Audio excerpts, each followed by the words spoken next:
beautiful people. How's everyone doing tonight? Welcome to another edition of Insomnia, Maniacs Tarot with your host, Tropical Empress in Spirit. Hi, my beautiful people. How are y'all doing? Happy Thursday. I hope y'all have had a good, productive day today. Hi, Shelby. I got your email, beautiful, and I apologize. I haven't been able to read it yet. I only got a few hours sleep because I had to catch up with a friend of mine after I got off the stream last night. And then I go and lay down, and I think I might have been asleep a couple hours. And then it's all of a sudden I hear all this racket outside, hammering. Sounds like someone hammering wood. And so the builder is finally building the house next door.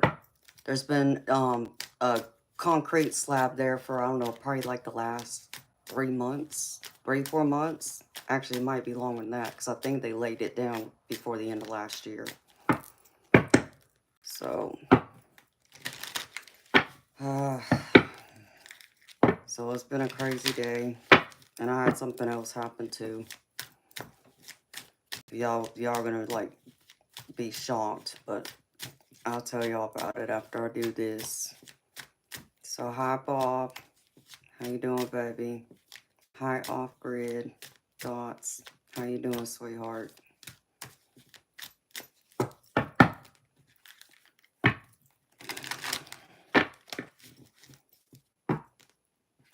You're still lagging. Uh-oh. Have y'all tried exiting out of the app and then restarting y'all's device and then turn it back on? See if that works. That seems to work for a lot of people. I don't know. It's just a suggestion, beautiful people.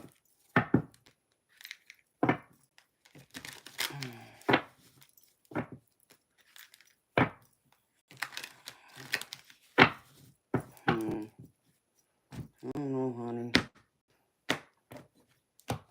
No, I got in someone's energy today. I don't feel so good.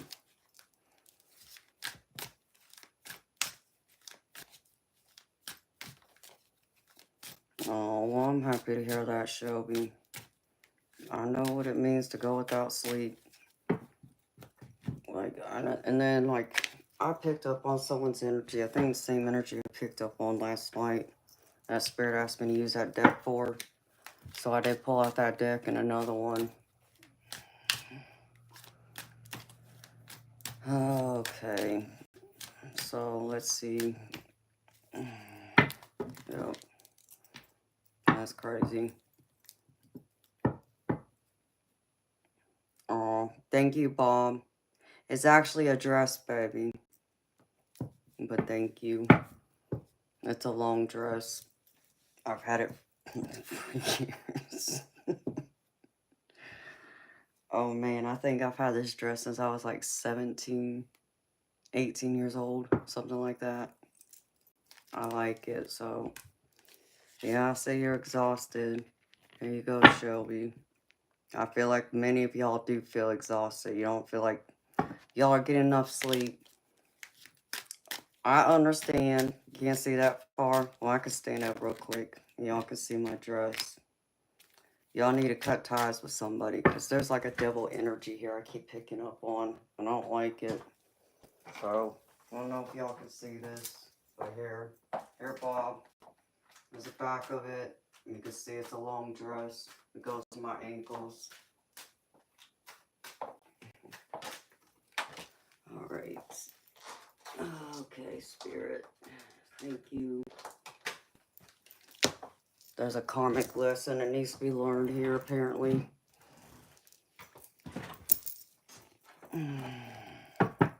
Hi, Daphne. How you doing, beautiful? Thank you, Shelby. Hi, Bonnie. Yes, Bonnie, I do believe in narcissists. Why? Why do you think I'm picking up on somebody? Because this energy is just heavy and I don't like it. I feel very two-faced. Thank you, Bob. See, and Spirit's even showing me, like, you're supposed to cut ties with somebody. Somebody you're working with. Like, so I feel like for, you know, some of y'all, this is related to work. But for others, this is like a friendship or a family member that's...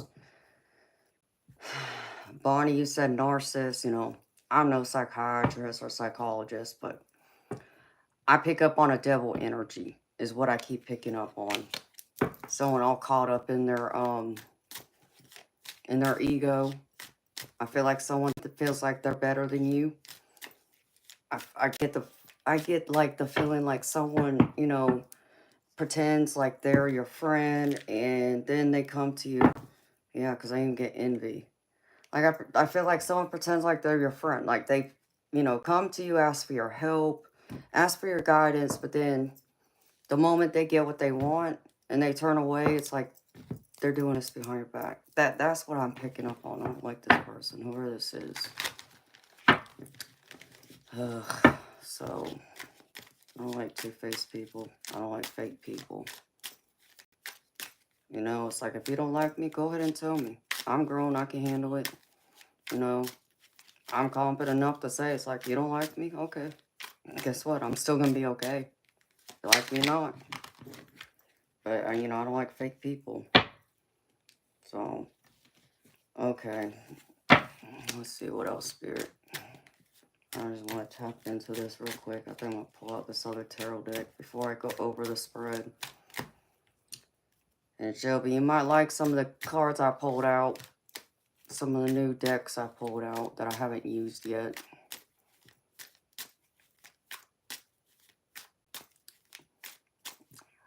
Hi, Sage.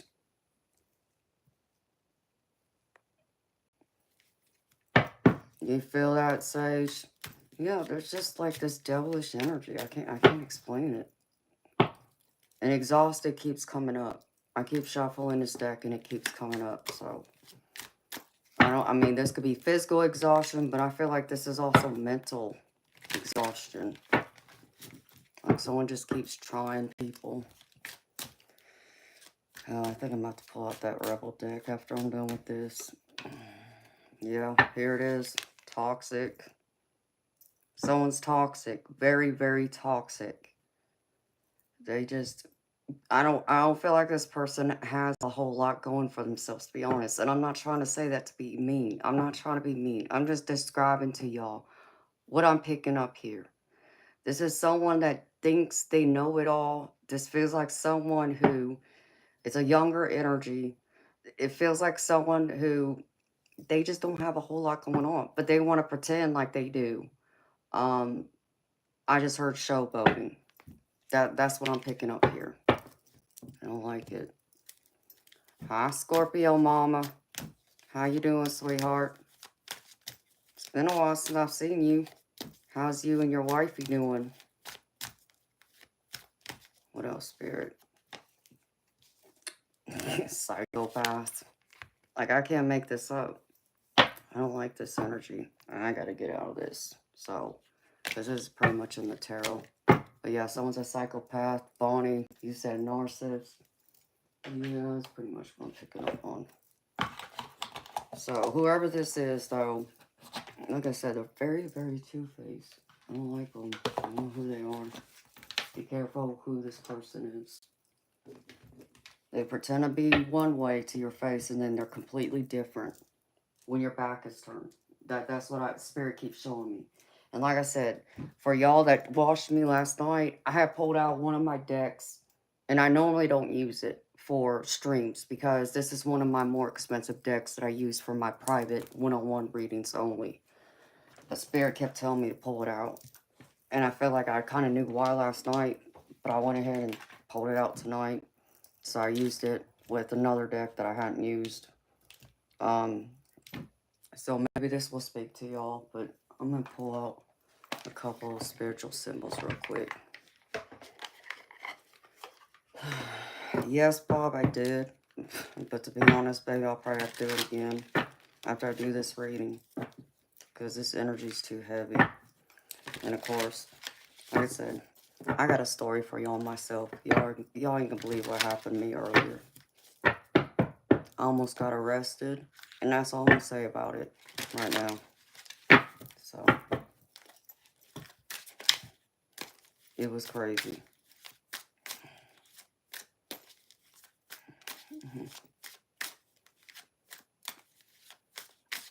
Yeah, amen, Shelby. High first, last. Oh, never had a reading before? Well, what I'm doing is a general collective reading. This reading is free, so this is for everyone who's here, everyone who comes later, and in the future. It's a timeless reading. No way, Bonnie. Oh, hell no. Excuse my language. Yeah. Yeah. I got a story for y'all. This is, but anyway, so, no last, or first last, I'm sorry. I do personal readings, but it's $30 US, honey, for me to do one. Yeah, Polly, well, smoking, whatever it is, I understand. It's an addiction and a habit. Oh no, Shelby. Damn, a few of us seems like we've been like, I don't know, some of that energy just following us around. Isn't that true, Bonnie? But I didn't do anything. That's what's effed up about it. I just walked into a store. That's all I did.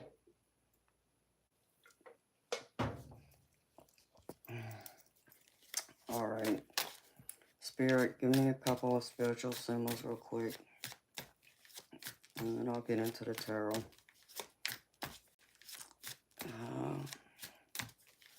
Alright. Horseshoe. Luck will pass you by. Disappointed. Disconnections with others. Mistakes. You'll have to stand up to someone. And again, y'all, having to stand up to someone.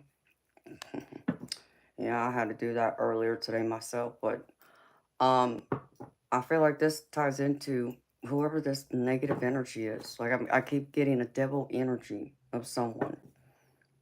And I feel like you're going to have to really stand up for yourself and be firm and cut this person off. But Spirit Team, I'm pulling it from a different deck and it's still coming out. This is just crazy.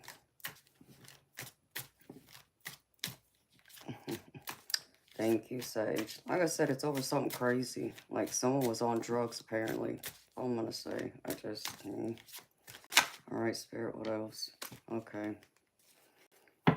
Yeah, I'm getting the same thing. I might as well just go into this tarot reading. Maybe I can pull some positive energy after I go over it. Because the next one I get is High Chair Tyrant. Oh, what a name. Demanding, incapable of taking criticism, brat, narcissistic, fails to take responsibility, needs constant attention, entitled, and arrogant. So, High Chair Tyrant. Someone who's a narcissist, who thinks they're full of themselves, trapped in their ego, and refuse to take accountability for their actions, and feels like they need to have recognition for everything they do, good or bad. That everything they do is the right way is what I'm picking up. So I feel like Spirit's trying to show this to you, because I get the lantern here, and it says, following the path least traveled, good advice is coming to you to assist, overcome worries and challenges ahead. This kind of almost feels like a little bit like the Hermit card, just because the lantern is the energy I'm drawing. So know that if you feel like you're being pulled off your path, go into Hermit mode. You know, be alone in yourself, you know, be in a quiet space where you won't get distracted. Try and calm your mind. If you can meditate, I would try that, or at least try some type of breathing exercise. And go within. Ask your spirit guides for help. Tell them that you need help. Like you feel like someone keeps interfering in your life. They keep bringing negative energy into your life. They're trying to disrupt your world, and you're trying to still stand your ground and keep going, you know, full speed ahead. But it's kind of hard to do that when someone else keeps trying to drown your energy out and bring you down. So,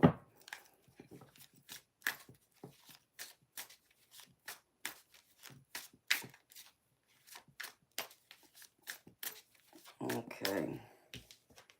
I'm putting this up now because I keep pulling the same crap out.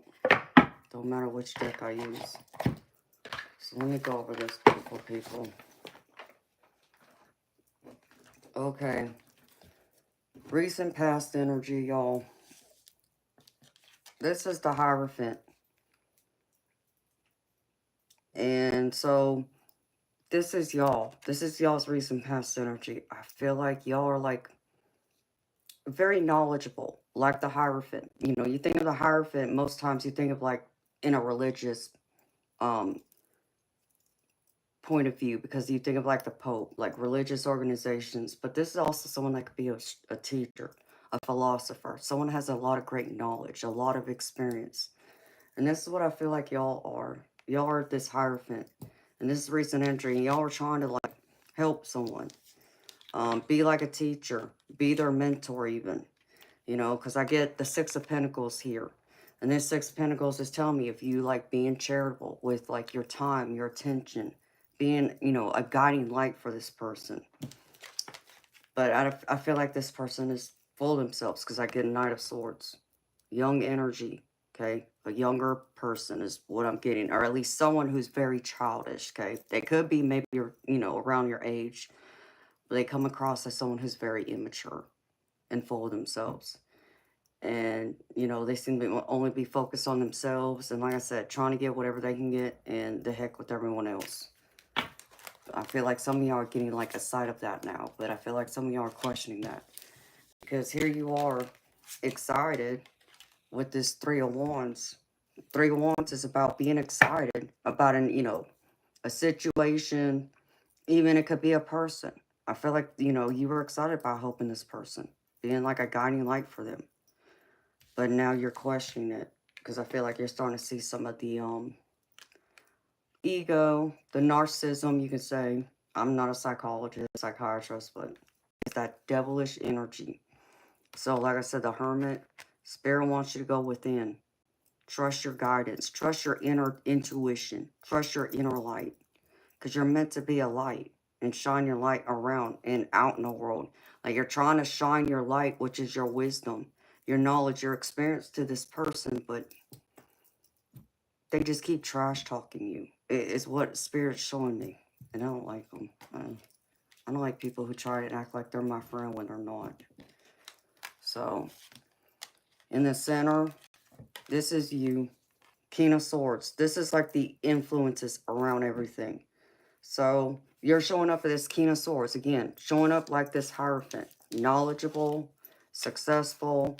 You know, you got your life pretty much together, you know, mostly. And this other person, you know, now showing up as the King of Wands here. They're showing up to me like very ambitious. But like I said, ambitious in the wrong way. They got their sights on something different that's not in line with your values, your morals, what you're trying to teach, what you're trying to help them with. I feel like, you know, y'all been trying to work on something like you've been working with them, you know, from this Three of Wands. This could even be a project and trying to show them something, trying to teach them something. And they're taking all that knowledge, yes. But I feel like they want to use all this knowledge and wisdom because they want to have the recognition from whoever it is, you know, y'all might be getting that recognition from. Like I said, this feels professional, but this could be a personal relationship of some kind. So they want the recognition. They want to feel like they're the one that accomplished this without your help. So be careful this energy. I don't like this person. And then Spirit's advice, be the star.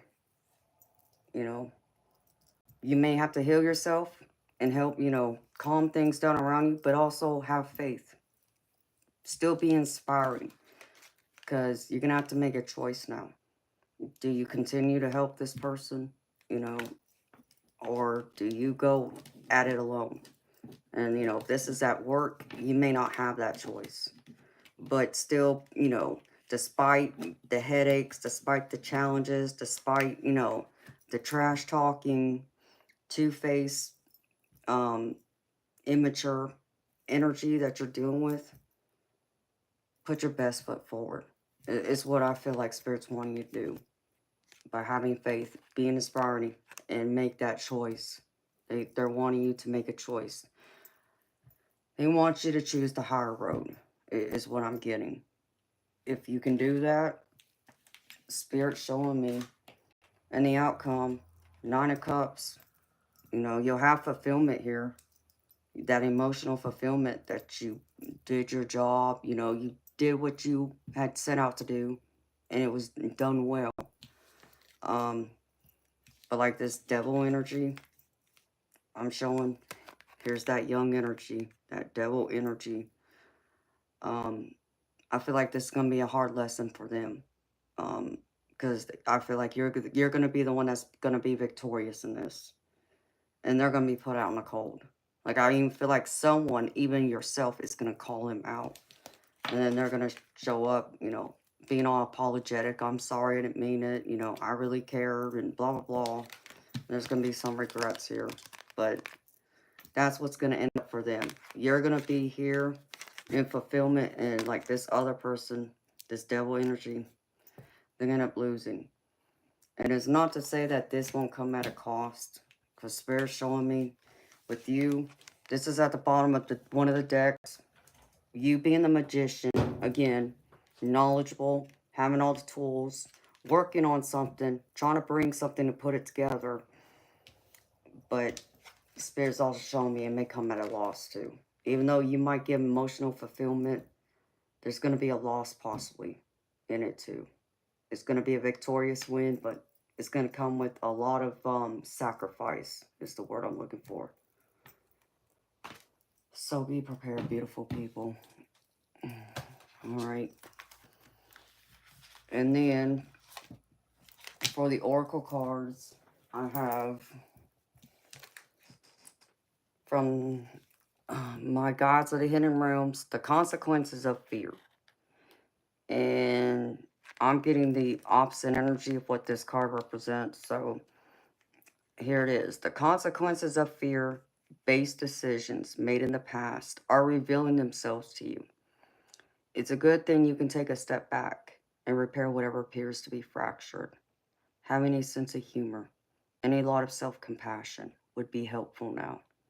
Allow yourself to regroup in your own time and shift your perspective. You are not a failure. You are not flawed. And you have made no irreparable mistake. The questions to ask are, where am I placing my faith and trust? And why am I expecting the worst or viewing through the lens of lack? You made choices from the perceived energy around you then, and you will get to make different ones in the future. Give your fears to your higher power and act as if you believe you are in good hands. How could you not be? Life on earth is a spiritual experiment after all. So again, you know, you might feel like you might have made, you know, a mistake now. Even if you feel like you made this mistake, don't allow that fear to take hold. You know, it's supposed to help teach you another lesson and change your perspective. And know that you can make another choice to make this right. You know, to put the car back on the road, even though it feels like it might have been run off into the ditch. Like this person just like leaving you. Like I said, you know, with this devil energy and this 5 of Cups, like I feel like they're going to really have a lot of regrets. They know they messed up, and you're going to come to find that out, even though you're going to be one victorious. But you can't win everything here either. It's what Spirit's showing me. Because you're supposed to win and lose.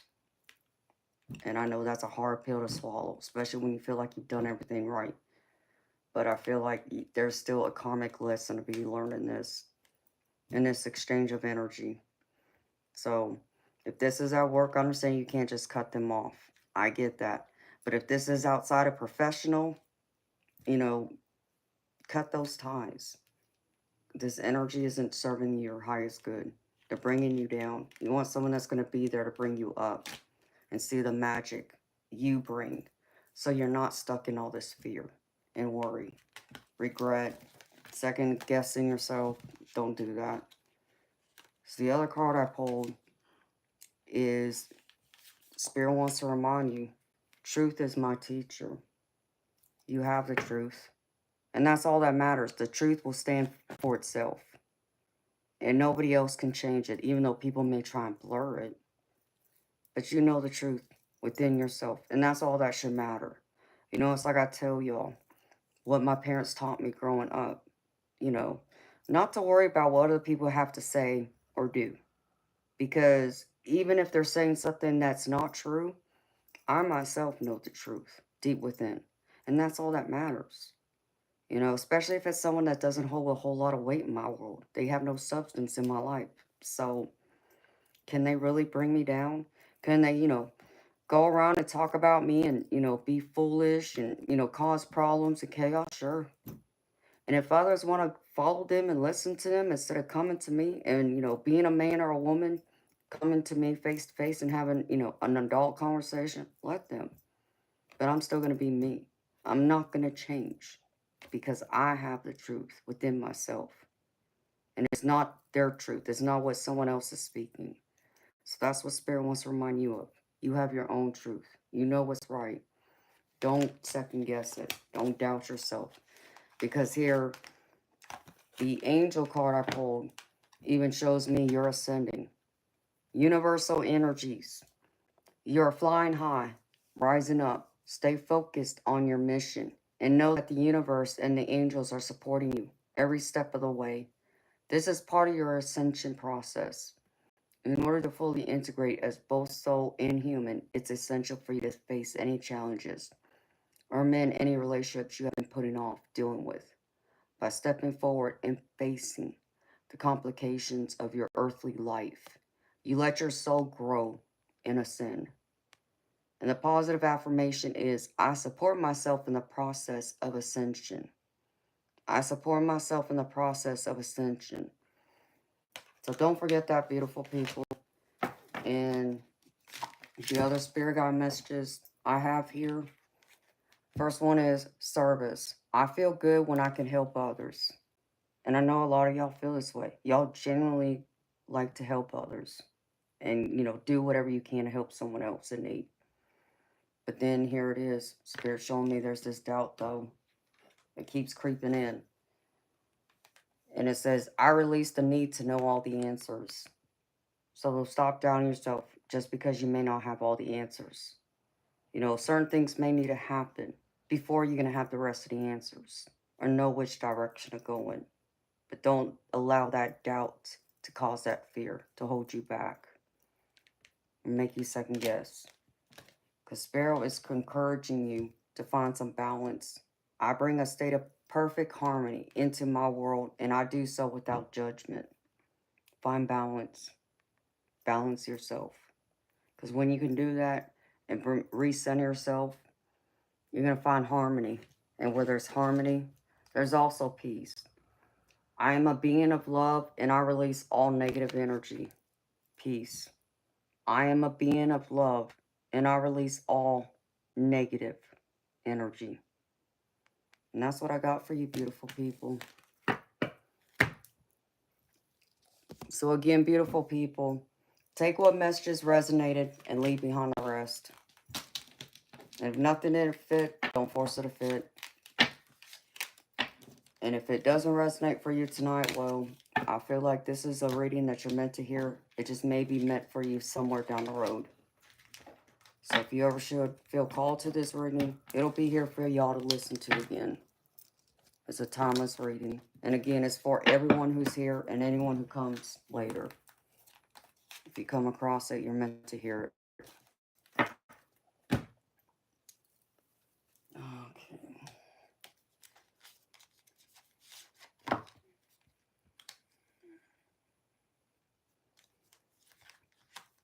Hi, Earl. You're welcome, baby. Oh, I know what you're watching, Eternal.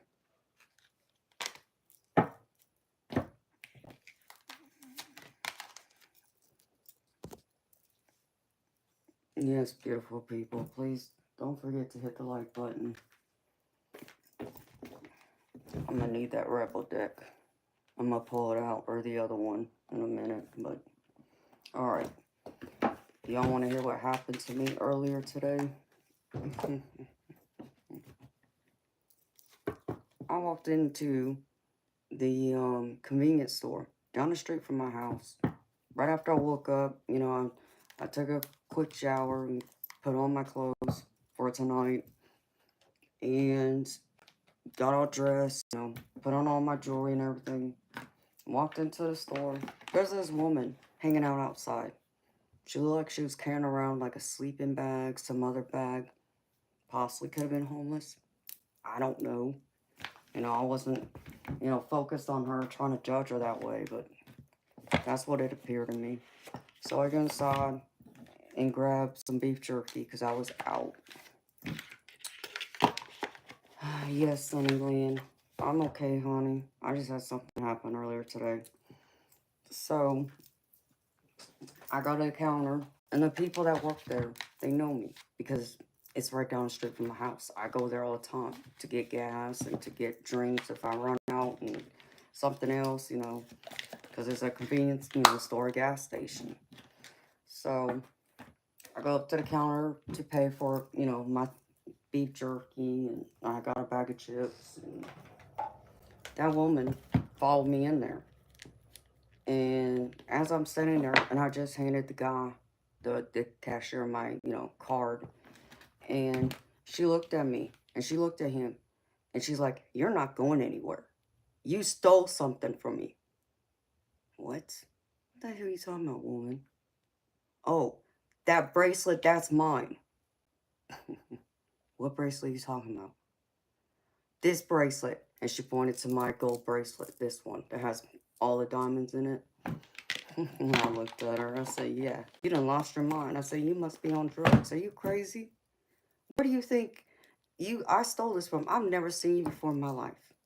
I said, "Let me tell you something. This bracelet I've had for over 20 years. Okay? I can tell you where it came from. I know how much it cost, how much I paid for, how much it's worth." I said, "So you want to do this? You want to accuse me? Go ahead and call the cops." And I even told the cashier, I said, "I'm not dealing with this," because he didn't know what to do. And someone else stood in front of the two doors where they were like trying to block me and keeping me from leaving. I'm like, "Oh, hell no." And naturally, did I have my pistol? No. Left it at home. So I'm like, "Go ahead, call the cops." I already know. I got the truth on my side. You know, I didn't do anything wrong. I know I didn't steal this woman's bracelet.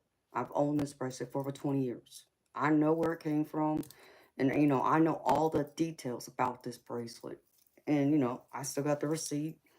And I even got what do they call it? An appraisal. I had to get appraisal because I got insurance through my homeowners.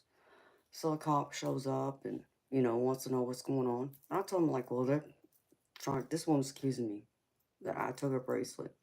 This is my bracelet. I got proof. I can tell you, I've been wearing this bracelet every day of my life since the day I got it. My insignificant other, in fact, got it for me because I wanted playing pool. Him and I made a bet, and I bet him to buy me this bracelet, and he did. It was actually custom made. The jeweler had just made it, and I saw my eyes. I saw it in the jewelry store one day, and because it was us, they were going to offer us a discount because we had already bought a couple expensive things there, like including my engagement ring.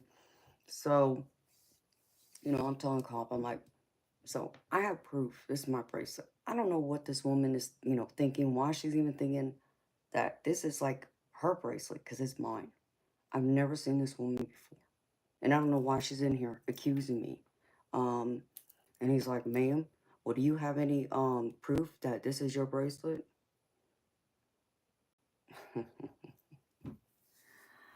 I said, "Well, yeah, I do, but it's at home." What do you think I'm gonna do? Carry, documents with me to prove that I own this? Hell, I can show you videos, and I told him about my channel. I said, "I can show you that I've been wearing this bracelet for a long time." And so he looked at the woman. Well, when did you say you lost? About a year, almost a year. It'll be a year, I think, the last week of June, first week of July, something like that. I said, okay. I said, well, I do have documents that I own this. I do have the receipts. I said, but um, I could even tell you what I paid for this bracelet, and I can tell you what it's worth, you know, and I can even give you all the details. And I said, if I need to go home and dig this out of my box, and I don't even know where the documents are, because I told you, most of my stuff is still boxed up. I said, I will. He's like, well, I don't want you to leave. I'm about to follow you home. In fact, I'm going to put you in the back seat of my car. What? Are you effing crazy? I'm not handcuffing you, ma'am. But someone has said you took something from them. I need proof. Oh, okay. I'm like, are you crazy? Like, could I find the documents? No. Why? I get home, I'm looking through the house, trying to find the box that has all my documents that I've kept over the years from all the jewelry that he has bought me and the things I bought him. I don't know which box it is. I don't, like I said, most stuff is still boxed up. I haven't unpacked anything, outside of my clothes, my toiletries, and the furniture. That's really it, and the kitchen stuff. So, I looked at him, he was like, well, ma'am, if you can't prove to me that this is your bracelet, then I'm going to have to take you in. Oh, no, you're not. I said, let me tell you something right now. Before, you need some other substantial proof that I took this. Okay? And I can tell you right now, I didn't steal it. In fact, the man inside my house can tell you he bought it for me. Okay? And I told him, he's like, well, how long have you had the bracelet again? It's been over 20 years. I want to say it was like 2003 when he purchased this bracelet for me. I said, now I can tell you the exact carat weight of it. I can tell you the grade of gold.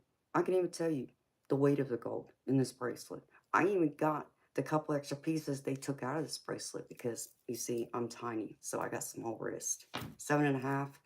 Yeah, I could wear a 7.5, but, it tends to get caught on things, so I took a few links out of it. I have the links to this bracelet. I said, but how about I call a jeweler who made it and let you talk to them? I said, but I'm going to tell you right now, I'll give you the details of this bracelet. And you ask her too, what's the carat weight of this bracelet? I'm going to give you the exact carat weight. It's 6.86 carats. VS1 diamonds clarity. GH in color. And it weighs 1.35 ounces or something like that. It's like 1.5 ounces of gold. 18 karat. Solid. I said, we paid $5,000 for this bracelet. I said, but it's worth almost 25,000. In fact, I think my appraisal paper says it's about $24,350 to be exact. So it's over a $20,000 bracelet. But I'll get the jeweler on the phone. I said, because I still do business with him, and he can tell you.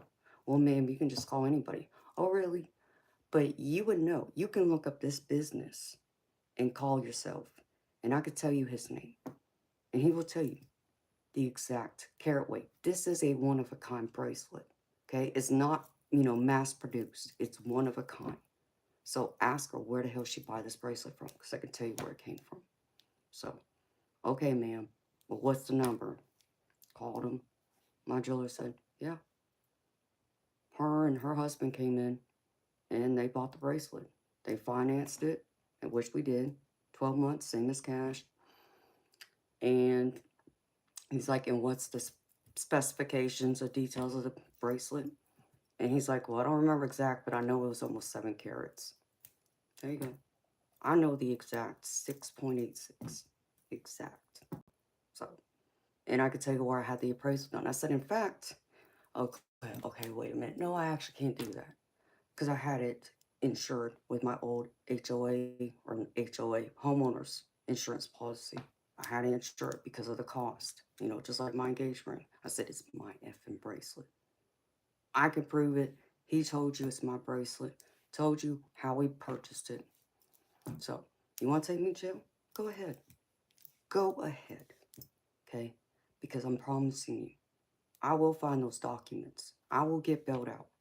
And I will come to court and I'll prove to you I own this bracelet. This woman, she's full of it. I don't know why she thinks I stole her bracelet. It's not hers. It's mine. I've had it over 20 effing years. I've been wearing it day in and day out. It don't come off my wrist, except for when I shower or I have a medical procedure and I'm forced to take it off. But I sleep with it on. I wear it everywhere. It's the only effing bracelet I own, in fact. You know, I said, next thing, what is she can do? She can come back and tell you that, I took, my rings that I'm effing wearing right now, too. Okay? I'm wearing a lot of money in jewelry and diamonds. Okay? And I will embarrass her. I said, if you want me to embarrass you too, I will.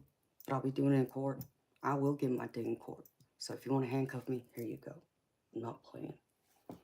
It's like, okay, ma'am. My apologies. I'll go and have a talk with this woman. Yeah, maybe you need to go take her freaking behind the jail. Coming around accusing innocent people. It don't belong to her. Period. And I think they even went and talked to the cashier. Because like I said, I go into this gas station a lot. And I think even he said he has seen me with this bracelet on. It's crazy. It's crazy that anybody can come around and act a fool and be that way. You know, without proof. Just because someone said I took something, like, is there a police report? And that's the other thing I told the cop. Is there a police report? Can she prove? Can she supply a police report? Because she should have reported to police if what she's saying is the truth. No police report? Okay. Again, it's crazy. This has been an effing day that I don't even know how to explain anymore. Effing crazy.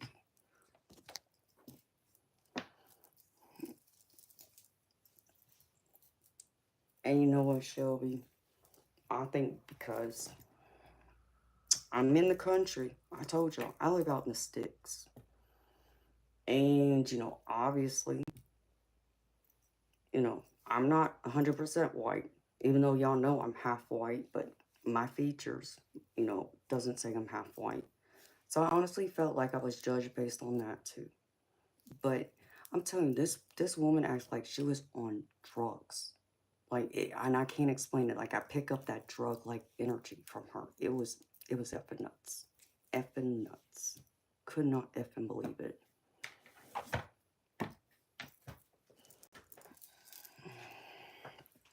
So, yeah, that's what happened. Could not understand. Can't. And, I wear a lot of my jewelry every day. I mean, when I'm streaming, I can't wear it all, especially my rings, because of, the way I handle the cards. I'm afraid of tearing up my cards up, but I just, I can't believe someone would accuse me like that. And like I said, and I'm not trying to judge this woman, but I'm trying to make sense by looking at her observation right here now. She doesn't look like someone who could afford my bracelet or anything else that I own, that I'm wearing. And I hate to be that way, but she lost her rockers. That's all I could say. It was effing nuts.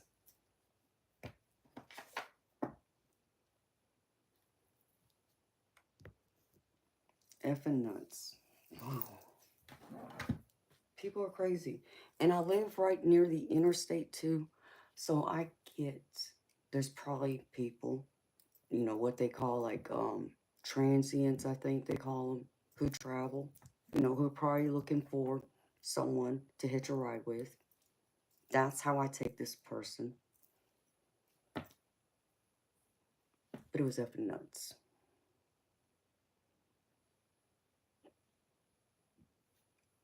And I just saw a spirit orb. Yeah, hitchhikers. Because I know there's a lot of semi-trucks that come by my house too. Oh, 420 I have.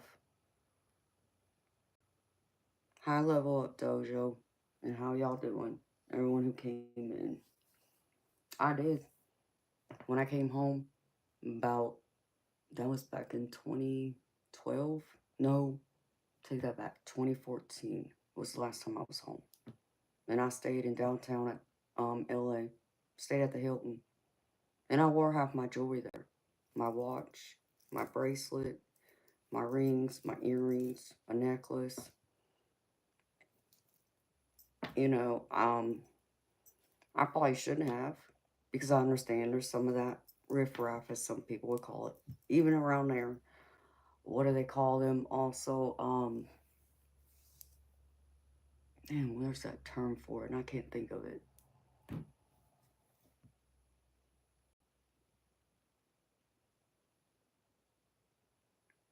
I don't know, Sunny Lynn. And you know, Moonchild, she may have, you know, when she saw me walk past, you know, because I'm even surprised that she even saw it, you know, like, because it doesn't have diamonds going all the way around. The diamonds are all here. The rest of it is gold. You know, it's not a tennis bracelet. It's like, it's what they call a loose bangle or flexible bangle. There's some type of word that the jeweler described it. So, hoodlums. There you go. There's another one. Crazy. People are crazy.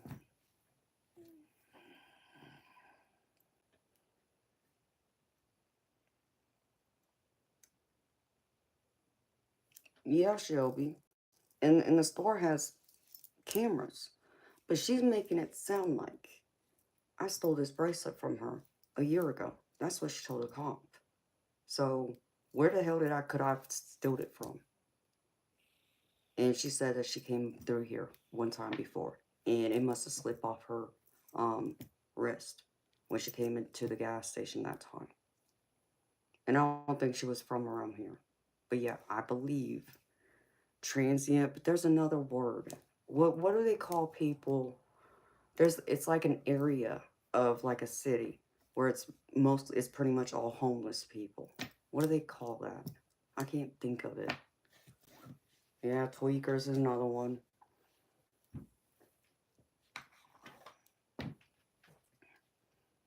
The ghetto, that's another one. But yeah, I wasn't afraid to go to. You want to arrest me? Go right ahead.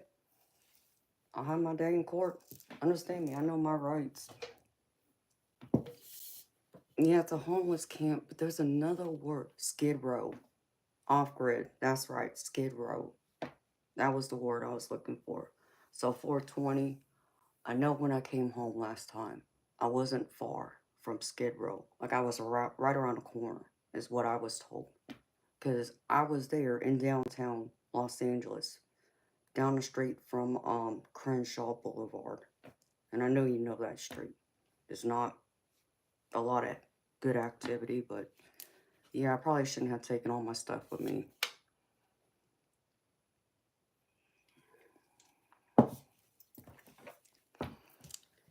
Yeah, Sunnyland, I did. I need to reground myself before any readings. Yeah, I do. You're right, Bob.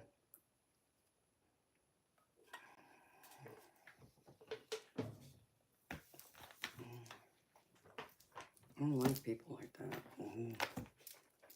One day, just because I needed a bag of beef jerky, and I could only imagine what would have happened if he had gone into the gas station for me, because he has his diamond Rolex and a diamond bracelet too that I had custom made for him. That's worth as much. She probably would have said the same nonsense about him, and he's a big guy.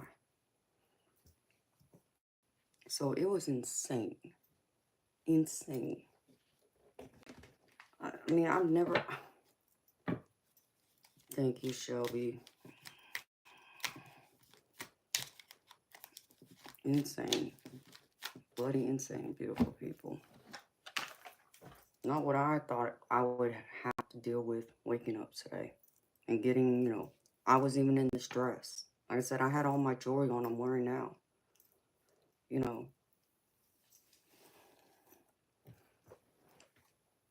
You would be shaking because you wouldn't know what to do. You know, Shelby, like I said, I know my truth. I knew I didn't do anything wrong. I knew I didn't steal nothing from this woman, even though she want to say I did. And that's all I could do, is tell the cops that, oh, take me to jail, go ahead, here. I'll have my day in court, don't worry. So, but he couldn't say nothing once he called my jeweler and confirms. Like I said, I have to find that box of documents. I have it around here somewhere. Okay. I'm gonna go reground y'all. And then I'll be back. And I could do readings for y'all. For those of y'all that want a paid reading.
Oh my goodness.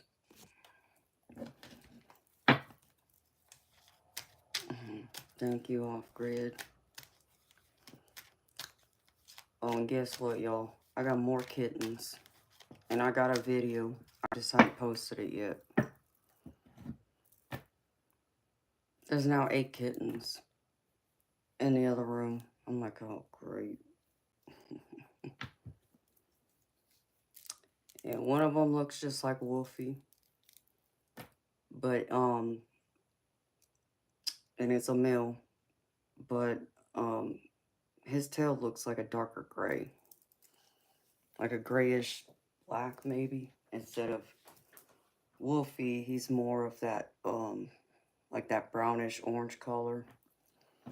It's like, oh my goodness gracious. Now I look like a crazy cat lady with all these kittens. But they're so cute. Hi, Jazzy J. I'm doing gravy, honey. Thank you for asking. How you doing, sweetheart?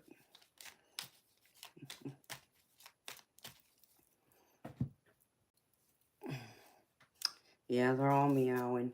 I'm sure I could probably go in there right now and grab one of the kittens.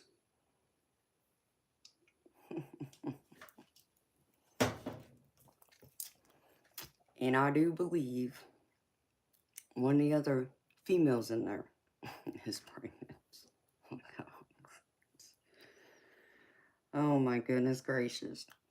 Wolfie was the only male out of the 4 kittens that Majestic gave birth to. So he impregnated at least 3 of them.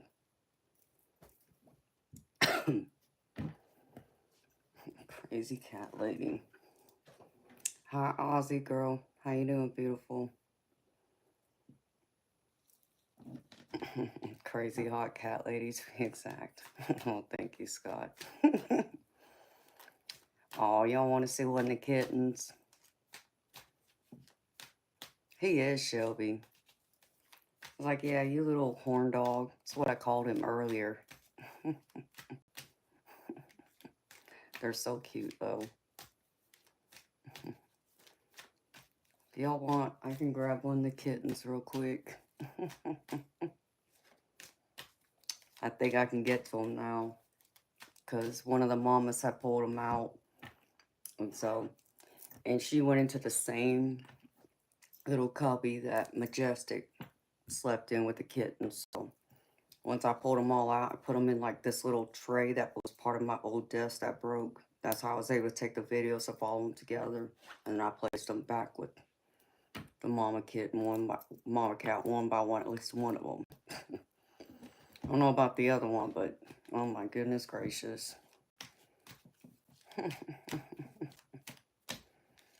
So I can grab one of the kittens. Really, Bob? Now that's crazy.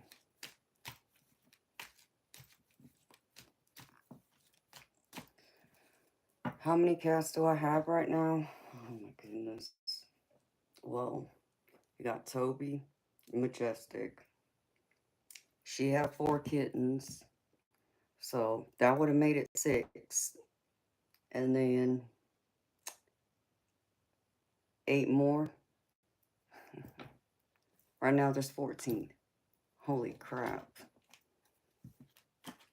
14.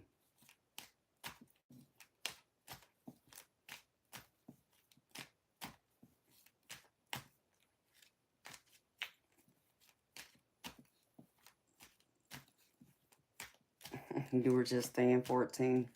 Yeah, there's a lot of them. It's like, I had no intentions. Yes, 420. There's 14 cats in my house total. I started out with Toby, and then I brought Majestic in. She was a stray mama. She had 4, and out of her 4, one of them was a male. Well, he impregnated at least 3 of them. So I got 8 kittens right now. I do, and I can't keep them. Oh, you're so funny, Bob. But yeah, I could probably grab one of them. Let me see if I can get one of them. I gotta put on this coat.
You're okay. Oh, I know. Oh, I know. Yeah. You're a little squeaker too, aren't you? You sound just like your daddy. You know, you sound just like your daddy. There y'all go. Here's one of the kittens. You sound just like your daddy. He was loud like you. Little squeaker. Yeah.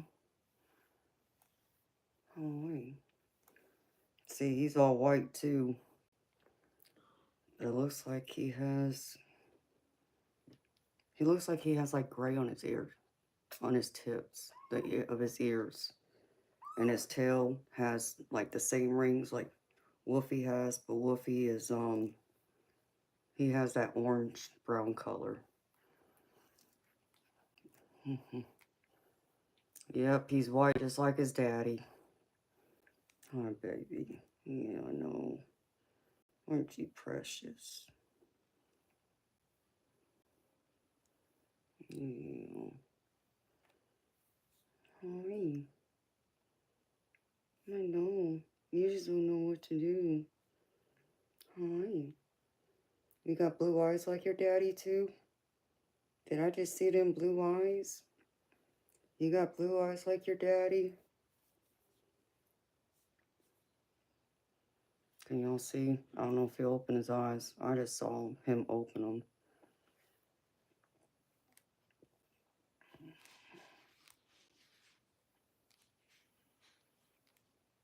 Yeah, here for 20.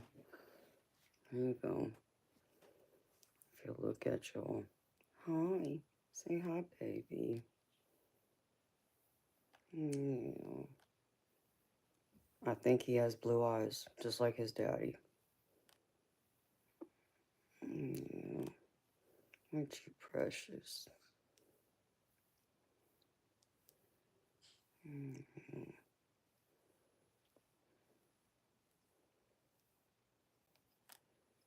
So this is one of them. He's the only white one out of all of them in there.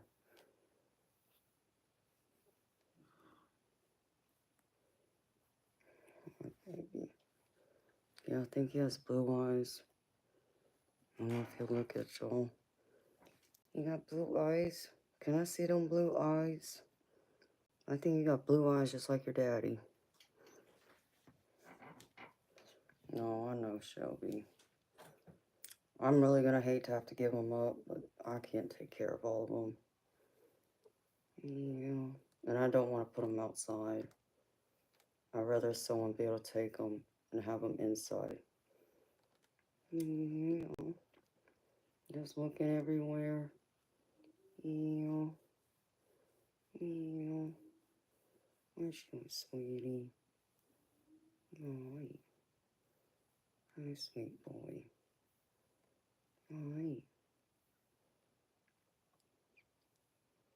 Oh, honey. Yeah. Aren't you a sweet baby?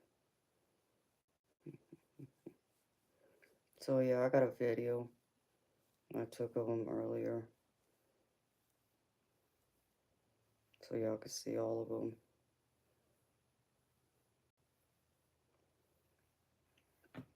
No, Shelby already looked.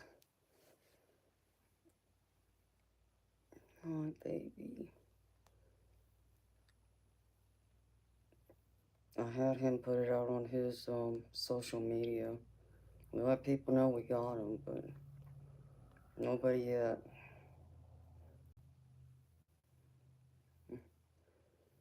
Oh, yes, he is, Sonny Lynn.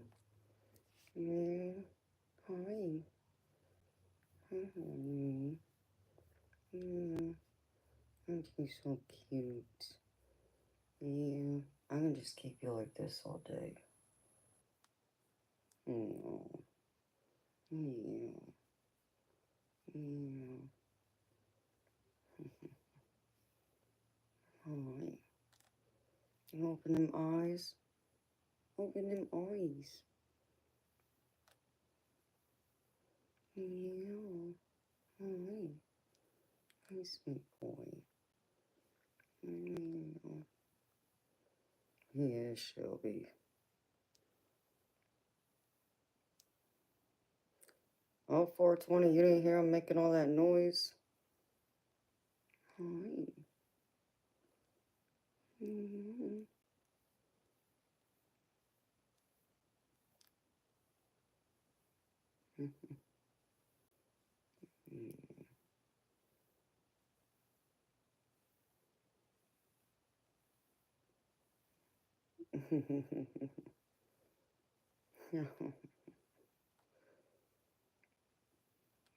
Thank you. I can grab another one. I think there's one of the dark ones is out. Yeah. Open them eyes. I see them eyes. I see them eyes. I see them eyes. Let me see them blue eyes. I know they're blue. Because I gotta want to look at them. I know you got blue eyes. Yeah. You and me are gorgeous just like your daddy. Aren't you? Aren't you, lover boy? You and me just like your daddy. Yeah. I see them eyes.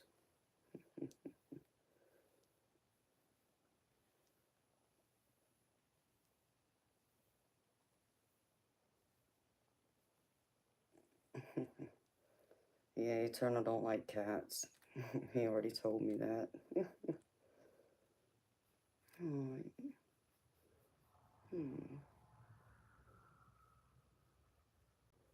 Oh, really, gamer? My other one, the father, has like brownish tan tips on his ears, and his tail has the rings around it. This one looks like it's gray, like a gray or black.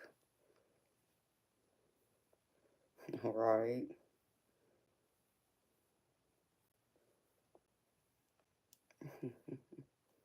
Oh, sweet baby. Mm-hmm. Mm-hmm. Shelby, I think Eternal said Wolfie is what they call what would you call it, Eternal? Fire something. There's them eyes. They're blue. I swear they're blue. Yeah. You're gonna make me want to keep you too. Fire tip. Mm-hmm. Hi. See, hi. Yeah, you got a cute little nose too. You got some coloring on your nose. Yeah. Hi. Oh, sweet boy. Can I grab one of your siblings now? Hmm. Hmm. Or you just want to stay here with me?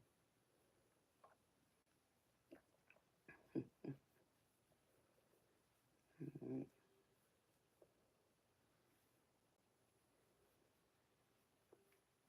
If only they could stay this small forever. Be so cute and cuddly little furball. Aren't you? Aren't you a cuddly little furball? Yes, you are. Yeah, I could hold you forever. Yeah, I could. Until you get too big and then I can't hold you no more. And you won't let me hold you. Because Wolfie won't let me pick him up. He won't stay in my arms. He squirms toward Toby. Will let me hold him for a minute. Mm-hmm. Oh, Dobby, Dobby. Yeah, let's sit down.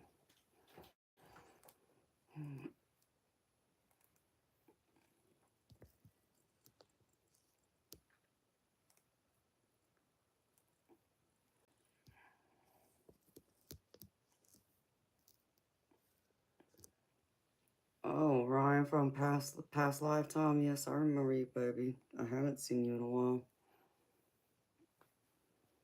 Oh, Diane, I got them separated. All the babies are in the other room. Toby is either out in the rest of the house or in the garage. So the only one he's like coming around is Wolfie, and he's still hissing at him.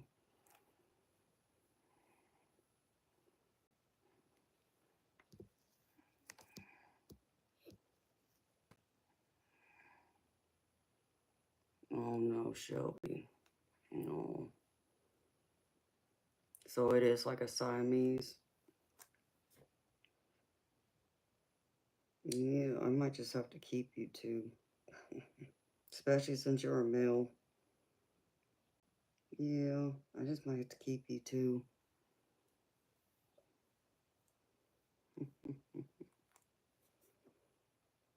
Yeah, you're so pretty. Oh, bless you. Bless you.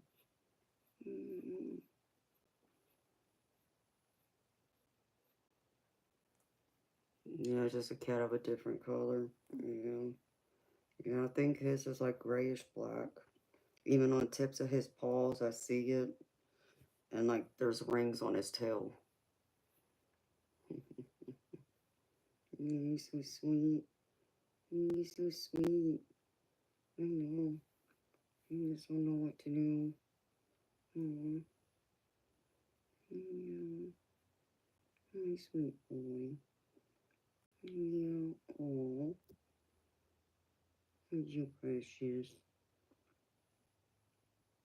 Yeah, aren't you precious? Aren't you precious? Yeah. No, not yet, Daphne. But I'm gonna take them. So I can see that I have to take them to the Humane Society. I can't keep them all. It was just Toby, and then I picked up Majestic right after I moved into this house because she was a stray. I didn't know when she first walked up to me that she was pregnant until I fed her. 2 days later, she was a skinny little, to me, she was still a kitten, even. She wasn't like him, but she was a small cat. And then suddenly her belly exploded. I'm like, oh no. Oh, she's pregnant, I think. And I didn't have the heart to leave her out there, so I brought her in. And that's how I got these. And because Wolfie, her son, impregnated his sisters, Toby's been fixed. But I gotta get the other ones now. Yeah. So, and you would think living in the country, out in the sticks, you would think things would be a lot cheaper out here, right? The vet, it's ridiculous. Like when I had to take them the first litter, like Wolfie, to the vet last year, how much did I spend just to get their first shots and then examined? Because I was gonna get Majestic, the mama, examined. This before, because I was like, I think she's pregnant. I believe she's pregnant. But they wanted like $200 or something like that, just do an ultrasound to confirm she was pregnant.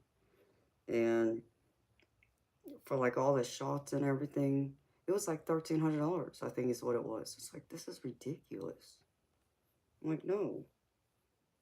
But I had to do it.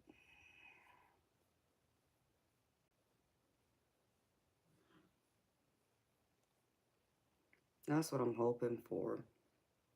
I'm hoping that they'll be able to find a place for them to go. Because I don't want to release them outside. That would just be cruel.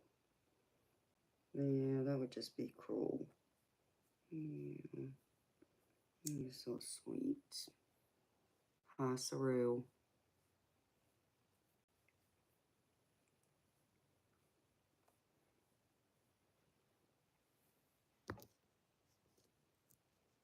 Hi, Shawnee. What do you mean the Humane Society will not help?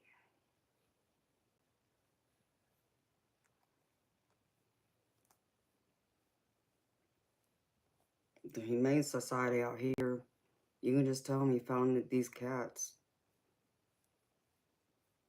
Because they ain't going to be able to send them back home with me. Oh, I hope that don't happen 420. Yeah, you're a pretty boy. Yeah, you're so pretty, just like your daddy. Yes, you are.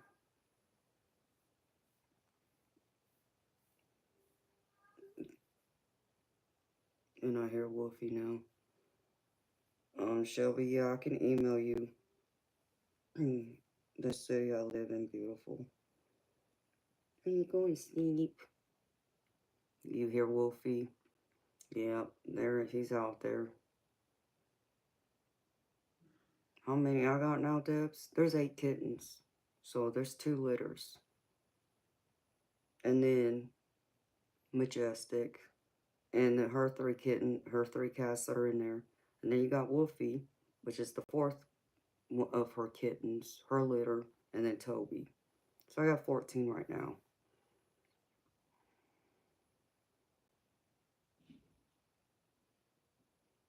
No way, Shawnee. Oh no. Can't have that.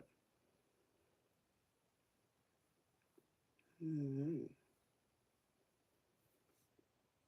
Yeah, pretty boy. Why would they put them down? Just because they're sneezing and have eye boogers. That doesn't make any sense.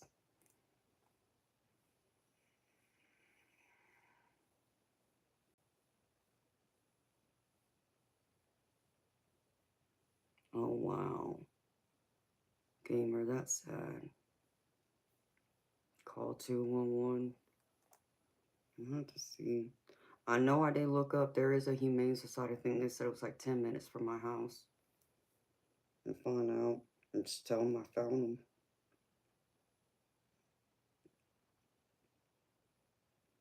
And he's sleeping.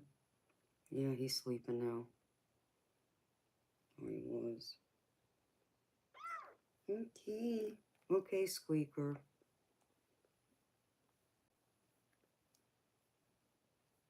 Okay, Debs. We'll bust you. We'll bust you. We'll bust you.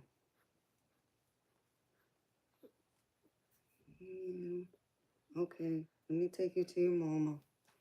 You take him to his mama.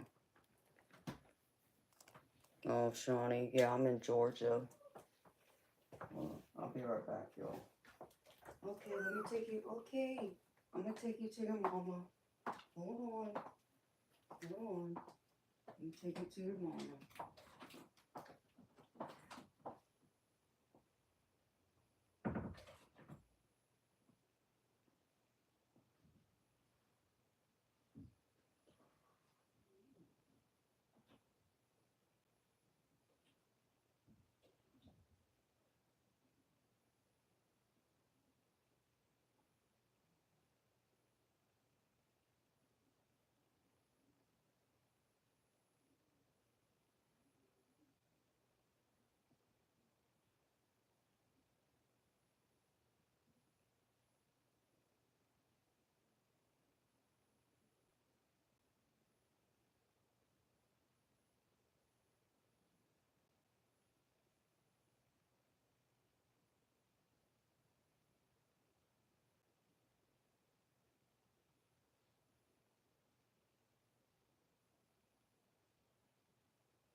I'll grab another kitten later.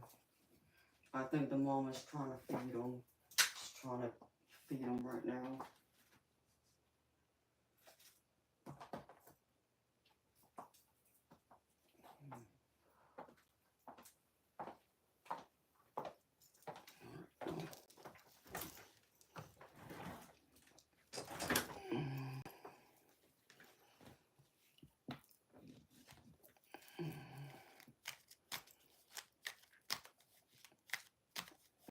Hi, Judith.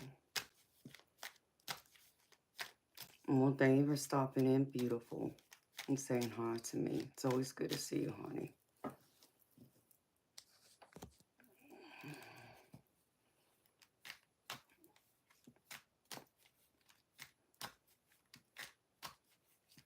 No, it wasn't the mom, but that was Wolfie. She was fine. She let me take them. They let me be around them because I pet all of them.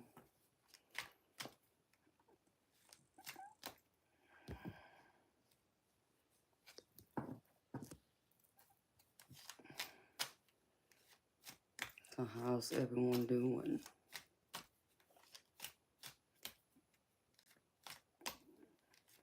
Oh wow, Debs. Yeah, no. I feed Majestic, Toby, Wolfie, and the other 3 cats from her litter. And then now that there's 8 kittens, obviously they're being nursed right now. So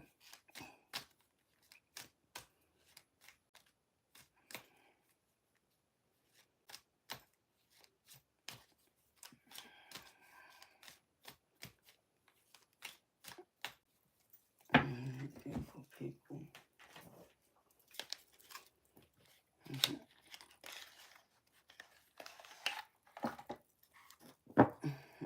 Your gravy. Well, I'm happy to hear your gravy, Bob. Who does, Debs? I can get all them cats. I can get all the kittens now.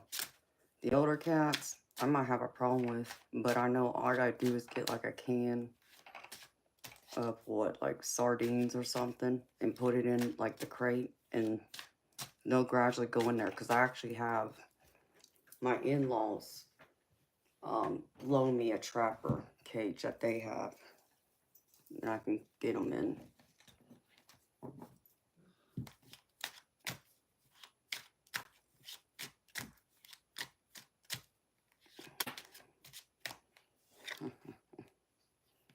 Really, Spirit?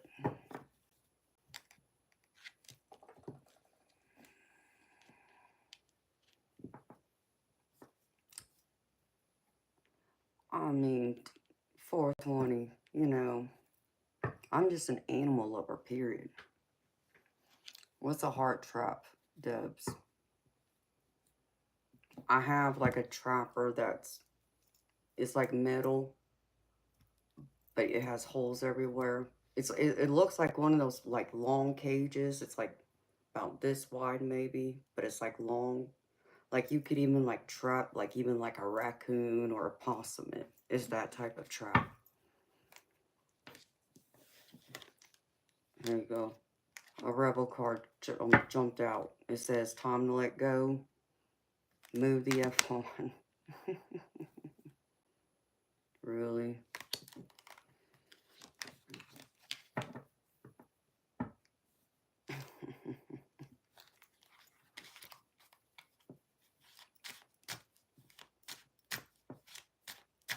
Okay, so I have the right one. Yeah, that's what I have, Debs. That's what my in-laws loaned to me. Oh, and this one. Really?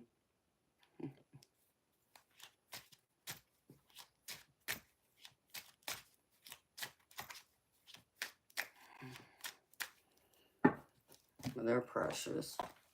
I just wasn't planning on having any more freaking kittens, but it's my mistake for having them in here too, especially with Wolfie being a male. Shouldn't have known better. But I've never had like multiple kittens before, so I didn't know they could be that young and get pregnant. Yeah, it does, Debs. Hi, Chris Fox.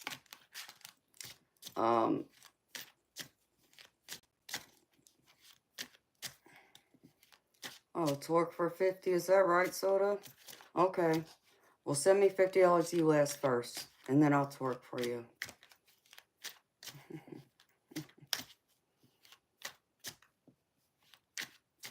Crazy nonsense.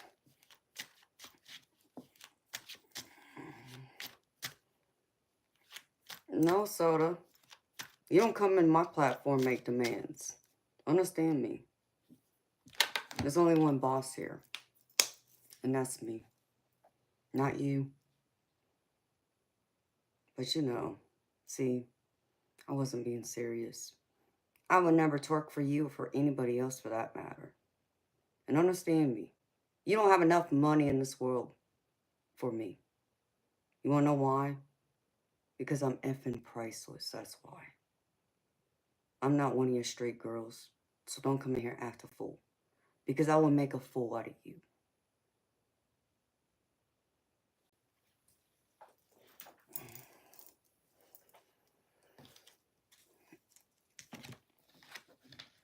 Exactly. Move the F on for real.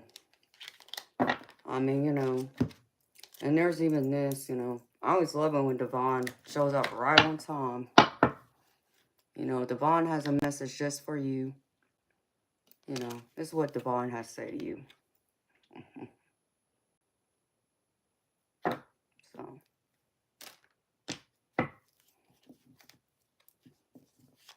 Girlhead, this is not a dating site. Let me make myself perfectly clear. I'm a psychic tarot reader. That's why I'm here. This is my business. Don't take up my time. If you want a reading, okay.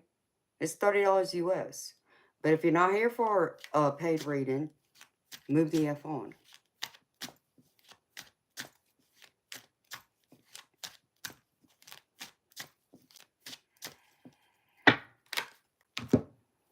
Because then I'll just report you. Oh, and you know, I got my mods, my bodyguards. They help keep everyone in line. And then we report you and then kick you out. So, you want to do that? Sure.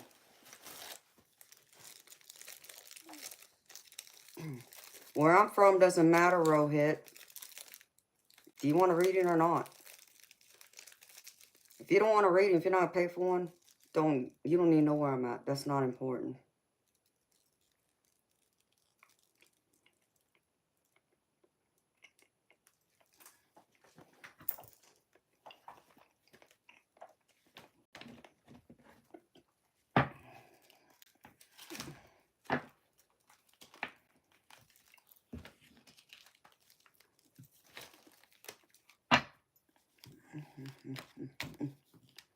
Oh, D-Down, if you don't think I'm a happy reader, you know, you can get lost.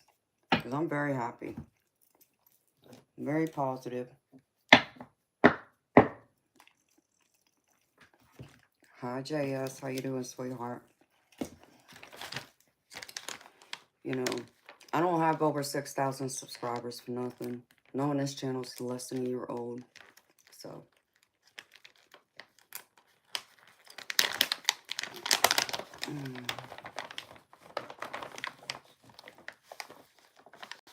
D-Down? No, there you go. Sounds like I'm be out the door.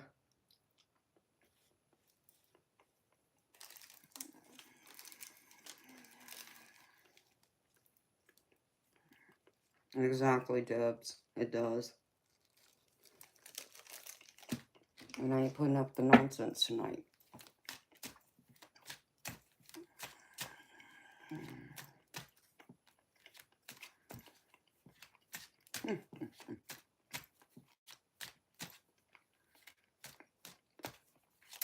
Thank you, beautiful Judith. You do the same, honey. Okay.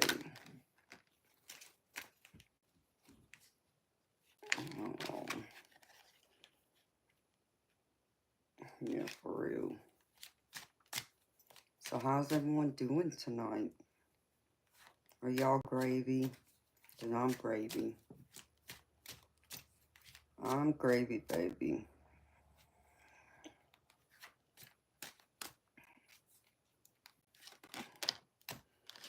You know.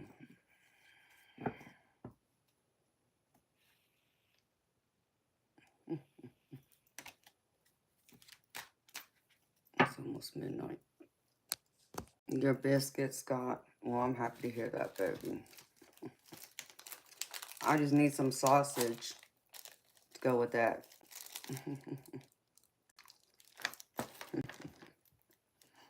I like that, JS.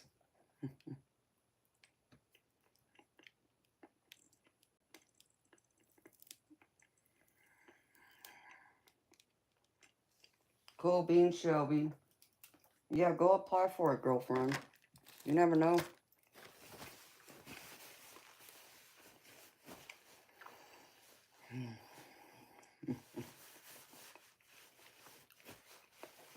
You know, Debs, I was trying to do something similar with that the other day. I was trying to set up my Cash App account because I had to get a second number and add it to my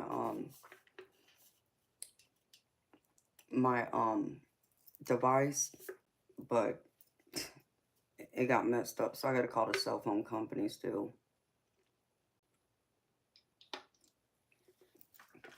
But I understand the frustration because I've been doing some of that myself.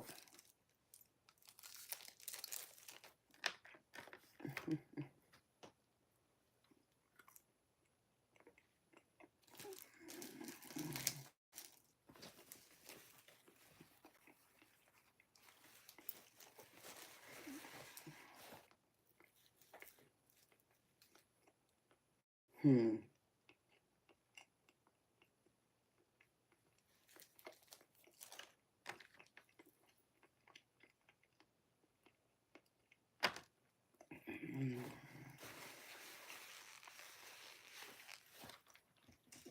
Oh, I understand, Debs. I told y'all, I'm still, fighting with that one app, Buy Me a Coffee. I still haven't been able to withdraw the funds from it, and it seems like nobody wants to answer my effing email.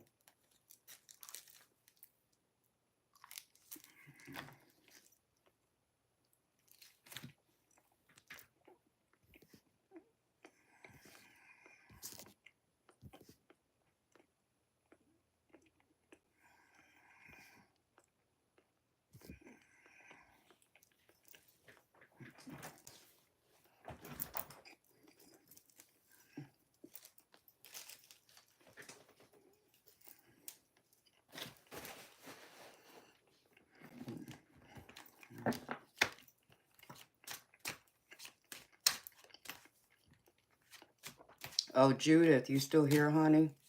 Quickly, in case you are, I want to show you something.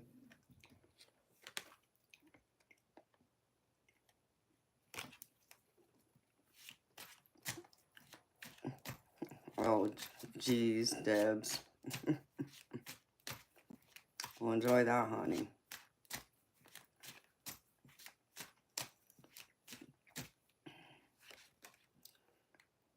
Okay, let me show you this real quick.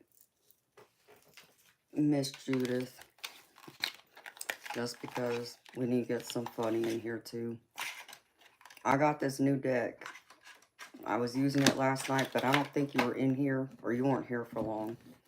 So, I'm just going to pull one just for you, honey, because this is your kind of sass attitude like mine. Let's see. Can I get a card for Judith real quick, Spirit, please, and thank you. What does Judith need to hear real quick?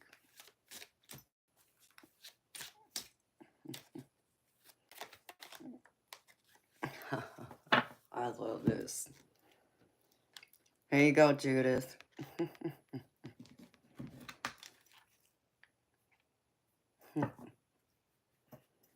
That's funny. Love you, honey.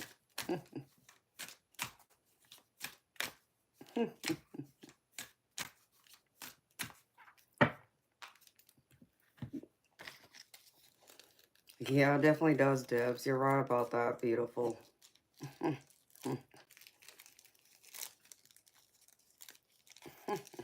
Touche. Yeah, I hear you, honey. Have a good night, sweetheart. Sweet dreams.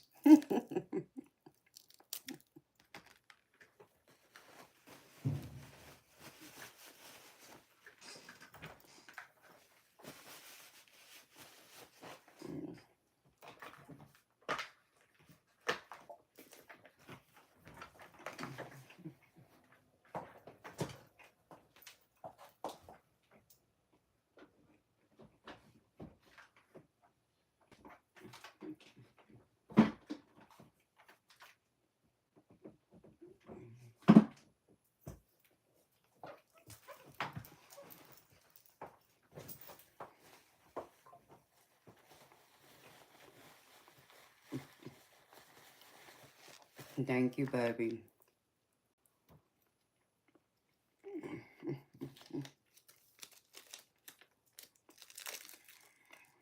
Thank you, Judith.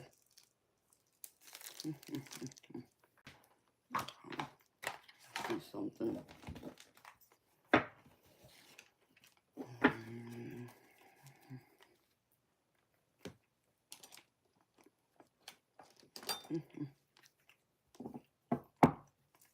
Okay, baby. Thank you.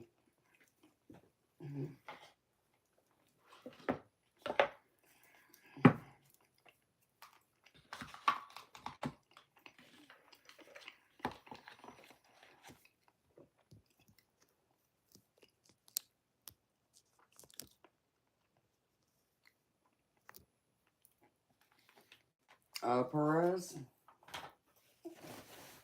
Who are you talking to?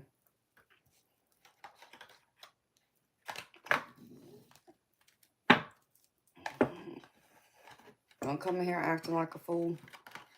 Oh, Andy, you know,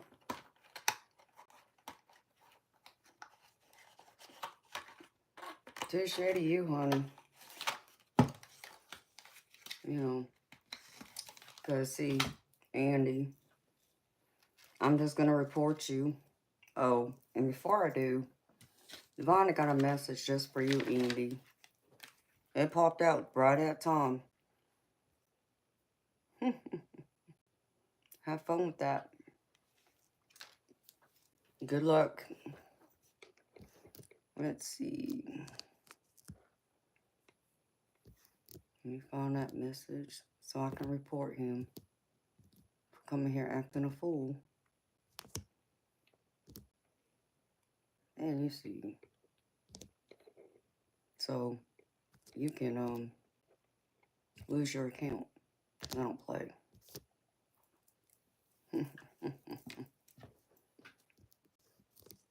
Hi, Josephine. How you doing, honey?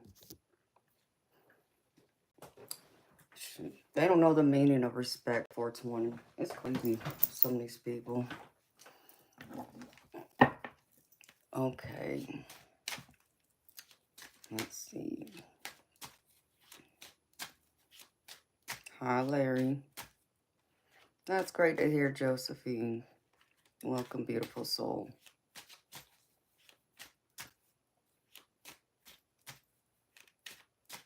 What, you leaving, Daphne?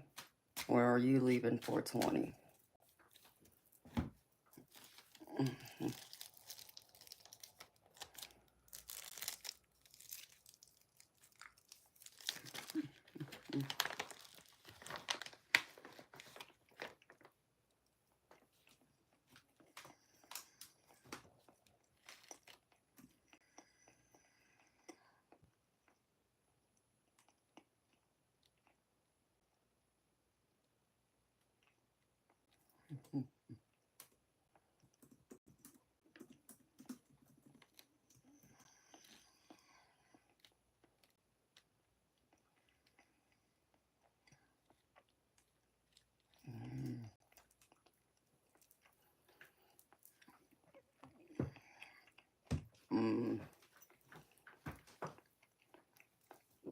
Okay.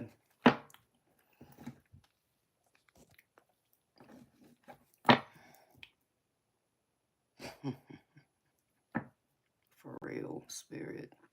Y'all got a sense of humor, I swear. I'm gonna have to keep these cards right here just in case. Something just tells me I'm gonna need this deck again tonight at some point.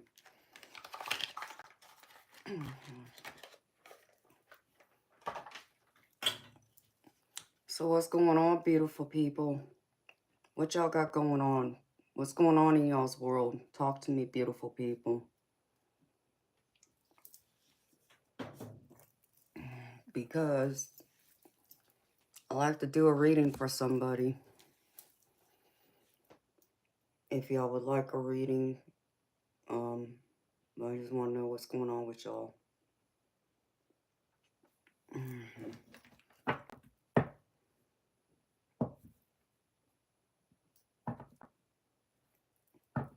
Oh, gang, let me tell you something. You wish I was a man.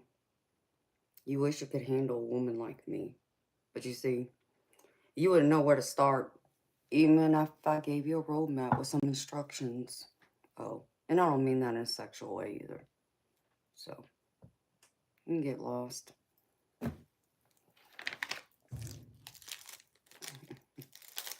Like, y'all are supposed to fed me.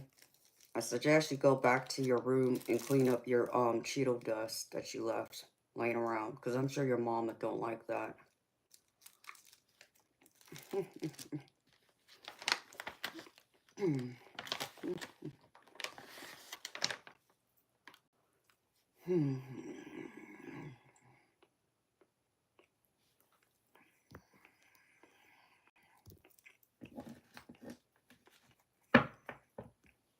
Oh, you're fine, Shelby.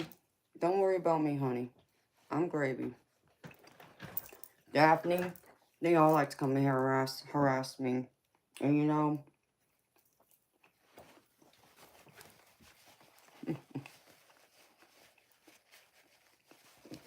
they are some of my biggest fans, in fact. Knowing they can come in here and cause problems. They're either immature children hiding behind a computer, or two, they're grown men, or there can be some grown women that are jealous, you know. They love to hate me, but hate the fact they also love me at the same time. That's what that is. You don't get haters unless you're doing something right. That's one thing I've learned. So I'm doing something right.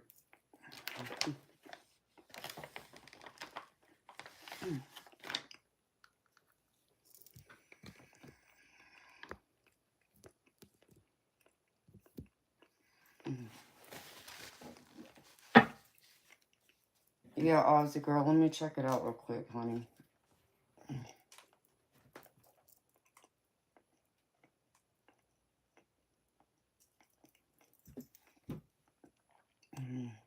Doggone it. And Scott, you know that deck I was telling you about that I've been waiting for? It didn't come today like it was supposed to. It's like, doggone it.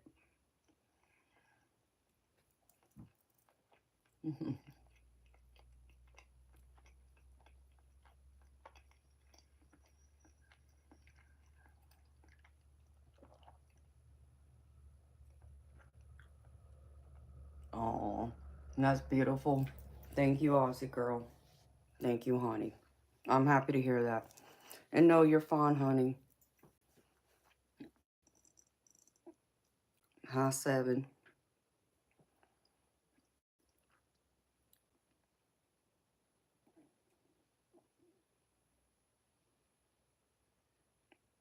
Gamer, gratitude, that's fine, honey. Thank you. Thank you for the love.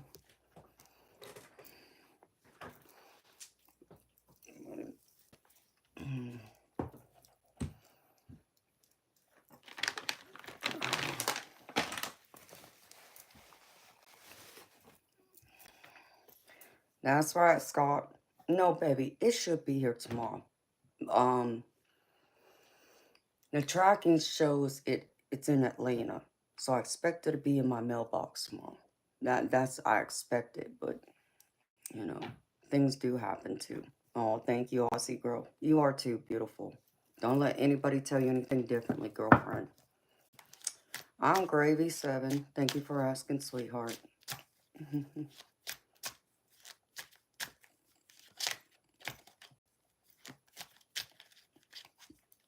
Well, Debs, I can always give you a wrench, girlfriend. If you want a wrench, I'll give you one. Hi, Marcia. Bless you too, honey.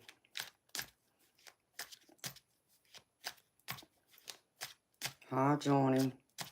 You desperately need a reading. What do you need a reading for? Hi, Cammy. I don't believe I've seen you before, Johnny, but I could be wrong.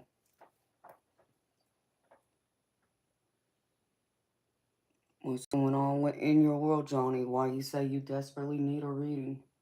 You know my readings are $30 US.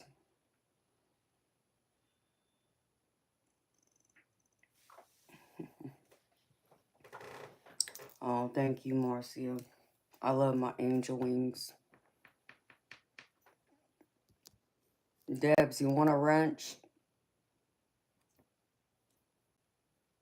You know,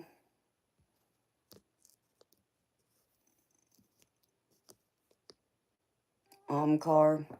That's interesting. You know, I guess it's time for you to be reported. So, wait for YouTube to, cancel your account. You should learn better to come in here and act stupid with people and have some respect.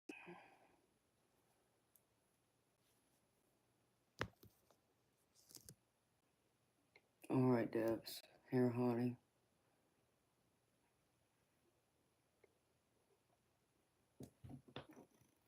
There you go, girlfriend. Lots of road bumps in your life right now? I'm sorry to hear that, baby.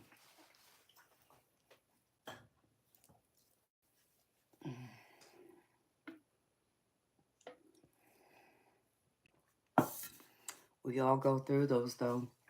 It's part of life, you know. That's how we evolve. It's how we grow. It's how we learn to meet our greatest and highest potential.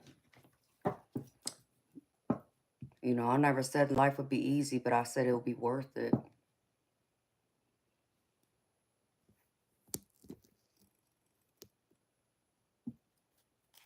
Ooh, moonshot. I would have loved that, honey.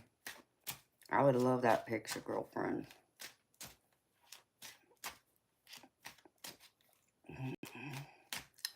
Debs, I think sometimes they do. I guess, to them, I'm that way.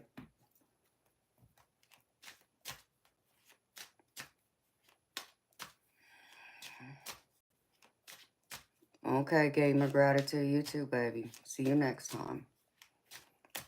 Johnny, I'm sending you nothing but love and light, and I want things to get better for you, honey. Okay, Moonshot, I love to see it, honey. I may have to order it, because I need, like, some mermaid pictures on my wall with some, angels, too.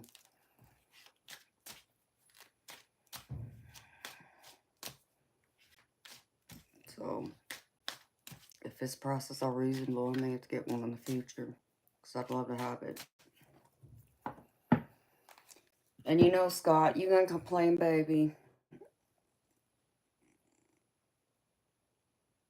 Hi, BG Rod. How you doing, honey? Ooh, I just saw gold spirit orb. It's good to see you too.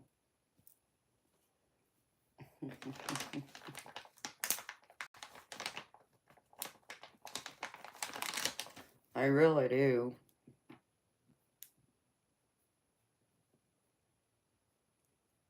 Oh, Scott, I know you're not, baby. I'm just teasing you. Johnny, I understand that. You know, it's tight in my world too, because I got a car that still needs to be fixed. $2,000 is what it costs to fix it. And I've been without my car for 2 months now, so I can relate to that. But even though I'm going through that, baby, I don't allow it to get me down. I know that the money I need to get my car fixed, it will come. And yeah, it means I gotta have a lot of patience. And I get that can be hard to do. But all I can do is do the best I can and trust the universe. You know, trust in the divine, trust in my spirit guides that they'll help guide me the way and bring me the people that need my help who can pay, so I can get my car fixed. So I get it. It's not easy, baby.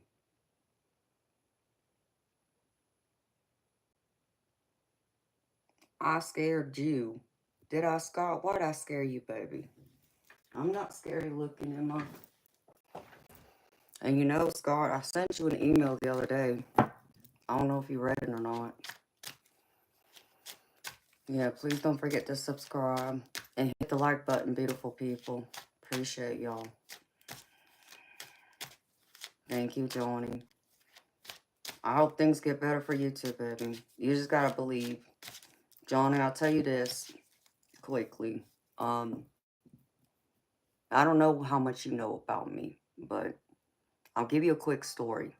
Since, you're talking about you're having money issues. 2 years ago, I was forced to sell my house. And it was not a decision I wanted to make. I was in an impossible position, to be honest. Um, Even though I have someone, they're not working, you know. They got laid off from the job back in 2018 and haven't acquired a job since then. So, because of that, I couldn't afford to live in my old house anymore. So, I had to sell it, which means I then, became homeless technically. Um, and I knew it was going to be okay. I didn't know how. I didn't know where exactly I was going just yet. I still had to work some of the other details out. But what I knew I had to do was sell my home, as hard as it was. I made that decision. And I honestly didn't think it would sell as fast as it did. But my house listed and it sold 3 weeks later, which was amazing to me, even to my realtors, who's a husband and wife team, because of the market, that we're in right now, with the interest rates being, high in the U.S. and all that. Not only did I sell my house, but I sold it for 3 times what I paid for it, or almost 3 times. And, my family was worried, not, because I didn't know where we were going. And I still had to have shoulder surgery because I tore my shoulder. But I didn't have the money to get it fixed because he had lost his job and there was nothing I could do yet. And I wasn't being called to go back to reading cards yet. Like, this didn't even cross my mind. So, my in-laws, thankfully, had another home on their property that we can stay in to get our feet, back on the ground, and so I could have my shoulder fixed and go from there. But all during that time, Johnny, I would say to myself every day, and I still do it now. I always look in the mirror and I always say to myself, everything's going to work out perfectly in my favor. And I repeat it until I believe it deep in my soul, in my spirit. What does that do? It doesn't like make everything magically appear that you need. Like, it's not like it's, I'm saying like money's going to fall out of the sky right then and there. That's not what I mean. But it changes your mindset. And mindset's everything. It puts you in more of a positive mindset and believing no matter what happens, no matter the challenges, no matter the difficulties, it's all going to work out and it's going to be in your favor. And yeah, there's may still be some things that might challenge you, but it's for your greatest good. It's just hard to see that in the moment when you're going through that rainy thunderstorm. You can't see the other side, but eventually you'll come out of that rainstorm and the sun will shine again. And that's what you got to believe. That's what you got to know. So you got to like repeat something like that to yourself and honestly believe it. Take yourself out of that negative mindset, be in more of a positive mindset, and believe you can manifest whatever it is you want and whatever it is you need. And it will come. It may not come overnight. It might take patience. It might even take some sacrifices on your half. I get that too. But it will happen. It'll make you change, the way you look at things and even the way you are out in the world, out in public, If you're constantly overthinking things, you're not really worried about the world around you per se. You're not really worried about the people around you, right? You might even go out in public and not even look people in the eye. But if you can say something like that to yourself every day before you leave the house, at least for me, and for some of the people over the years that I've told that to, they all told me it changed their mindset to where they had more positive energy. They had this extra shot of positive energy that just went into their body to where they believe they can fix it. They can face anything and it will get better. And it gave them the extra energy they needed to go the extra step to get to their ultimate goal. So that's what I want you to know. And that's what you gotta believe, baby. It will get better. Believe in it. Because, you know, Johnny, even though I sold my old house and I hated it, I never ever thought, I never even had the expectation that I would own a brand new house. Never ever crossed my mind. Never thought that was even a possibility. But guess what? A year later, I built this house. I had it built. It was brand spanking new. Never thought I would end up owning a brand new house. Is it as big as my other house, my old house? No. But I mean, it has some of the upgrades that my old house didn't have. And it's more than enough space for 2 people living. 3 bedroom, 2 bathroom house. You know what? That's plenty of space for 2 people. So again, you know, I think the universe had to wake me up. Get me out of that old house, that stagnant energy that seemed to be creeping around, and calm me to where I needed to be. I needed to be here. See, my channel would have never come to be if it wasn't for me having to go through all that. And that's what I want you to know. I needed to lose my home to refocus, recenter myself for me to call up to them and ask for their help on a much deeper level than I had been doing prior. And my spirit guides told me I needed to create this channel, that my voice needed to be heard. My voice, my abilities, you know, having my psychic abilities and such, that there was a calling for me and I needed to answer my purpose because this is what my purpose is. So here I am. So understand me. It will get better. But you got to believe no matter what happens, it will get better. As long as you are taking a positive action towards changing it. Because the other part of it, Johnny, is you can't control what everybody else does, right? We have no control over what everyone else does. The only person we have control over is ourselves. So what can you do? What's in your control to fix it, to change the outcome? And do it. It may come with sacrifices. Yeah, but that's life. So think of those things.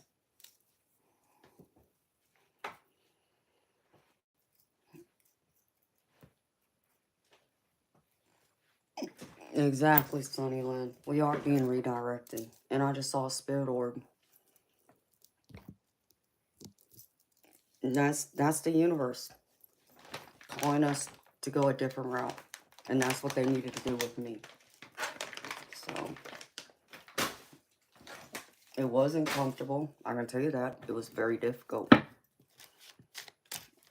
But I survived it. I made it through. I just saw...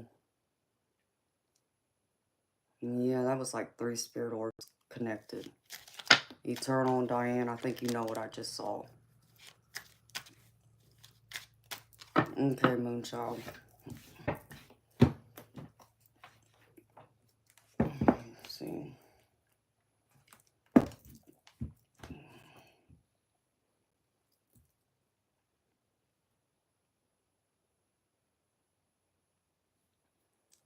Okay, beautiful. Thank you. Johnny, please stay. I hope you're still here.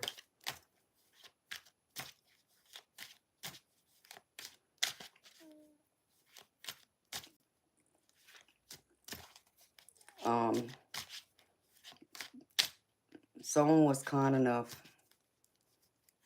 and generous to donate for you to receive a reading from me, baby.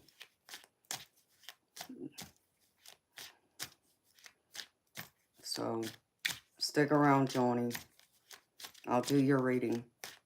I want you to please thank Miss Moonchild.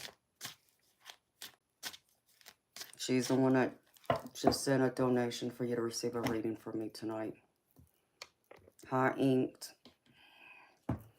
So, I just gotta brush my teeth real quick, baby. And kind of get myself recentered. And then I'll come back and I'll do it. And, yeah, I got someone in mind, Eternal. I was just waiting for something real quick. So, I'll be back, y'all. Let me use the ladies' room.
Dang it. I wish I had that other deck that was supposed to doggone be here, and I don't. Okay. Hi, Anna. Alright, Johnny. What exactly do you want to ask? Let me see how I can ask Spirit this. I don't know what deck to pull from.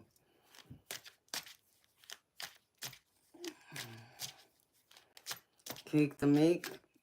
You want to see my toes? 250 bucks. You send me 250 bucks, I'll send you a picture of my toes. Other than that, get lost. Don't come here acting a fool.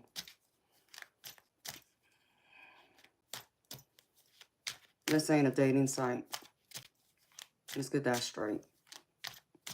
I'm a psychic tarot reader, so I don't know who you think you came on. Talk to like that.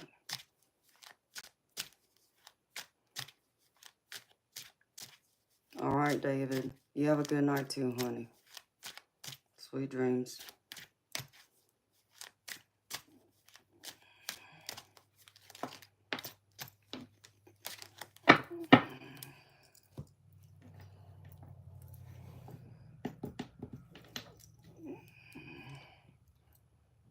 No, thank you, Debs, for the faith. Jeez. All you perverted men want nonsense. And y'all think us ladies supposed to just hand it over to y'all. I think not. See, you wouldn't be that lucky, and I ain't that desperate. Oh, and honestly, Keek the Meek, you know, you ain't got enough money in the world for me. You wanna know why? Because I'm priceless. See, get lost. Good luck with that.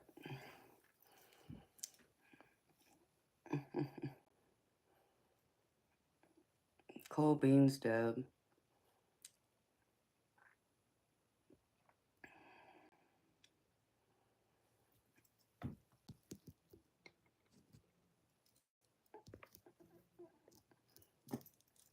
Trolls. Yep. You can get lost too.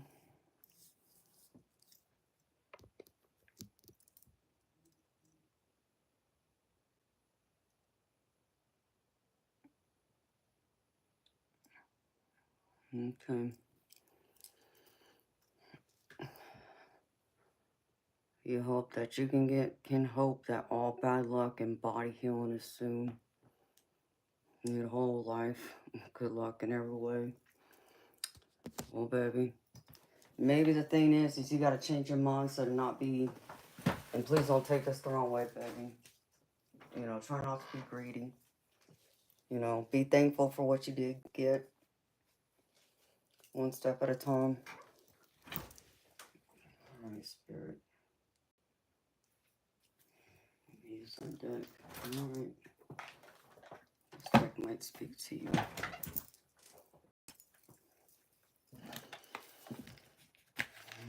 Let's see.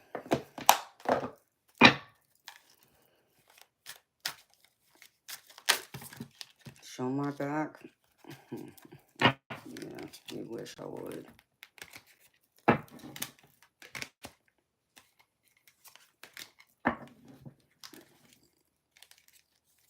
You must be another 3 inches. As if.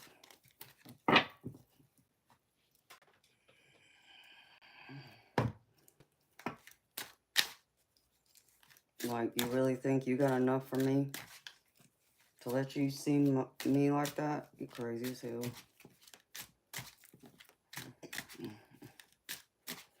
Because as if you wouldn't be able to afford the ring on my finger, honey.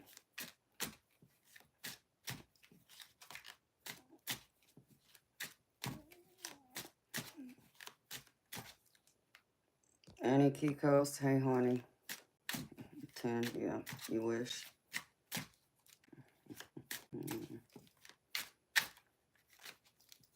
You couldn't even afford a Rolex. Anytime I'll get lost. Stop mooching off your parents.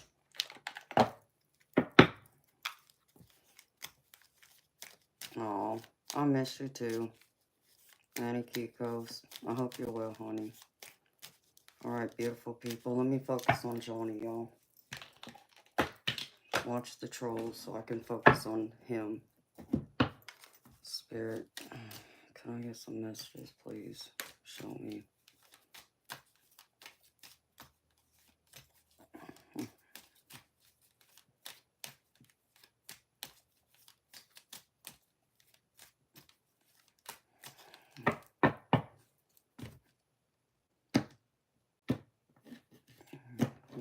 Sweetie dubs. Alright, Spirit. Let's see.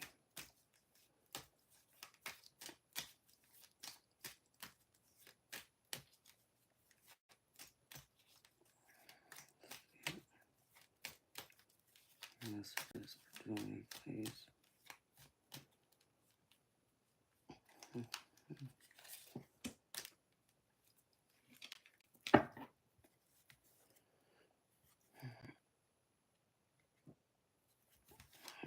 Spirit.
Yikes. Alright, Spirit.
Johnny, are you currently employed?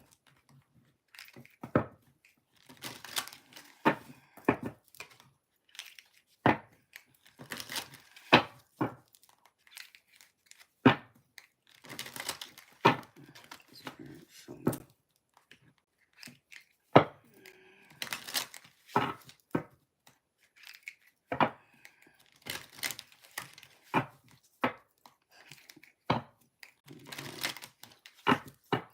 Show me.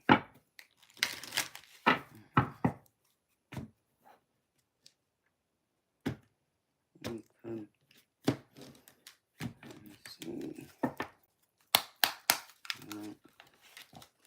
Thinking you do something else, baby. Even though you're on disability, I know you can work so much a month still and collect so much money on top of your disability, baby. And I know that because, unfortunately, my insignificant other is also on disability. And I know, despite of him collecting disability, he can still work so many hours, get and make so much money extra a month without losing his disability. I feel like Spirit needs you to consider that. Something out there you can do, even some side jobs where you might need to work under the table, baby. I've been in a car accident myself, and I know how painful that is. I've had back surgery. I can relate to that too, Johnny. I'm sorry about that. I feel like you need to go about this in a different way. And Johnny, if I were you, okay, I'm not a lawyer, baby. Entertainment purposes only, okay? Use your discernment. But what I'm going to say to you is, if you've been in a car accident and it's put you out of work, like you were out of work or working before, and it suddenly put you out of work where you can't work right now, I would be getting a lawyer, baby.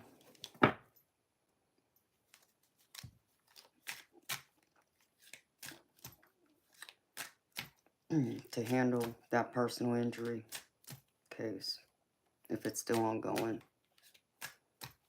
You can't feel like it's the end of the world, baby. There's something else you can do.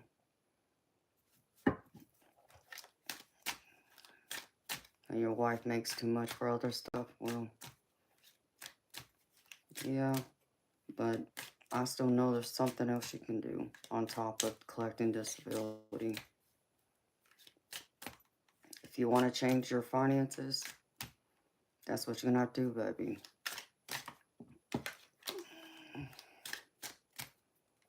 And that's what Spirit's showing me.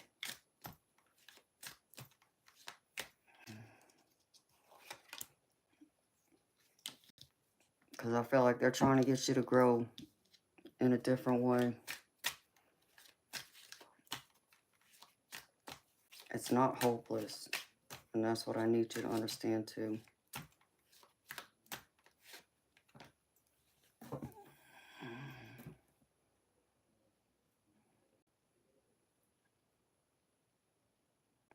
you need to, like, keep track of y'all's expenses. Cut down on most of the stuff. Like Johnny. An example of this would be there's a difference between needs and wants. And y'all got to figure out and separate the difference. So, and I'm not telling y'all to stop enjoying life. That's not what I mean. But y'all need to, like, tighten the belt if y'all are having financial difficulties. Because, you know, an example of that would be like, say you go by the coffee shop every day. You know, a lot of people go to Starbucks. I don't go to Starbucks. I wouldn't spend that much for that nonsense, but I understand people do. Time to cut Starbucks out, as an example.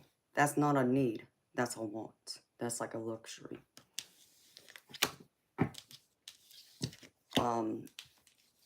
And I can give you another personal story quickly as I'm doing this.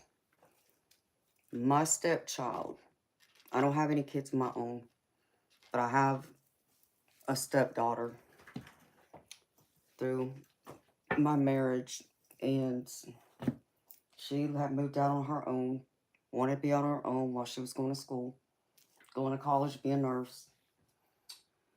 And she ran up a bunch of student loan debt, which we paid for part of it, but the other part she had to take care of. And after being out on her own, living with her best friend and her best friend's husband and such, she couldn't afford to live on her own anymore. And she was being foolish. You know, as you know, most kids, young adults, you know, they make mistakes. So I wasn't holding it against her, but she needed to move home, to make a long story short. And me and my insignificant other, life was gravy. Life was gravy. He was making over 6 figures a year. We lived in a nice home. Wasn't like a extravagant home of any means. Driving older cars, no car payments to them. So we had the freedom to come and go as we pleased. And if we want to eat out every night of the week, we could. If I want to go to the mall and spend $1,000 buying me clothes, I could. I had the means to do it, right? I shot pool a few nights a week, and some of them were tournaments. Others were leagues. They were money leagues, though. And I also bowled while he worked, and I took care of everything else at home. Well, when my stepdaughter said she had to move home, that changed everything. Because that meant I had to take on her finances, help her pay her bills until she got things reorganized. And so I told her. Part of what she did is she got like 2 or 3 credit cards and she maxed them out. So she was paying like a student loan. Her car was paid off. I bought her car. So all she had to pay was the insurance and gas and maintenance. But she still couldn't do it. So she moved home. So I told her, okay, you can move back home, but there's going to be rules. And the rules were she had to hand me over all her credit cards. She could not use them. If I was going to give up and sacrifice to get her back on her feet, she was going to have to sacrifice along with us. That meant we stopped living our lives. I gave up bowling. I gave up shooting pool. We didn't go eat out. The only thing I would do for myself maybe once a month is get my nails done. That was it. Everything else I gave up. And when she first came home, I bought her groceries, went to the grocery store. And this was about, oh my gosh. Oh man. I'll say about 17, 18 years ago. Went to the grocery store. Let her pick out whatever she wanted. Fine. Go to the register. $650 is what I paid for her groceries. For everything she needed. Food and toiletries. Because I told her she was not eating out. We were cooking at home. And it was that simple. I was not playing. So she agreed. stayed home. And I think it was about 3 months later, I also told her that credit card bill, her credit card bills, I needed to see. She couldn't just keep them. I needed to see to verify she wasn't out there using them and being foolish. She was keeping her word. I think it was about 4 months later. Credit card bill comes in the mail. Yeah, well, she contacted the bank and got another credit card. The same credit card she had handed me, she just got a replacement card for it, and she used it. In fact, I think it was one of the charges was McDonald's. The other one was Papa John's, and then she also went and decided to go clothing shopping one day.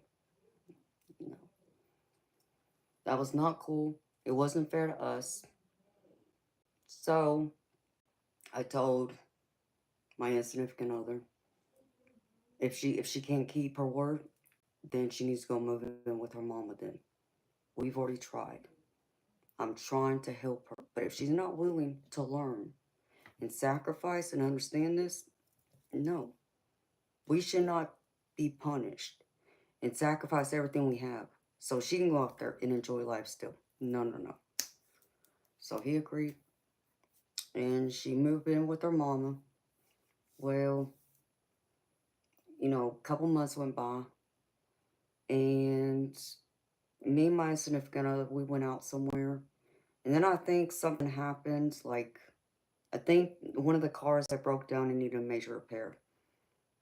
And then he just looked at me. He was like, "Well, I don't know how we're gonna, afford this, because we don't have any money." That's what he thought. So I told him, I said, "No, um, I don't know why you think we don't have the money." I said, we've been eating out. That money's there because we're not paying for, our daughter's, expenses anymore. And he's like, "But we don't have any savings." It's like, why would you think that? He's like, "Well, I just assumed we spent it all to help her." No, no, no, no. I said, that's the thing right there. You don't understand.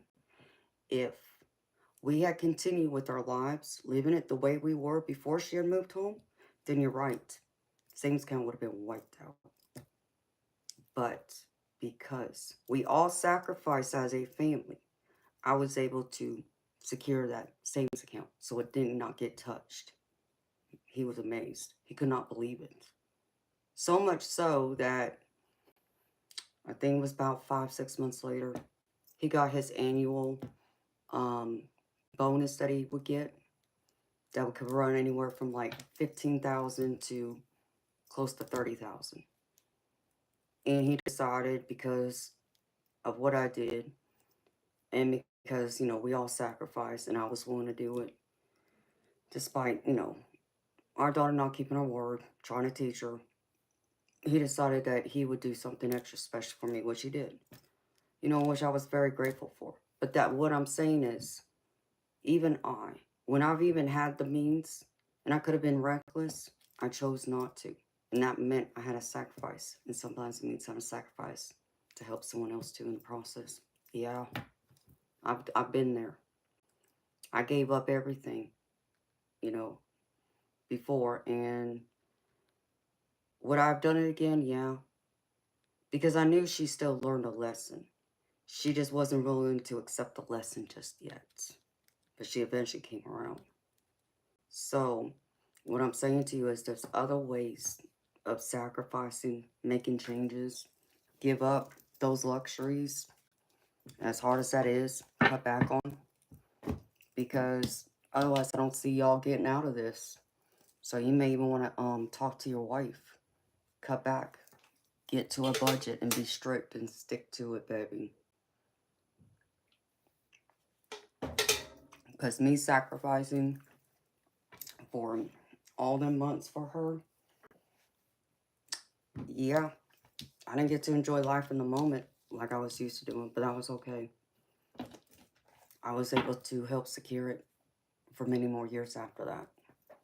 So we didn't have to, live paycheck to paycheck and constantly having to pinch pennies and, which we've always been good about cutting coupons, using them and such, and shopping when sales come about instead of paying full price for things and such. So that's really what Spirit's coming through and showing me.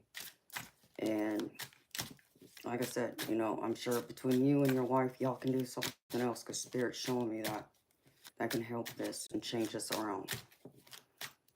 And I would also tell you, you know, if you're still having back pain, I don't know if you said you've had surgery yet or not, but even if you have, I also get that it doesn't fix it entirely. That I do understand too, baby. But it will still get better in time. Hi, Fred. Hi, Luke.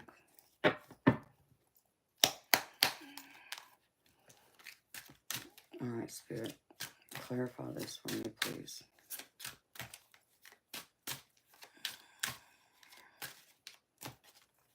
Show me.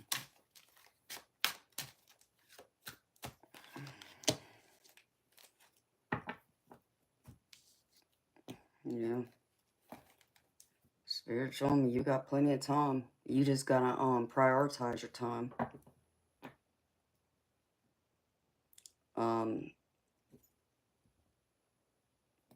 Because I get the Empress here, and the Empress is very abundant. And I feel like, baby,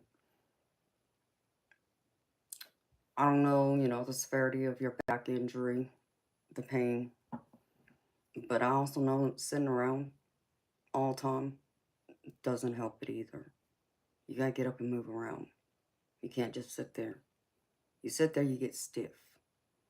And if it's your low back, I don't know what part of your spine it is, but mine's my low back. And let me tell you something. There's times I sit here for hours, and my back is screaming at me. And it swells in my tailbone, and I've already had back surgery. And that's just from sitting here too long. And I know that, so I always have to get up and move around. I make sure I don't stay stiff for long. And I still do the things that I like to do, you know, so I keep my body in motion. Because exercise is important, whether you need to do it for your well-being as far as your back, trying to keep your muscles strong, or just your overall health. You got to move around. Because Spirit's showing me this time management, there seems to be an issue here, baby. You gotta change, you know, prioritize your time, focus on different things, on task. I don't feel like, you know, it's a time to be moping around per se, or, you know, feeling sorry for yourself. And there's still a matter of having to stay positive and come up with new creative ways, which I feel like you've got more creative ways of how to change this. I kind of almost feel like this stuck energy, being stubborn even, of maybe it seems more difficult, harder than you'd like it.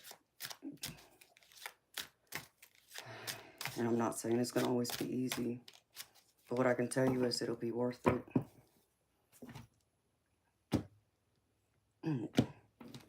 Because those thunderstorms, those rainy days don't last forever, baby. That sun will shine again. Alright, Spirit, show me this.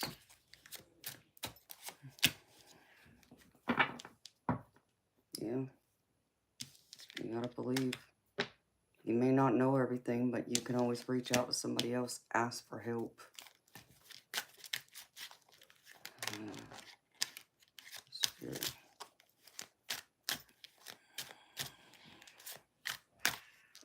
Oh, jeez, my cats are fighting. Oh, Spirit, why is this here?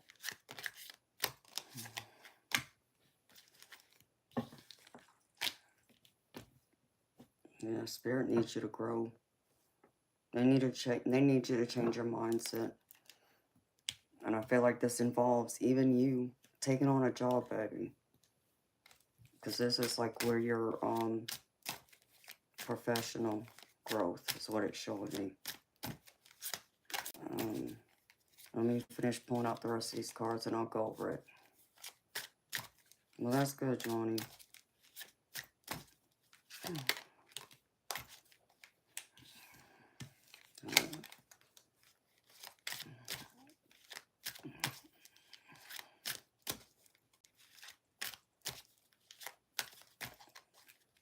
The Spirit is showing me y'all need to reduce y'all's debt.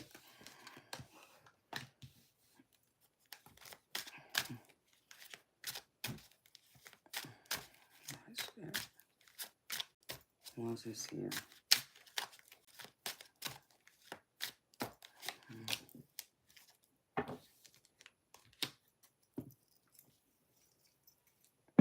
Yep.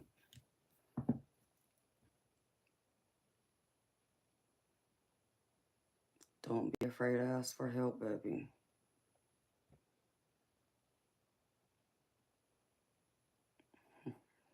This card's speaking to me. Like, I feel like you feel stuck. No way of getting out of this. The Spirit's telling me it's not so. It's all in your head. And understand me, I understand being in physical pain can mess with you mentally. It's hard to focus sometimes. But if you're seeking, you know, an expert, like a doctor who's helping to keep it under control, hopefully that's helping it more. But I feel like your wife is a big part of this too. Baby, I don't feel like, you know, don't put all the burden on her. But it sounds like to me, she's more of the breadwinner right now. So she's having to take the brunt of the expenses and cover them. Which also tells me that she's probably, and nothing against her, okay? But, you know, we all deserve to do something nice for ourselves. At least once a month, knowing, you know, we work hard, doing what we got to do, being responsible, being financially responsible, as long as we're not reckless. So I feel like you and her need to sit down and pick that one thing that y'all can do, treat yourself to, whatever that is, and then everything else has to stay focused on keeping y'all's finances in order. Spirit, show me. It doesn't mean it's going to be easy, baby. But I feel like things need to change. And Spirit showing me that too. But I feel like someone else will come in and help provide y'all that guidance that I feel like you both need. I feel like y'all need to seek out like a someone who's like a financial expert. Who can help you like reorganize y'all's finances. I don't know if you or your lovely wifey has any kind of like retirement as far as like a 401k. And if she's currently working, and if she has like some type of 401k with her employer, I would look at seeing if she can borrow against it. If there's like a whole bunch of debt that y'all are like, that's what's killing y'all, the best way I would go about it, you know, I'm no expert, baby. You know, like I say, use your discernment. There's one or two ways I would approach this. Well, three. First, like I said, the old-fashioned way. You're going to have to cut out all the extras. You're going to have to do it for however long. You know, it's not like you just do it for a month or two and then you stop.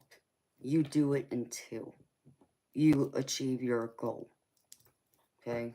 I'm not saying quit enjoying life completely. Like I said, give yourself something to do like once a month, twice a month, whatever that is. Whatever is in y'all's means that y'all can afford. That's within reason. That can be taken out of if there's disposable income. Now, if there's no disposable income, baby, that's a crappy place to be in. Because then that's when bills don't get paid. It's kind of that thing, like, do you either pay the light bill or do you go to Starbucks or McDonald's? You should pay the light bill. You need lights. Not go and eat at McDonald's and get, you know, coffee from Starbucks, we'll say. You see, prioritize what's most important. But I still feel like you need to do something. I feel like there's something out there you can do that where you could get paid on the table, or at least for, you know, you being on disability. I would tell you, you know, truthfully, to go look for a job. Even like think of like a Walmart grader as a prime example. You know, they will work with you, and you can get so much money a month that won't put your disability in jeopardy. I would look into it. Don't think that just because you're on disability you can't, or that a company wouldn't hire you because of your unfortunate, you know, back injury.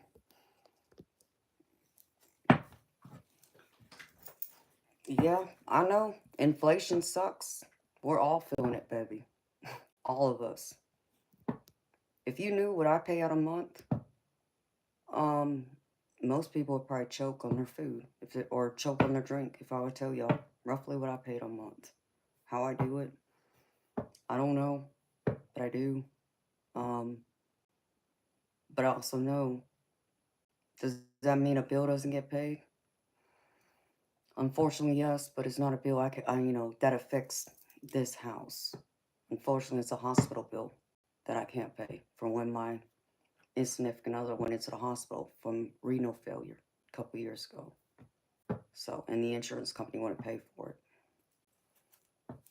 That's why it's either they say you do one of two things. You gotta, you know, tighten the belt, buy the cheaper stuff at the grocery store. Don't be going after name brand. Buy the generic stuff. Oh, and the extra stuff, you know, cookies, chips, that nonsense. Cut it out. You know, focus on what's more nutritious for you and your wife. Um, and you know, if y'all own any credit card debt, it's time to cut those off too. If y'all can afford them. You know, I always tell people, and this is just my rule for me. I never go through and use credit cards unless I know I can pay it off at the end of each month. So I pay that bill in full. I don't play. I'm not going to sit here and pay the bank more interest for what? They're already making money off me just by me using it.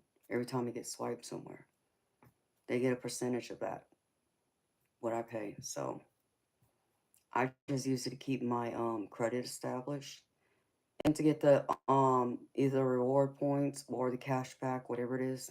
Every credit card is different. They got their own program. But I don't play around with that, which means if I don't have the money in the bank, I don't get it, baby. It's just that simple. I stay disciplined that way. And that's the kind of discipline you and your wife are going to need to kind of figure this out, to get things back, you know, in right order. And then, like I said, the other way is getting a, you know, a little job somewhere that you can do that without putting your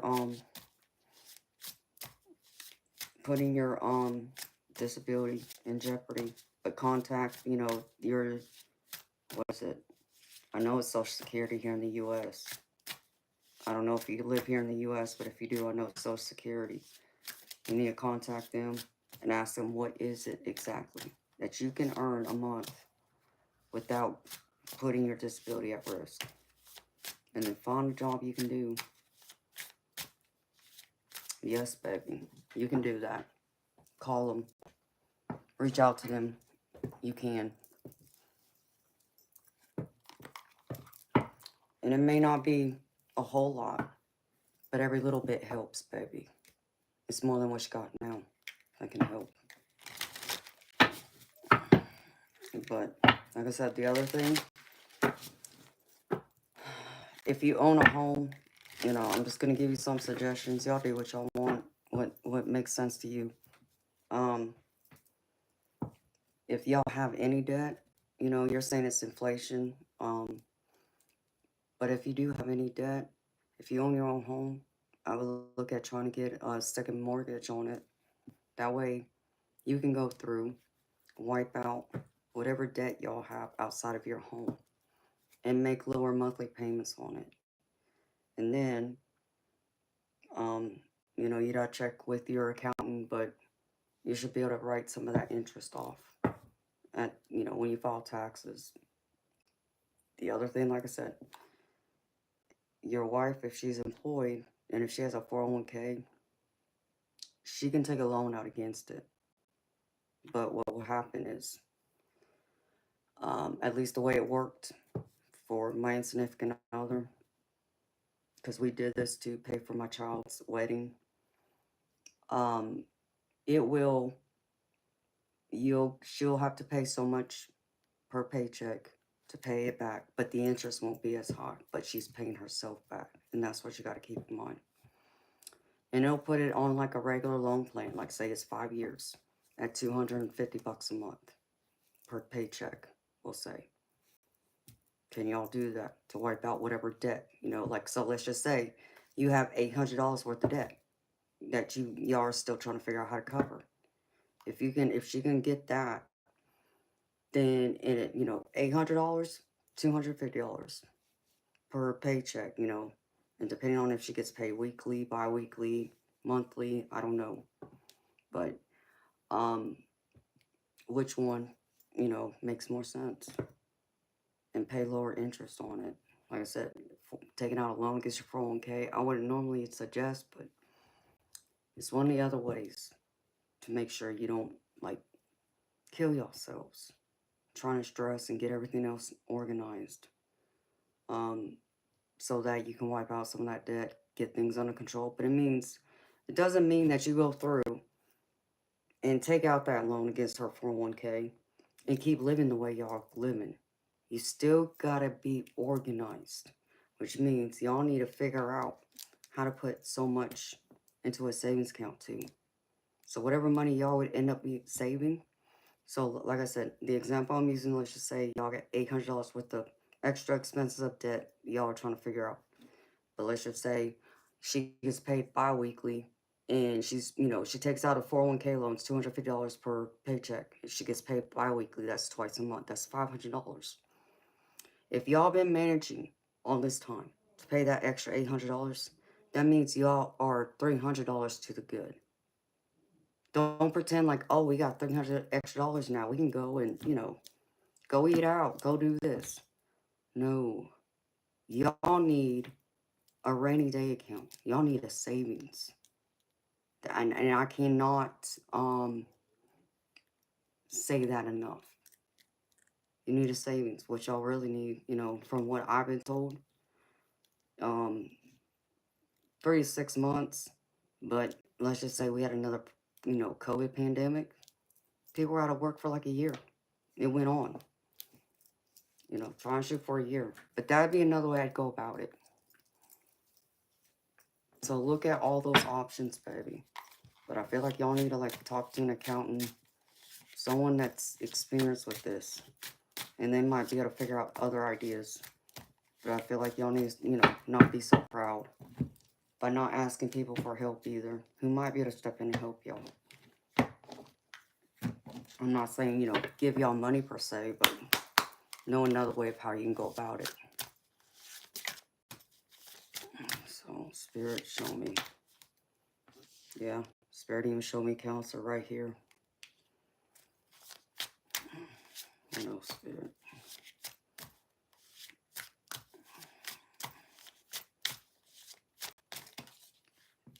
And you may not be able to fix your back per se, but as long as you can keep your pain under control, that should help.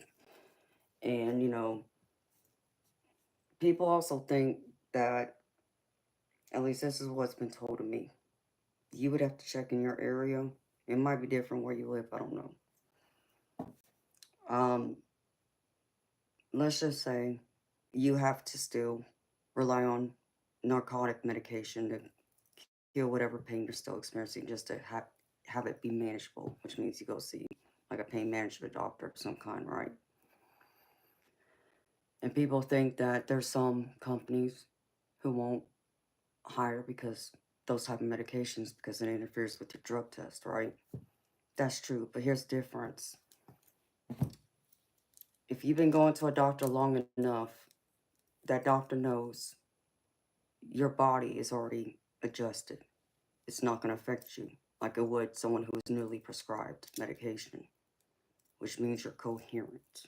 You're here. It may not seem like, to others, and when they hear, well, you take this, take that, and they look at you like, huh?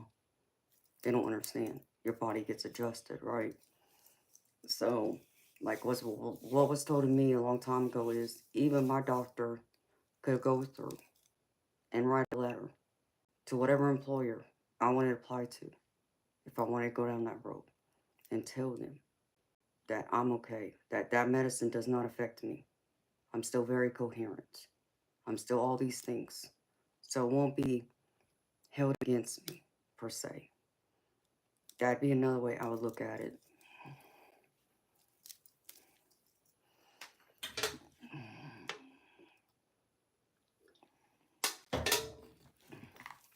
So let me see what else here.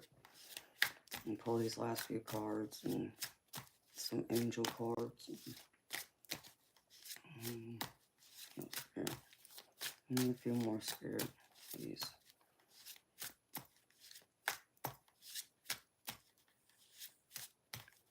Oh, really, Metro? You don't think I'm reading the chat? Get lost. See you, bye. Just because I ain't paying attention to you don't mean I'm not paying attention. I'm focused on one person and one person only, and it's not you. Spirit, show me for Johnny. What else does he need to hear?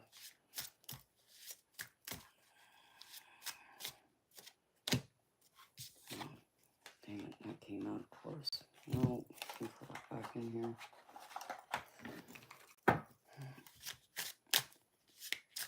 Let's see, Spirit. What else?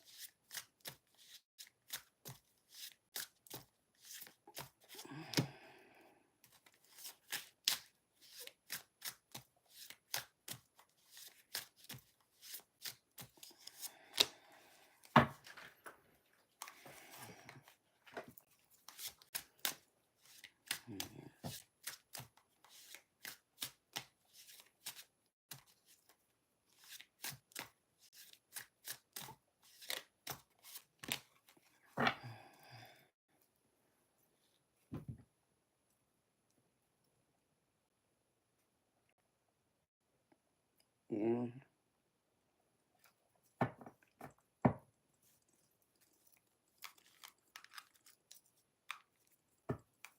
Hey, Bob, let the old soldier come out, baby. You know the lines. And thank you, Scott. People don't know how to read the room. Hi, Jedi. I see you, honey. I'm not ignoring you. Okay. Show me.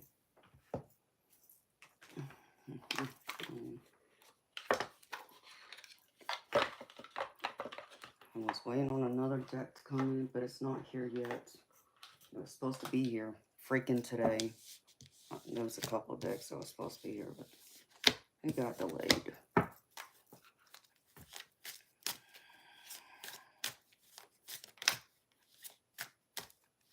Yeah, Johnny, I understand that, baby.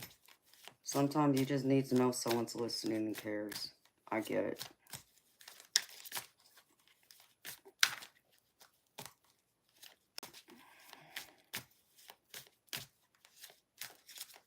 Because, Johnny, what I can tell you is, like, with my back,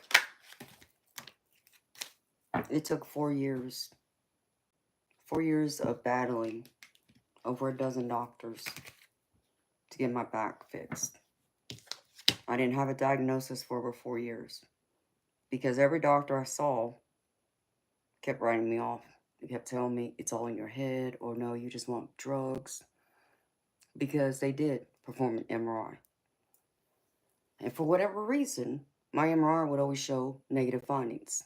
Nothing would show up on my MRI to say anything was wrong with my back.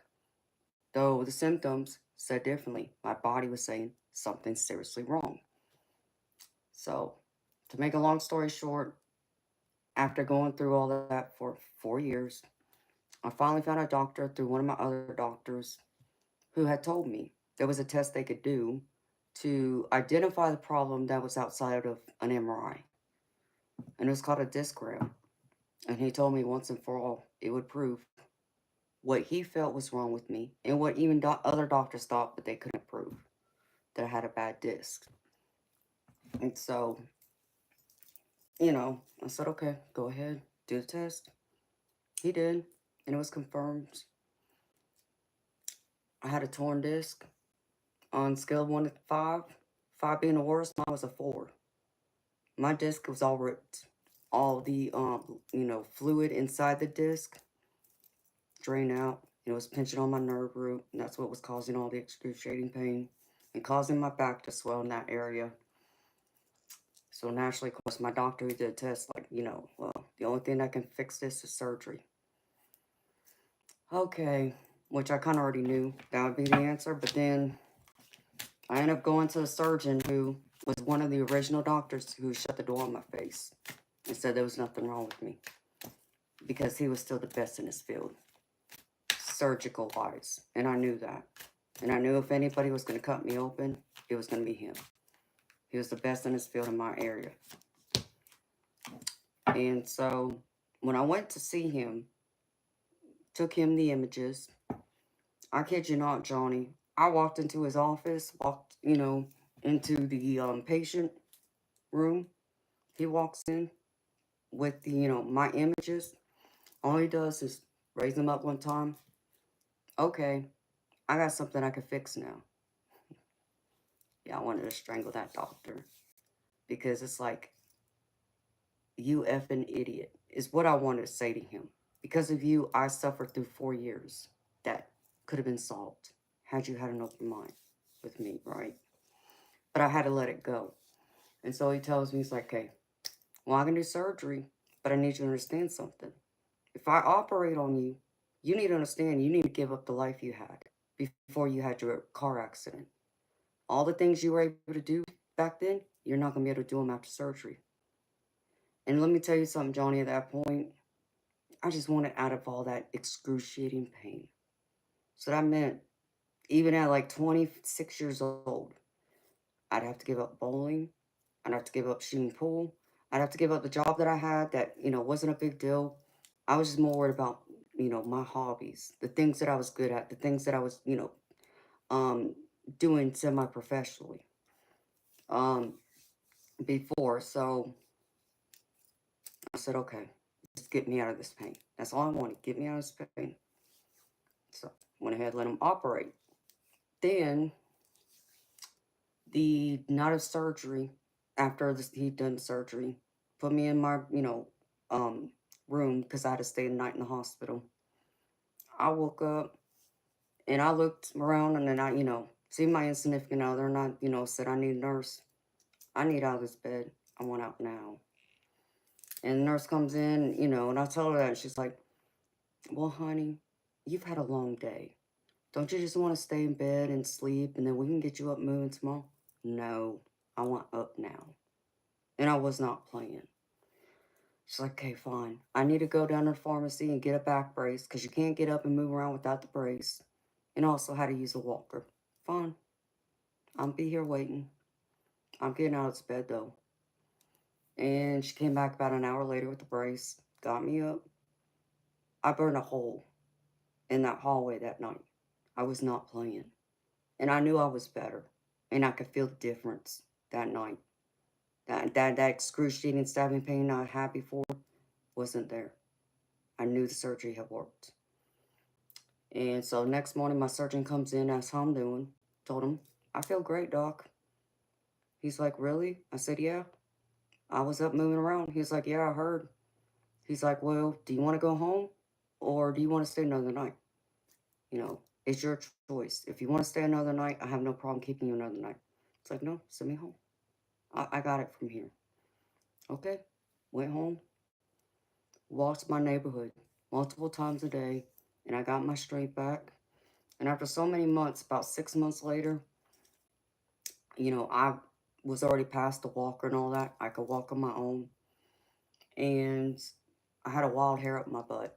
And I looked at my family and said, okay, we need to go to bowling alley. I said, I need to know. I said, I know what the doctor told me, but I need to know for me, you know. Or excuse me, it was the pool hall. I need to know for me. Can I shoot pool?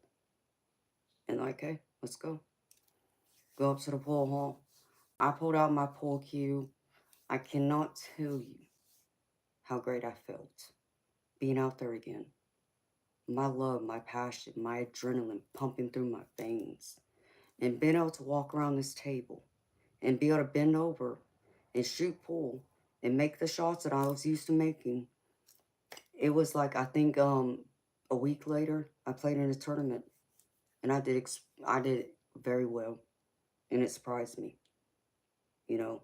So even though the doctor said I wouldn't be able to do this, I proved him wrong, okay? Then right before my 1 year follow-up with the surgeon, same thing. Looked at my family. I need to know, can I bowl? I need to know. Before I go back to see him, I need to know for me. I know what he said, but I need to know for me. Like, okay, let's go. Go down bowling alley. Same thing. I picked up that bowling ball like I never set it down.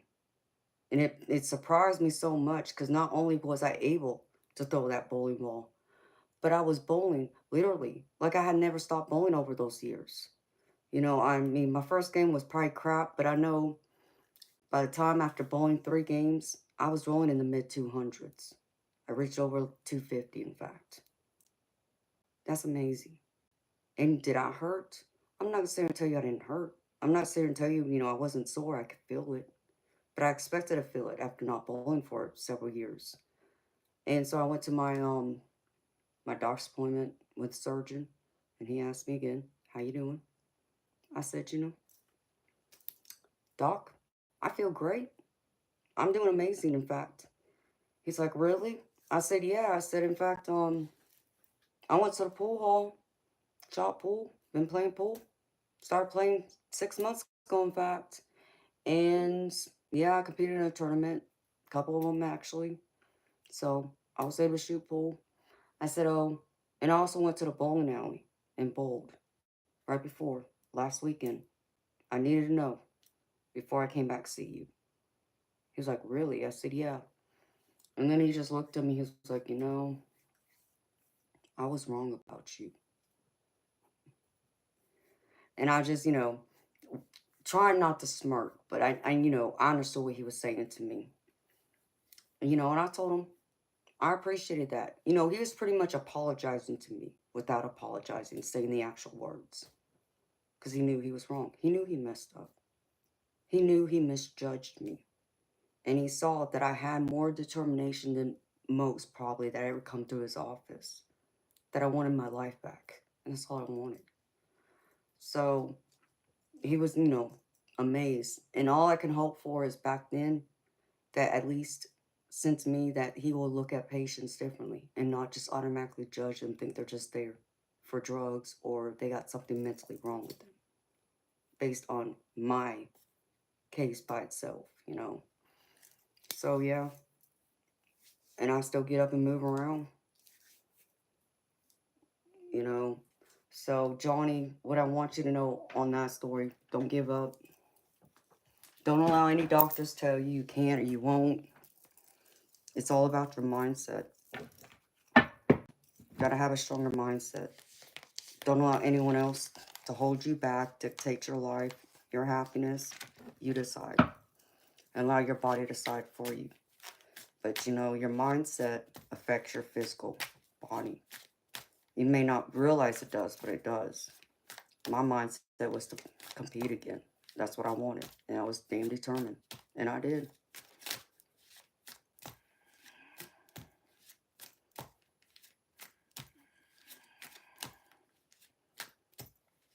Yes, they are. Come more spirit. And the same thing, my shoulder. I had rotator cuff repair surgery done February last year. My arm was in a sling for 8 weeks. I was in a sling, I think 3-4 weeks longer than what I was supposed to be because the physical therapy office couldn't fit me in when I needed to start therapy. And my surgeon was scared. He was worried. He thought he was going to have to do surgery on me again because he thought my arm got too stiff just being like this in a sling. So when I finally started, therapy, after I think like the first 2 weeks, I went back to see him. He told me, he's like, if you can't do certain things by the time you come back to me, I'm gonna have to cut you open again. It's like, oh jeez, please no. Nope, that's not happening, doc. Wait and see. You're not gonna cut me open again. So I went to my physical therapy office and I told him what my surgeon told me. And they're like, we are just getting started. I said, I understand that, but I'm telling you what he told me. So I suggest y'all do something and get my shoulder moving, or I'm be underneath the knife again. And I don't want that, please. And I let them pull on my arm, do whatever they had to do. I mean, even one of the girls that was working with me, she was putting all her weight, pushing my arm around just to get it to move.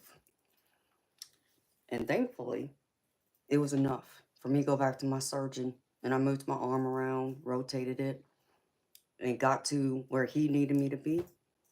He was like, well, I don't have to do surgery on you. Thank God. Well, rotator cuff repair takes about a year, roughly, for most, to come back from, especially to get your full range of motion. I got my full range of motion back in 5 months. Even my physical therapist couldn't believe it, that I could get my arm moving that quickly. It's like I was damn determined. If y'all think that I'm just coming in here and doing these exercises and I'm just going home and not fooling around with them, you're going to make nothing coming. I was out there every day doing all the exercises. I was doing both the physical part and they even had me doing the, what do they call that? Occupational part. I did both. I was determined. So, again, you can do it, baby. Don't let anyone tell you can't. So, I got released. I think it was 7 months after my surgery. I had my full range of motion back. Could I have continued physical therapy? I could have, but the insurance company wouldn't pay for it anymore. I said, I got it from here.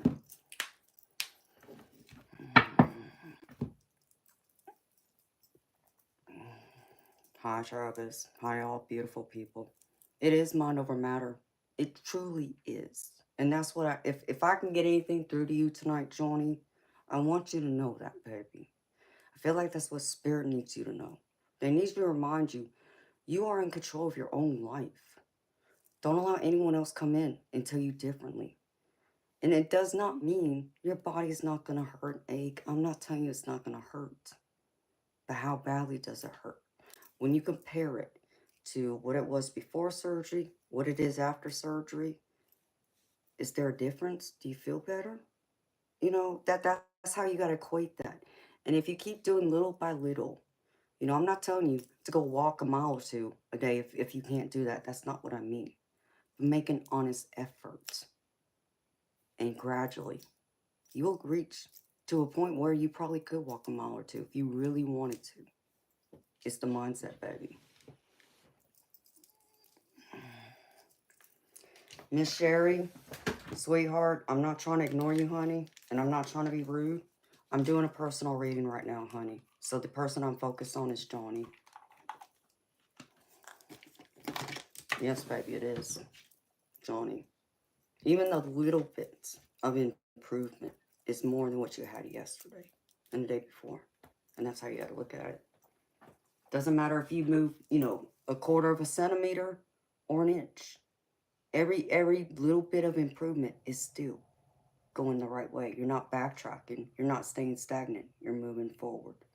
And that's the key.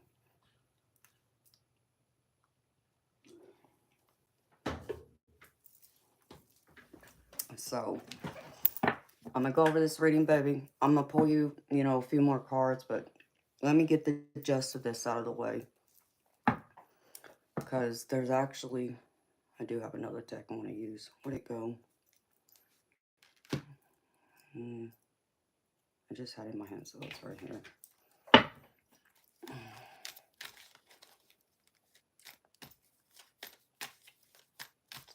Hi, beautiful people that came in the room. I'm not ignoring y'all. Please understand me. I'm not being rude. I'm doing a personal reading right now. So I'm focused on Johnny.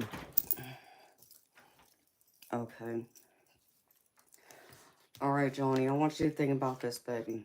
I pulled cards from one of my money decks, but it's a money and career deck. Okay. There's another one I wish I had to do your reading, but it's not here. And it should be here tomorrow. Because I'm waiting on it because there's a couple other decks in there I need. But I'll use the ones that I have.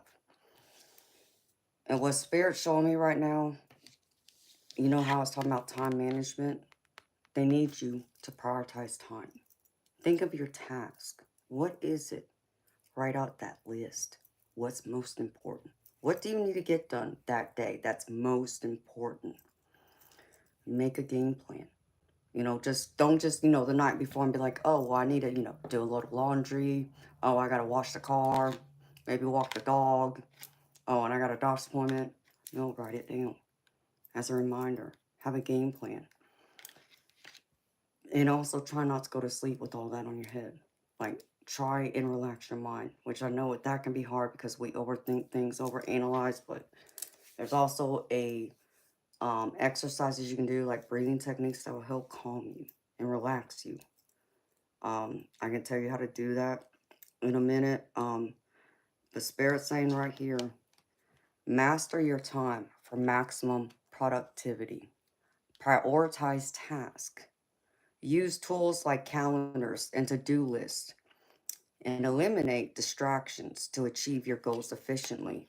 So even like distractions, like say, you know, I'm happy you're here, baby. So please don't get me wrong, but we all know the internet, social media can be a distraction.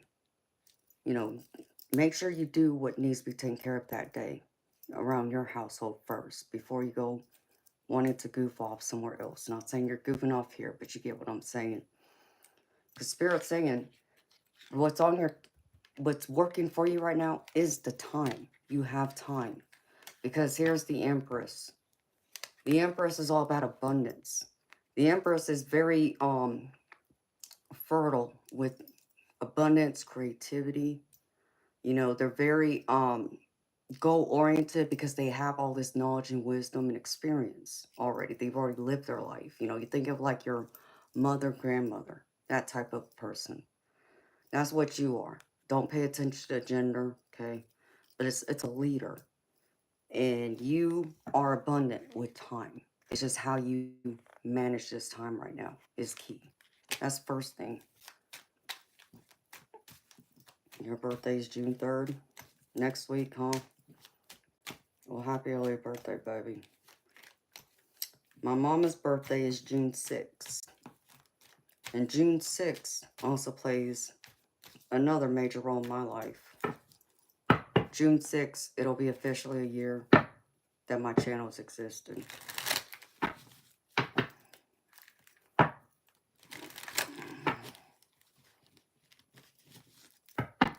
You leaving Sunnyland? Or is it you, Judith, you're leaving again?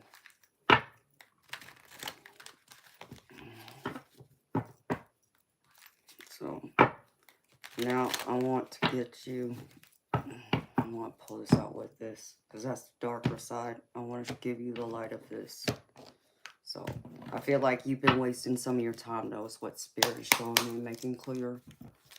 So, Spirit, show me this. Clarify this Empress, please. Thank you. Yeah, I feel like you're not being aware. Your attention is not where it needs to be with this Four of Swords. Like I'm being shown with this Empress, this Four of Swords, like you laying in the grass, just taking it easy. Nothing wrong with that. I'm not saying don't have your moments to relax and take a break, but I feel like you're doing it way too much, or you're not making the most of your time. So reorganize, you know, divide your time, you know, make a list, how much time you're going to dedicate to getting such things done, and how much time do you want left over for your free time for you to, enjoy something, you know, if you want to watch TV or play around on the internet. But also look at it as an opportunity for you to do some research, you know, take another look at y'all's budget, because Spirit's even showing me it's time to really track your expenses, which is the next card. It says track your expenses diligently. Use apps or spreadsheets. Review your spending habits and identify areas where you can save money. Right here. And this is the Page of Wands with it. Okay. This Page of Wands is like someone, it's like a younger energy that may not have all the knowledge, all the experience, but what they have gained, they're going to try and use it. They have that desire, that ambition to want to try anything. And I feel like that's you here. You know, this is you, you know, coming out in the light, realizing that, yeah, something needs to change. This needs to change. These adjustments have to happen. And I understand that, you know, like I said, your wife may fight you on it, but y'all are supposed to be a team too. You know, I would hope that she would trust your leadership. Spirit, show me, clarify this Page of Wands. Okay, because I'm getting the Tower with this, baby.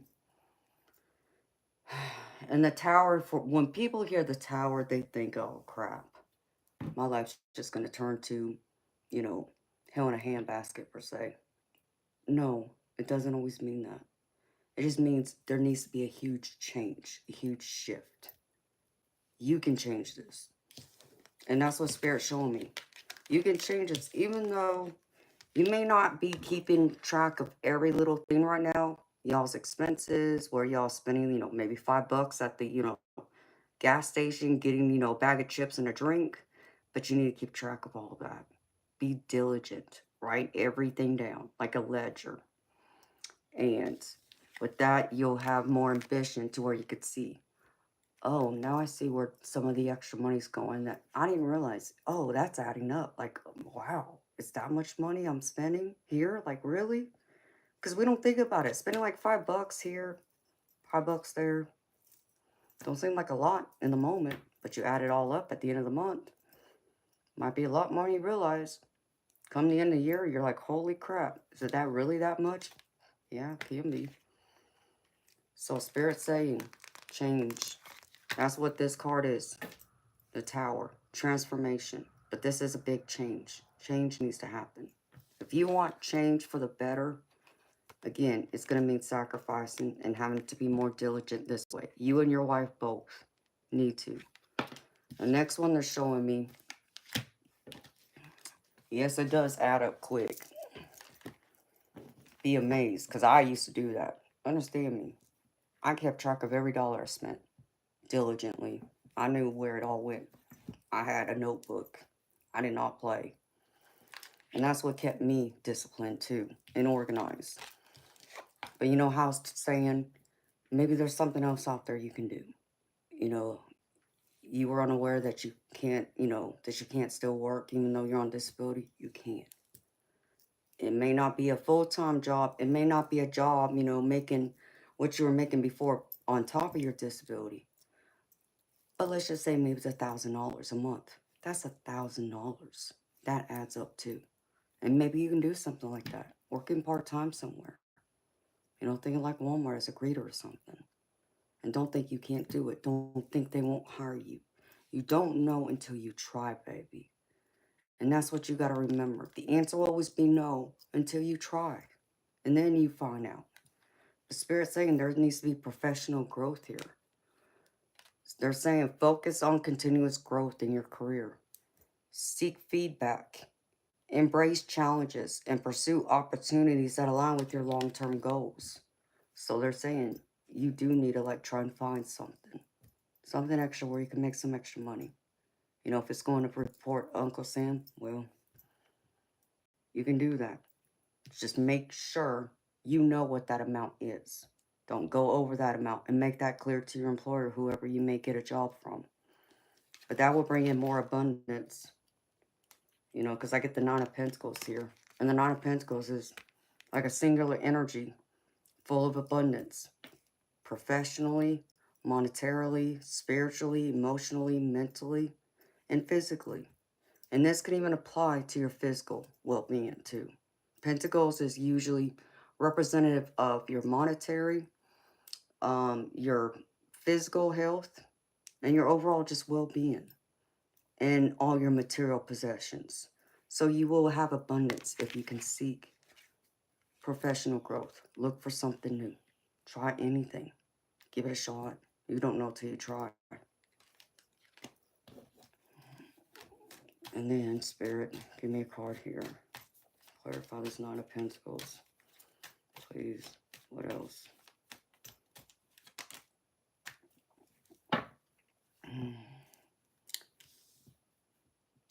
Yeah, this feels like your wife to me. I feel like your wife will be supportive here. I feel like this is your wife showing up. Queen of Cups. And I feel like she's a very giving person too. I don't feel like you're going to get a lot of pushback from her.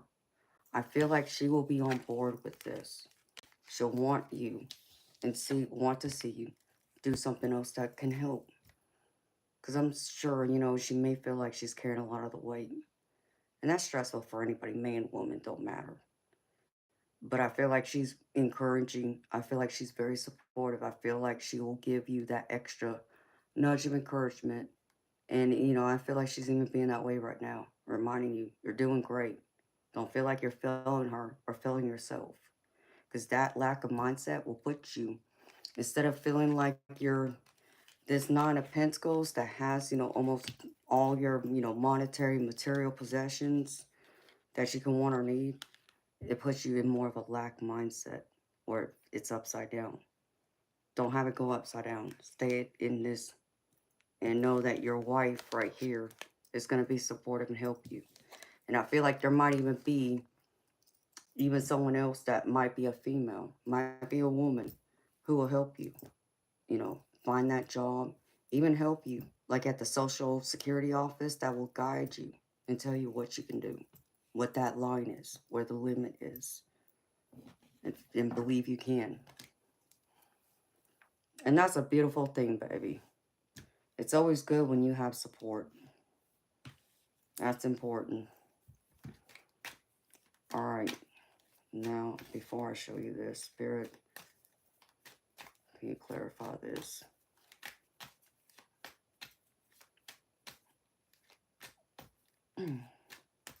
It's always good to have someone who's supportive of you.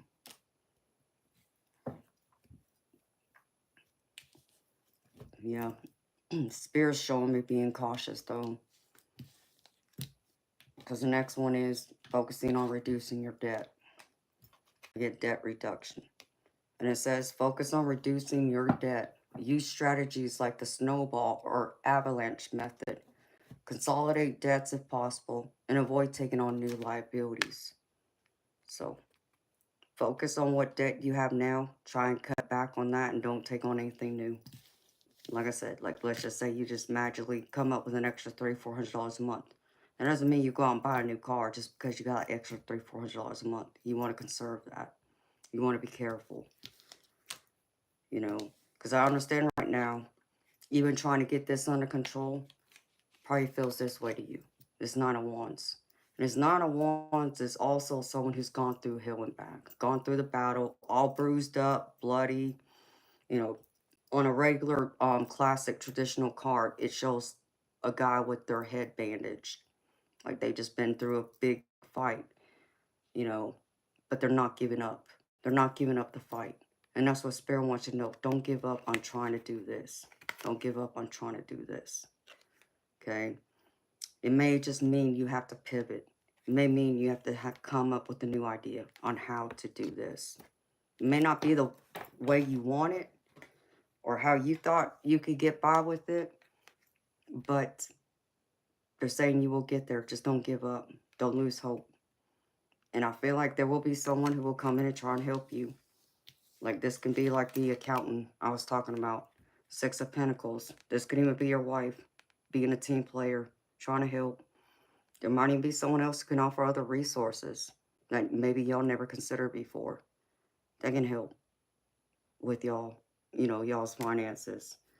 Just be cautious. Be aware. Okay, Spirit wants you to be aware with the Seven of Swords. Be cautious. Don't, let things, slide, is how I would put it. Um, People can, do things that can be easily missed that you may not consider or think about.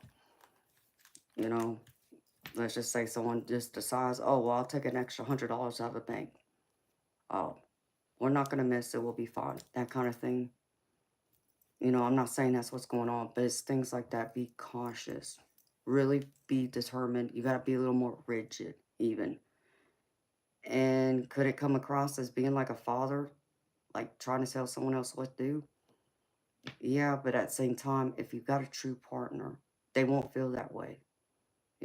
Well, is everybody going to mess up? Yeah, people can fall off the wagon and, look, I just needed to go to the mall. I needed to, buy, an outfit to feel good. I get that too. And I get it's hard to give that up.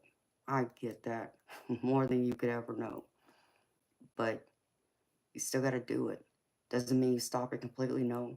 But like I said, maybe instead of it happening once a month, maybe it's every couple months. You treat yourself. You figure out what it is for y'all, how it works in order to tighten the belt so it doesn't go all out, down the drain, it seems.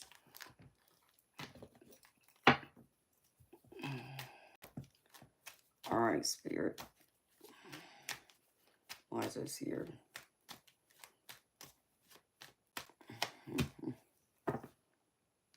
You gotta put your ego to the side because I'm getting the devil energy. Okay, devil energy doesn't mean evil. It just means that you gotta reevaluate where you stand.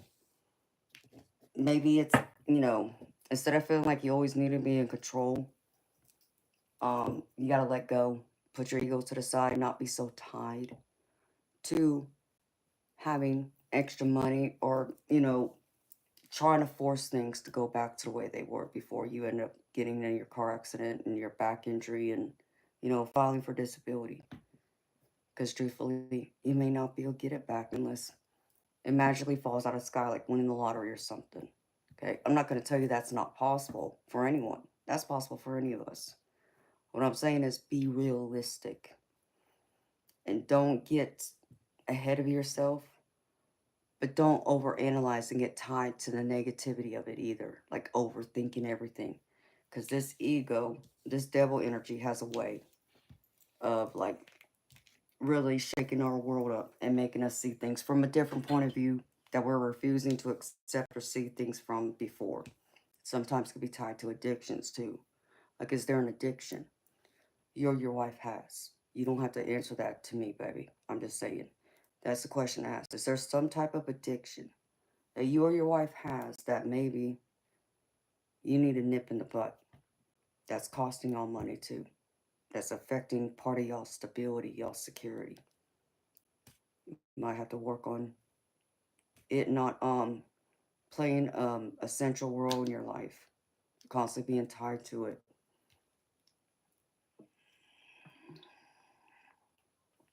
Yeah, we all overthink. I get that. But Spirit overall wants you to monitor, be diligent, because it's financial health is the next one. And it says monitor and improve your financial health. Regularly review your credit score. Manage debts reasonably or responsibly. And plan for future expenses. So work on this. Work on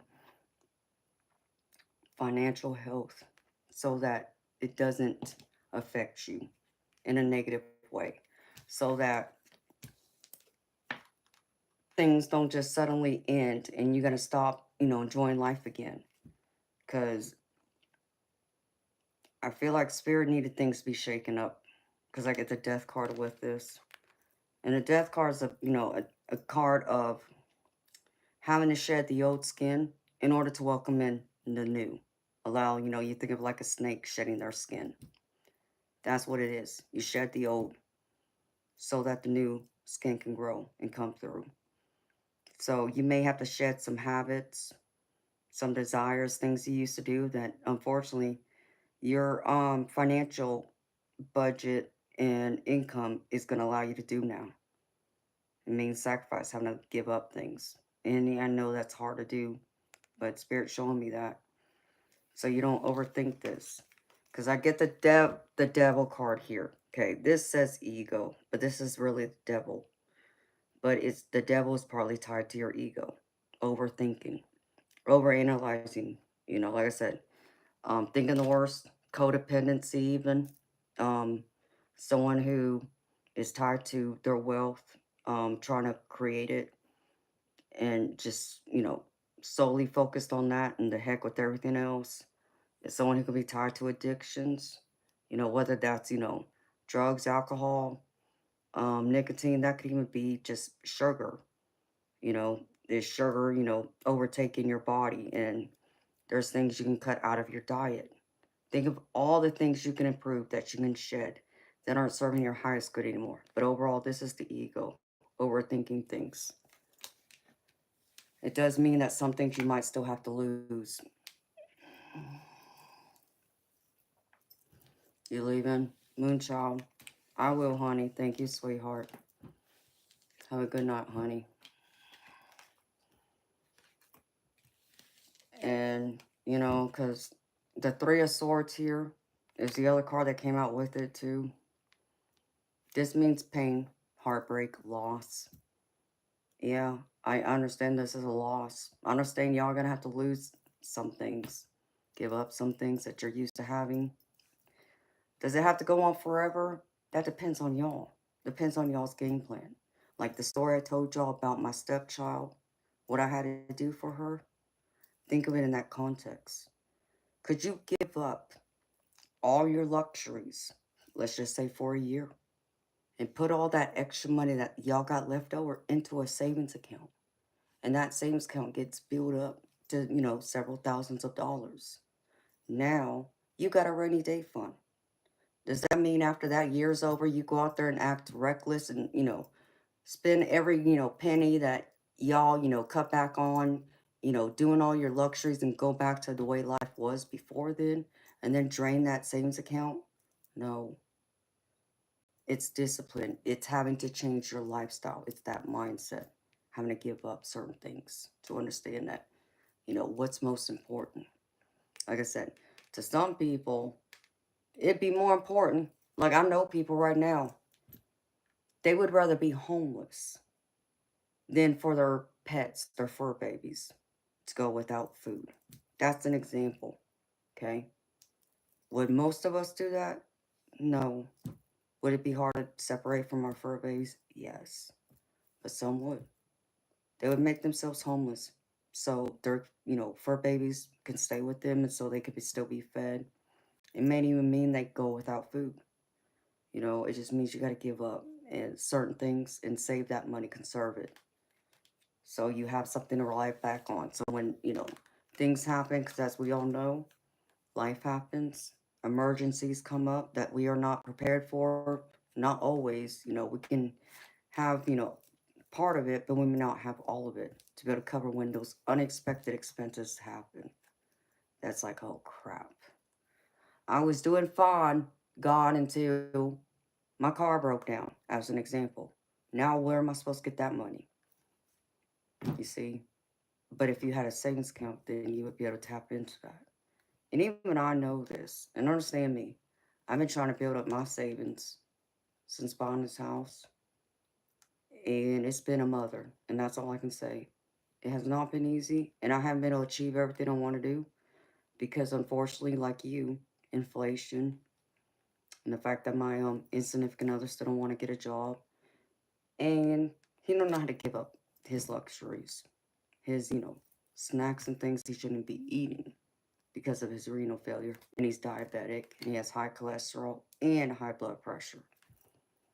But that's on him.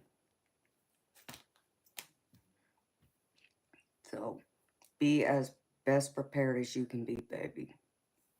Don't think that it's hopeless. Because Spirit wants to remind you, you're like the Hierophant. You already know this. It's just a matter you got to remind yourself of this. The Hierophant is someone who has a lot of wisdom, a lot of knowledge. It's one that others look to. Think of it like a teacher. Only this time, though, the roles may need to be reversed. You might need to be the student and look to someone else as the teacher, as a mentor who can help guide you through this and walk you through this and talk you and your wife through this, how to get to the other side. But it also means you can't change what you don't acknowledge. You got to first acknowledge, okay, my expenses is X amount of dollars, but I only bring in X amount of dollars here. My expenses are more, my income's less. Well, what does that mean? It means that this needs to be adjusted somewhere. Or you increase your money. How do you do that? Getting a job, doing something like that to get more money, but you still reduce this at the same time. You do both. If you can do both, the quicker you get there, especially if you can stay dedicated and determined to it and put yourself on a time frame for how long. And be true to it, stick to it, and you'll get there. Because Spirit's showing me you're going to need someone, a counselor, to help. This is from my money manifestation deck. So you're going to need a counselor. You might be someone that people come to for guidance, but now you are the one that needs the guidance. So seek an expert who can help you with, the money, how to better manage it, how to look at other things, maybe draw from other things that maybe you didn't think about before, or maybe you weren't willing, and maybe you now need to reconsider those options. Are also showing me maybe it's time to change location. Is there a possibility that y'all can move where it don't cost as much? That'd be a way to reduce it too, where y'all's expenses may not be as high. I don't know if that's a possibility, but this is even saying like a truly prosperous life is one with freedom to travel and freedom to live in the locations that you desire. So it's a possibility that maybe change your location might change this for y'all. That's another piece of advice that they're giving here. They need you to innovate yourself. It says with the right inspiration, you can bring a novel approach to almost anything. What can you innovate to contribute towards making the world a better place? The world a better place, meaning your world right now. What can you do? Be inspiring. Think of all these creative ideas. Take some time out. Allow your mind to wander. Just think. Talk to the divine. Talk to your spirit guides. What can I do here? Can y'all help me? Where do I go? Who do I call? Who should I trust that can help me and give us the right guidance to put us back, on grounded footing again, where we don't feel like we're suffering over here constantly. And then the other one, focus. And it says it's difficult to be productive when your energy is scattered in so many directions. This means focus. Be dedicated. Stay focused. Don't allow these distractions, outside influences to change your mind, change your mindset. Be willing to look elsewhere. And, sometimes it's hard to do that when you got so much chatter going here and there. Yeah, we want to spend time with friends, family. And I'm not saying stop doing that. But, we'll just, throw out an example, okay? Say your house is empty, you ain't got no groceries. And you also need to go see the doctor and, say you got to go by the pharmacy and pick up medication. But then a buddy of yours calls like, hey, man, can we get together? Can we meet up, have lunch? Oh, yeah. Going and meeting up with a buddy sounds more appealing than responsibilities, right? This is a distraction, though. You still got this to do. Focus on this. Once you can get through that checklist. Okay, hey man, I can't do it right now. Can we get together maybe tomorrow? I got errands I gotta run today. I gotta take care of. Sorry. I really would love to meet with you today and just catch up, but I can't. And if they're truly your friends, your family, they love you and want nothing but the best for you, they'll be understanding. Okay? Because I can tell you, Johnny, when I had to sell my house, understand me, my old house was almost, it was about 2,300 square foot house, heated. And it was 3 bedrooms, 3 bathrooms. It had 2 living rooms, a kitchen, and another dining room, and a formal dining room. So I had 2 separate like dining areas. One's considered a breakfast room, the other was a formal dining room with a 2-car garage. 2 of us in that house. And I knew I was gonna have to pack up that house. So you know what I did? As hard as it was, when my brother's birthday came around, when my nieces and my nephews' birthdays came around, as much as I wanted to go and see them, spend time with them, I knew I couldn't. I knew I had to focus on packing up stuff in the house because I was on a timetable. I only had so much time to pack up the house that I had to be out. And I still had to hire movers. Plus, I had a hot tub in my master bedroom inside my house that I had to get moved. That was going to be separate. So there was all these logistics to it. So yeah, I had to let people down. I didn't get to see my stepchild, her kids. I didn't see nobody. Around the clock, packing up the house, room by room, and then going to my other things that I had to go to, like the doctor. You know, that's the only place I went. I wasn't even getting my nails done. Gave all that up. So it sucked, but I knew what I had to do. So I knew my family would understand. I knew my friends would understand. Did it hurt them? I'm not going to say it didn't, but they also understood. I wasn't doing this because I didn't want to see them. I had to do it because I had to be responsible. Not just for me, but for him in our home and what we were taking with us, and taking it to storage and hiring movers to move it from the house to the storage until we figured out where we were going after that. That was the priority. So prioritize. Oh, it was rough. But I got through it, baby. I made it. Boy, let me tell you something, Johnny. As soon as I did, we sold the house and I was still packing the night before. I was scheduled to go down to the attorney office to sign the papers, handing over my house and getting paid for it. Still had stuff, was filling up my car of stuff. And so once I got to my in-laws' house where we were, allowed to stay for a short period of time, exhausted. I was not just physically exhausted, mentally, emotionally, spiritually. I was bankrupt. All that. And I felt it. My body hurt so freaking bad. It made no sense. And I had to sleep for like 3 or 4 days because I was just completely wiped out because I did most of it myself. I packed up 2/3 of my house by myself. That was a lot. Carrying around all these heavy boxes. I even loaded them up and put them in the back of my trunk of my car before the movers came in and moved all the furniture and everything else that I couldn't move. So I was going back and forth to the storage unit before the movers came in. But I did what I had to do. So you see, discipline. It's not easy. I'm not saying it is. But you still know what the ultimate outcome is, what you're trying to get to, step by step. Doesn't matter how big the step is, doesn't matter how small.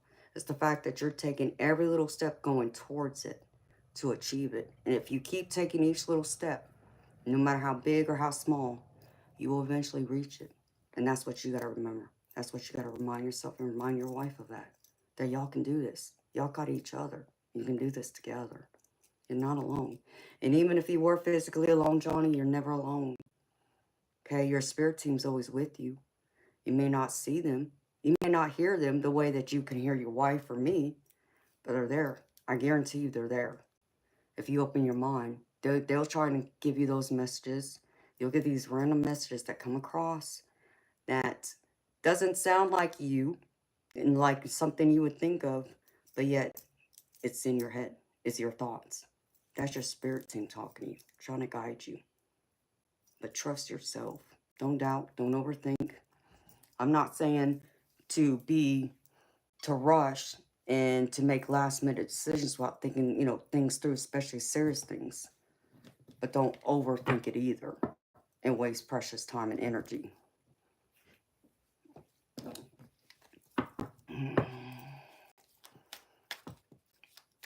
Yeah, it is. And when you can do that, then you can have a break. Because Spirit's saying, you do deserve a break from this, too. I get the retreat card. It says, sometimes taking a break is the best thing you can do to gain clarity in a fresh perspective. So, give yourself those breaks. Don't be so hard on yourself. Don't beat yourself up if you don't accomplish what you need to accomplish. Take those breaks. You deserve them. Your wife deserves them. Like I said, take her out to eat. Treat her some way to where both of y'all feel like y'all are still achieving, but y'all are doing it together. Not individually, but together. That's the foundation. That's the main relationship in your life. Outside, unless, you believe in God, depending on how that plays in your life. But your wife is supposed to be uno, right? You got kids, yeah, they're part of that too. But outside of that, everyone else comes after. So you got to think of that. So treat her as the queen that she should be in your life, as the priority. She has your back. You know that. Have her back. Make sure you show her and you let her know how appreciative you are of all the things she does, how she helps you. And I can only hope she returns it back to you, which I feel like she does. I feel like she does encourage you a lot. I just feel like sometimes you have a way of getting down on yourself and you get stuck. Like you overthink it and you can't get yourself out of this rut. And that's easy to do. I get that too. So, now,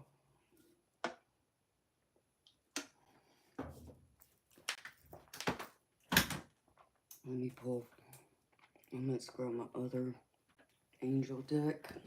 Hold on, baby. I think it's this one. Might be, yeah, this one. Yeah.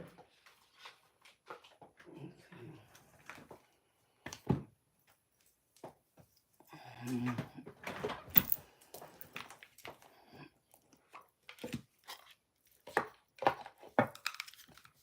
Alright. Let me pull a couple messages from here. And I got some messages from the universe and a couple other messages for you. So I hope all this is helping, baby. Spirit, show me.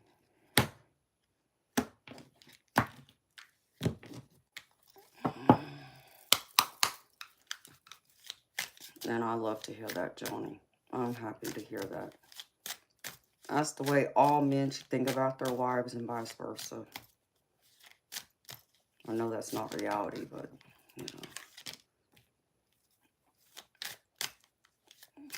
that's how most should. Okay.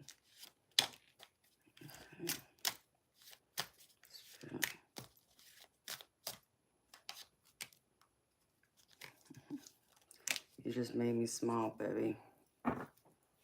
Wow. I couldn't have pulled out a better card for you, baby. Okay. I got these couple angel cards, Johnny, from your angels. And guess what the first one is? Money. Right here. I can't make this up. And it says, the angels ask you, cut back on your spending and get the most of your money in line with things that are most important to you. The angel number 88888, which is 5 8s, is a message to learn to manage your money better, as it can help you become financially secure and provide a safety net for any unpredictable situation. And there's a positive affirmation here, Johnny. It says, I am tapped into the universal supply of money. I am tapped into the universal supply of money. Remind yourself of that. That's like a positive affirmation you can say to yourself multiple times a day. But don't just say it, believe it. Believe it like it's real, like it's true, like it's happening at this very moment. And if you hold on to that, you'd be amazed. Those positive thoughts manifest your reality. The other one is wisdom. The angels are letting you know that working on nurturing a deeper connection with your own divine power can help you to deal with changes and challenges with ease and can ensure you become your own tower of wisdom and calming presence in your life. And the positive affirmation here is, my mind is strong, open, and clear. So use your wisdom. Make sure you tell yourself your mind is open, strong, and clear.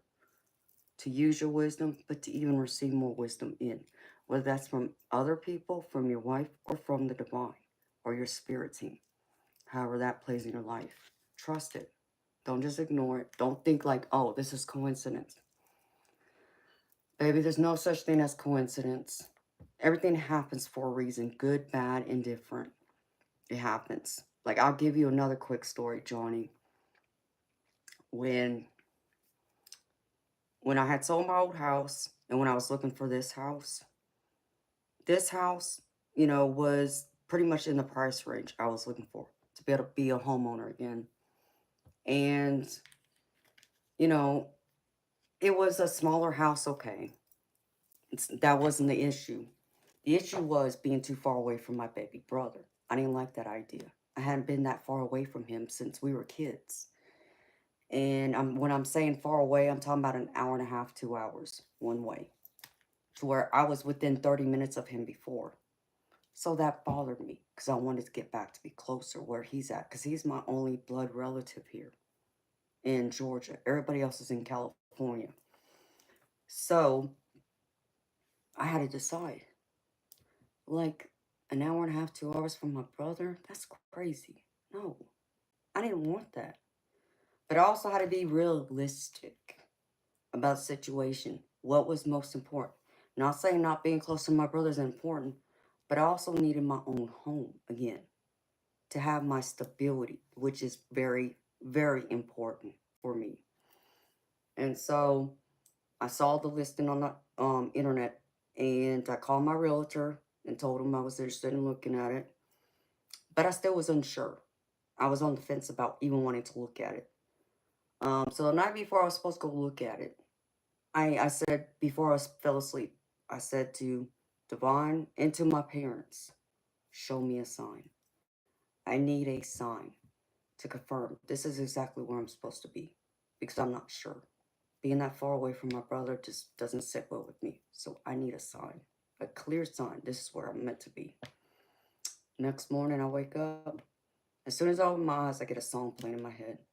That was confirmation from my mom to tell me, yes, this is where I'm supposed to be. This is before I'm even getting dressed and outdoor, going to look at this property. And then on my way to the property, right entering the county line, I see a political sign. And it has my daddy's surname on it, my stepfather, which is my baby brother's dad. This is daddy to me. He also raised me. So, and my daddy's name is not a common name. It's not a name I've ever heard before living here. Outside of knowing my family, I never heard of this name. So it's not a common name you see like a Smith, Davis, Johnson. It's nothing like that, okay? But to my surprise, there's this political sign, someone with my daddy's name running for office. That was another sign, sign 2. When I pull into the neighborhood, same political sign out there, sign 3. I go and look at the property. There was a couple houses up, but they weren't fully built. Only the outside was there. They hadn't even put the sheetrock inside the house yet. So I walked in there and I couldn't see myself there. And I told my realtor that. It's like, I can't see myself here. I can't see the house yet. And so he's like, well, the builder actually just built a neighborhood that a year earlier that has the same floor plan as this house that you're looking at wanting to purchase. And they actually told us they have another house over there. It's You can't buy it because it's under contract, even though it hasn't been sold yet. Nobody's living in it because they just signed the contract, but they'll allow us to go and look at it. Okay, go look at it. This house wasn't complete either. Yeah, it had some of the sheetrock in it, but there was still a lot missing. And I walked out of there, I said, I still can't see it. I can't see this house. I just can't see it, and I don't know why. Like, I feel like this was telling me not to be there. So I was kind of confused. And we stand outside for a minute in the cul-de-sac. And then my realtor and his wife, they work as a team. They saw another house right next to it. I wasn't even looking that direction. And he's like, Amanda, there's your house right there. Right next door. Same house as the one in the other neighborhood you're wanting to buy in. He's like, go knock on the door. Ask if, we can come inside and take a look around. I just looked at him crazy. I'm like, what? I say, you gotta be kidding me. I say, you really think a complete stranger is gonna allow someone like me to come in their house they don't know? Like, I'm thinking along the lines like, how do they not know? I could be like a serial killer or something? So I'm like, you know what? Fine. I'm not scared. Go knock on the door. But what's the worst that can happen, right? To my surprise, an older woman comes, answers the door, and I explain to her who I was and what I was doing there. She welcomed us in. So we start going in the house. And as she's telling us about the house, we're in the living room, and the master bedroom is off from the living room. I see this angel figure hanging off the door frame of her master bedroom. Would you believe me if I told you I have this exact same angel figurine? And at my old house, that's exactly where it hung, off the door frame of my master bedroom. I couldn't believe it. There's, sign 4. Then, as she showed us and explained it to us the house while we were, saying, thank you and saying our goodbyes. I just said to her quickly, I said, I said, yeah, I saw that political sign out there in front of the neighborhood. I said, that's my family's name. She looked at me, she's like, really? I said, yeah. She's like, it's my name too. It's my maiden name, in fact. I said, really? And I'm thinking to myself, what are the chances? Knowing I've never heard this name outside of my family until being here. And, I couldn't believe it. So we hugged each other and, I got her number. That was another sign. All them signs was the divine and my parents answer me, tell me, yes, this is where you need to be. Even though there's going to be distance between you and your brother, you're supposed to be here. I didn't second guess it, Johnny. When I say I didn't second guess it, I didn't go look at any other houses. I told the builder what I wanted. I said, can I make the modifications to the home? Can I build the house out a little bit more? Can you add more square footage on the house? Can you give me like the upgrades, like upgrading my countertops throughout my house? Give me LVP flooring throughout the house. I just wanted these few upgrades and give me a fireplace. If you can do all that and give me the yard I want, I'll sign the dotted line right now. And obviously for a price. But the price he gave was reasonable. Sign it. Okay, let's go. This is where I'm supposed to be. The divine needed me to know that. So understand me, baby. Don't ignore those signs. It's not coincidence. It's them getting your attention to let you know you are on the right path. So if you ever feel like you're doubting yourself, like this don't feel right, ask them for a sign. They'll show you. They'll give you those signs. You just got to be open to receiving them. And so I'm living in the house now that I have built. I've been here. I technically have owned this house a year. But I only been living here about 11 months. And I say that because I waited over a month before I moved into it. Once I closed on the house, because I was still going through physical therapy where I was staying. But yeah. So, believe in those signs though, baby. Don't ignore them. They will show them to you if you ask. It's not coincidence. You're being shown those signs for a reason. And then I got a few messages for you from the universe. It says, if you are feeling stuck in any area of your life, whether it is in a relationship, a job, or just a situation, ask yourself, what is stopping me from leaving? Yes, leaving is scary, but sometimes it is the right step to take. Be brave. We are right beside you. And you know how I said that, where'd that card go? Um, you know, like freedom of location. Maybe this is part of it. I almost feel like Spirit's confirming that with this. Maybe change location. Is there somewhere else you can go that maybe don't cost as much? You know, that can get y'all on a new start. That's an option.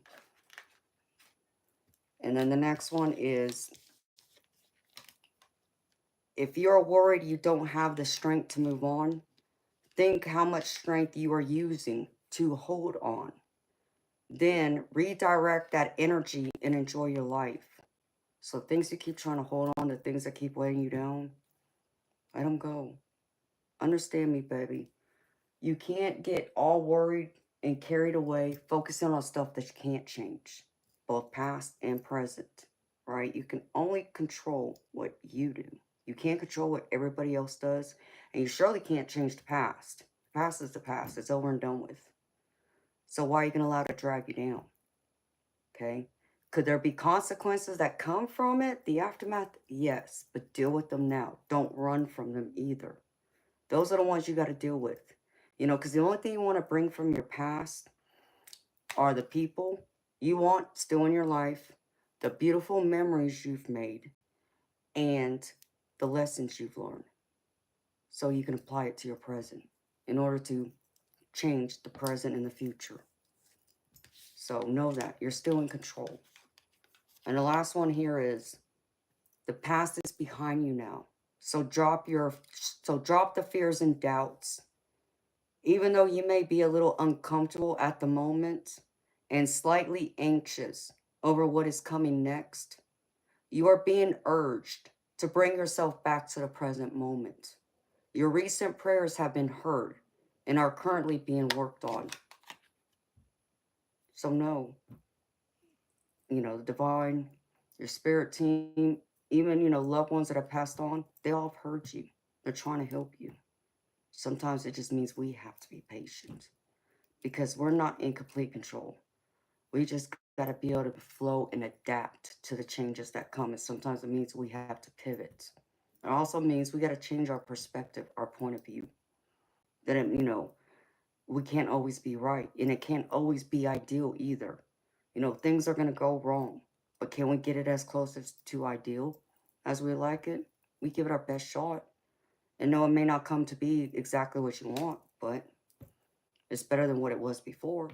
Like, we were saying earlier, even if it's a centimeter, or an inch to the better, that's still forward movement. It may not seem like much, but as time progresses forward, it adds up little by little. And that's what you got to focus on. Not how quickly you get there.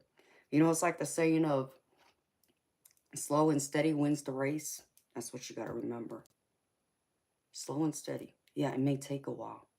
But if you're determined and stay steadfast, you will make it. And then these last few messages I have for you is, Spirit wants you to detox your friendships. It says your abundance flow is being affected by the people with whom you're spending time with. So be discerning about your associations and relationships. Choose to be with people who are inspiring, generous, and supportive. So I feel like there's someone in your circle who brings in that negative energy that might make you feel less than good about yourself, who might bring some toxicity. And then it can even be a family member, sweetheart. And understand me, and please don't misunderstand me when I say this. I know how important family is. Boy, do I not know that. I know.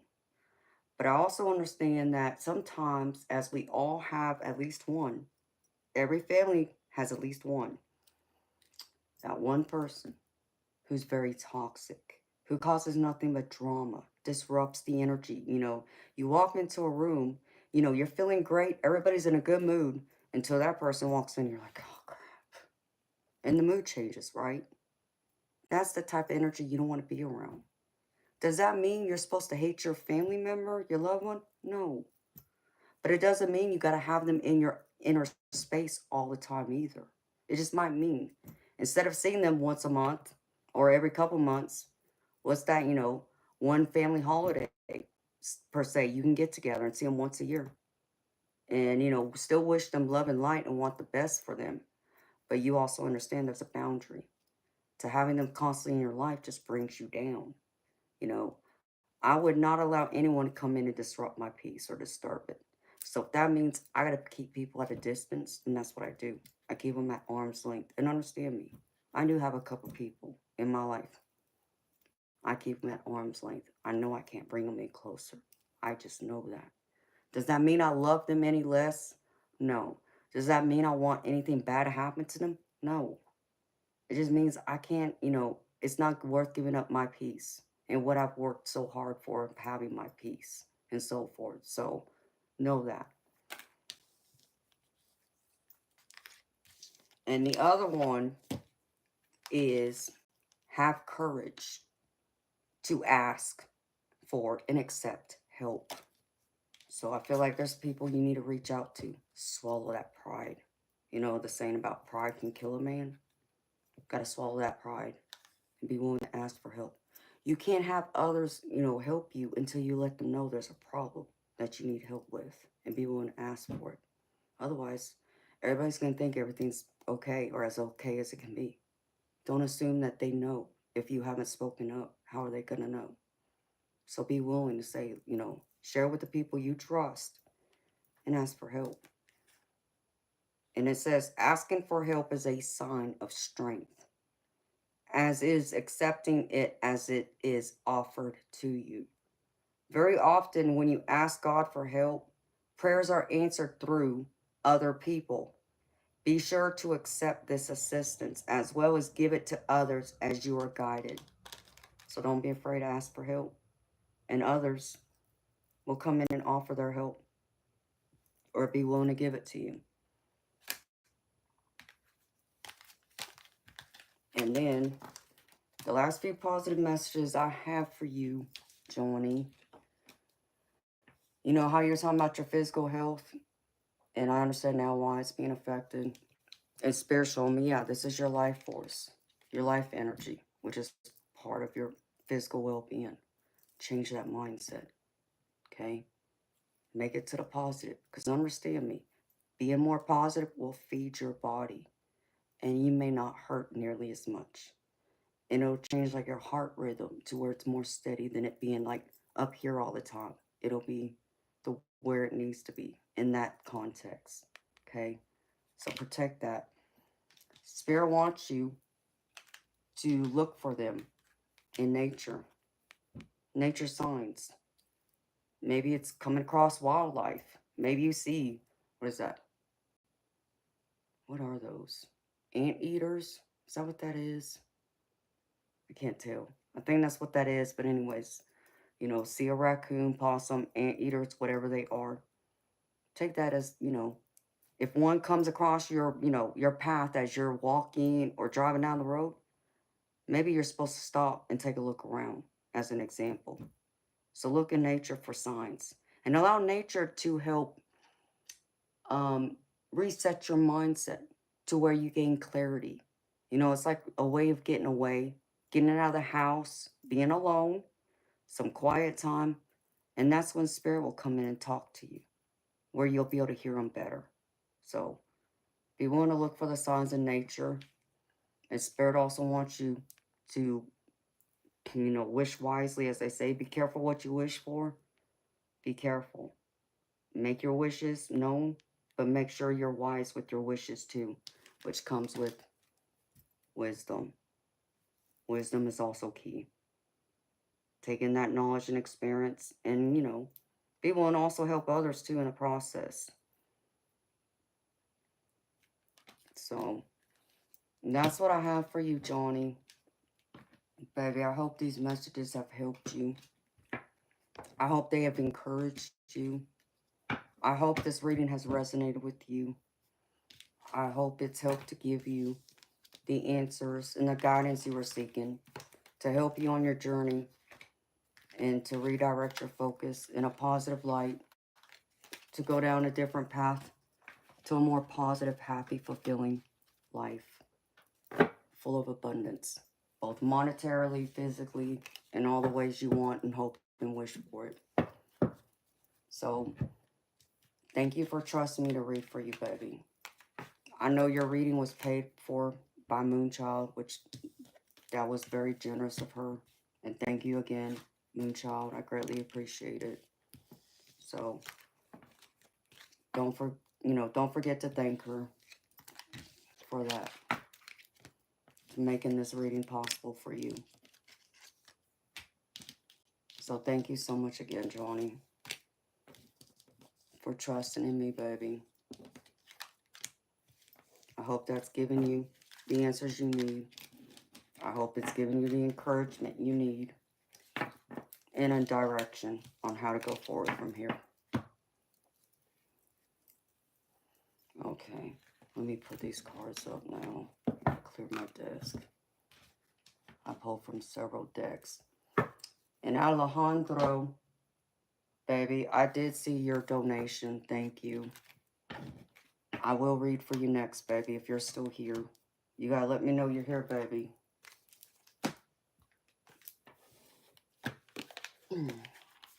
And hi to everybody else that came since I was doing that reading. Like I said, y'all understand, I do paid readings. So when I'm doing a paid reading, I'm focused on that person and that person only. You're here. All right. I'm glad you're here. How you doing, baby? How's life treating you?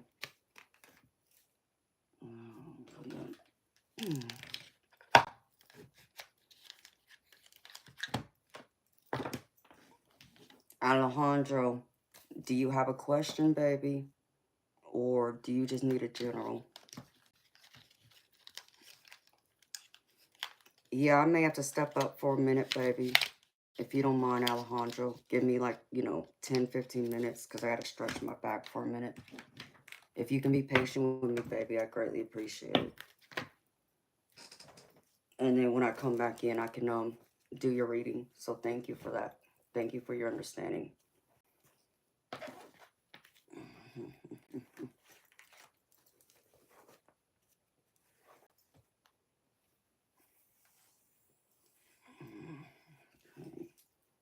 And hi, Lynn with no name. How you doing, gorgeous? It's been a minute since I've seen you last. I know you popped in here, I think last week. And hi, Jiminy Crickets.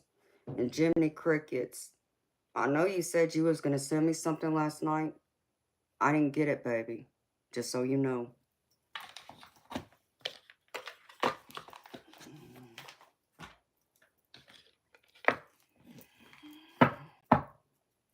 You're peachy. Well, I'm happy to hear that. I'm happy you're gravy, honey. That's always good to hear. That's what I want to hear from y'all. Thank y'all for being here and being supportive. And if you haven't done so already, beautiful people, please don't forget to subscribe if you haven't. And please don't forget to hit the like button for the stream. It helps me out a lot, y'all. Ouch. Okay. Let's back up. Yeah, because I heard my cats fighting too. So Wolfie, I think, keeps chasing Toby around.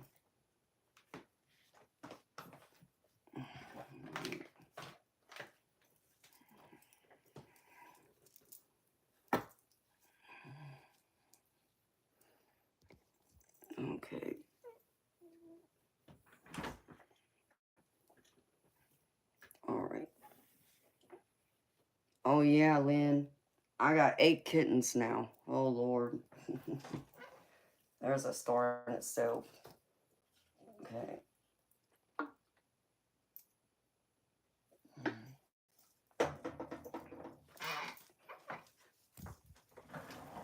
I'll be back, y'all. I gotta stretch my back for a minute. Oh crap. Did we get one? Probably not. Nope, the can's empty too. Okay. I gotta grab another bowl too.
All right, Alejandro. Thank you again for your donation, baby.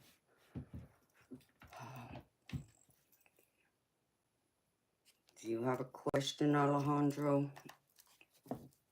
Or do you just want a general, baby?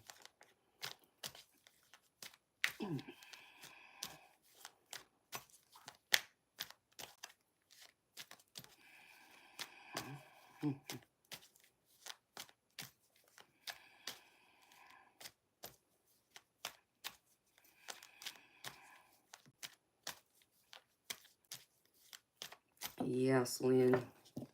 My white one, the one I decided I'm going to keep, is chasing my other one around. Won't leave him alone. I had to take him out of the other room because he got the females pregnant. That's why I got 2 litters. On top of the 1 litter I got from the mama cat I brought in. So I got 8 kittens.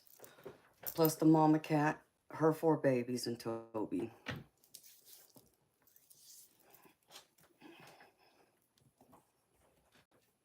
And I think one of the other ones is pregnant too.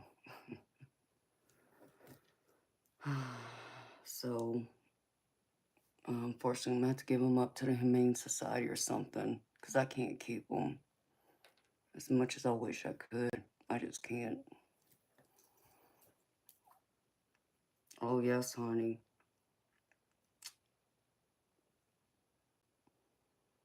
Yeah, I did. And I got them their shots, but I never got Majestic up to get her fixed. And naturally, because I've never had more than 1 cat at a time, I didn't know that they could get pregnant as young as they are. Because those kittens, the mama cats, her kittens are what? I'll say 7 months old, maybe 8, something like that. I never thought they can get pregnant that young. I was like, oh crap. So I was naive. So now I got all these extra kittens. So I got 1 kitten that looks just like Wolfie.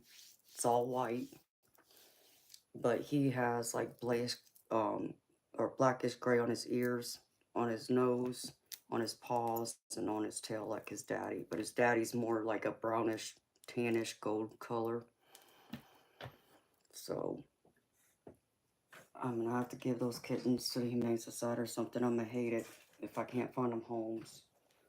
Because it would be cruel to me to release them out and, be outdoors cats. I don't want to do that. I'd rather them have a chance of being in someone's home than having to be outdoors. I don't like that idea, so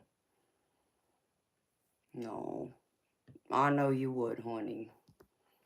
It's a lot. Alejandro, you still here? If he's not, I understand. So if he's not here, I can go grab one of the kittens and show them to y'all. They're sweet, though.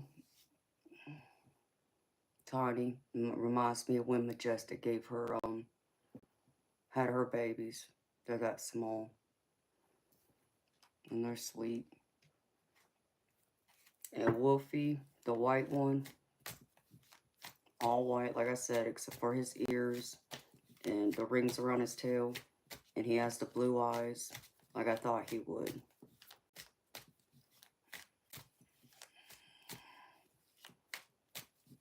No, I'm sorry, Bob. The white one that blended in, yeah, that's the one I kept. That was the only male out of that litter. And he got all the females pregnant. So.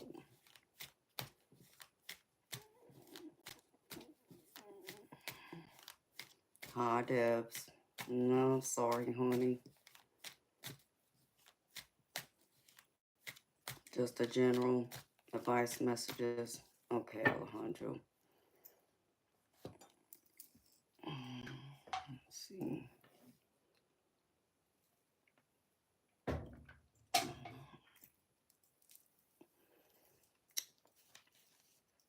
Alright, baby.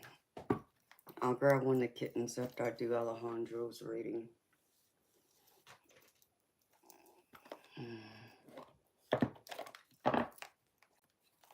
Swish.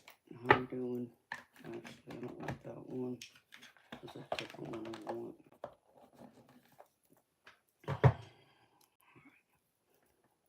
Which one's Spirit?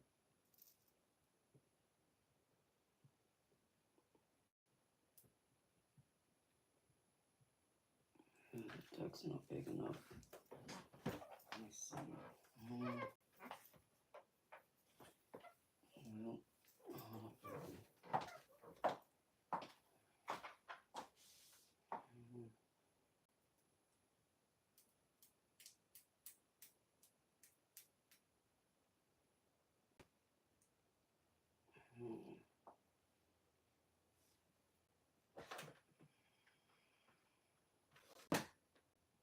no, Alejandro.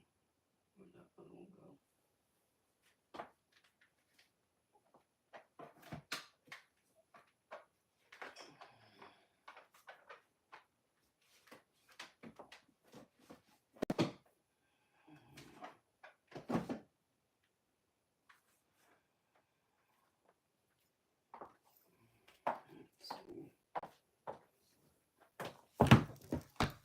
Let's see what Spirit wants to show me.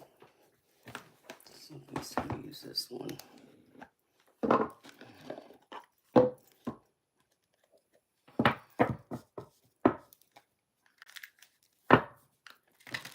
The night inked. Sweet dreams.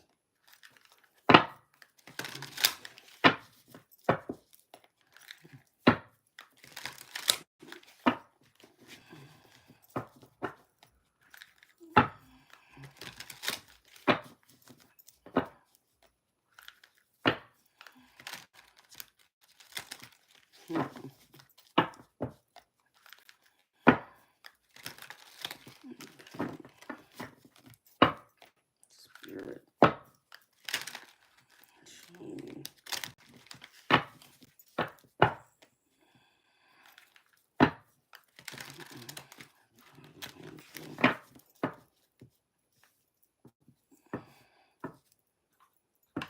How this is going to work. I'm fixing to find out.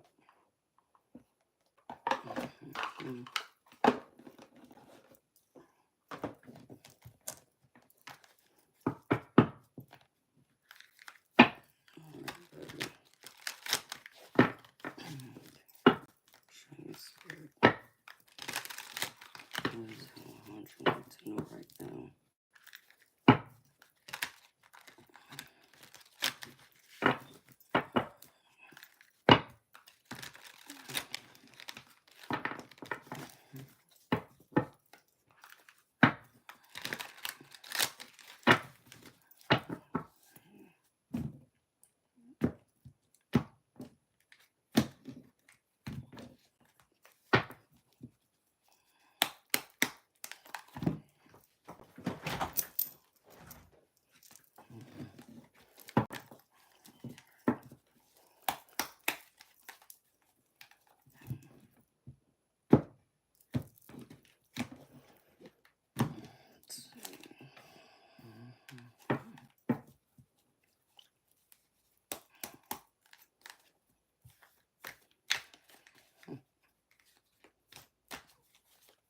Alright, Alejandro.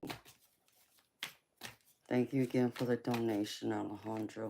I appreciate you, baby. Alright, Spirit.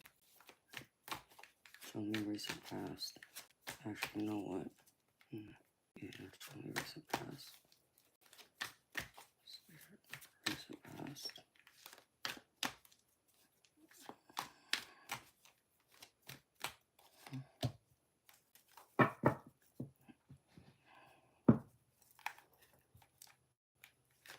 Present.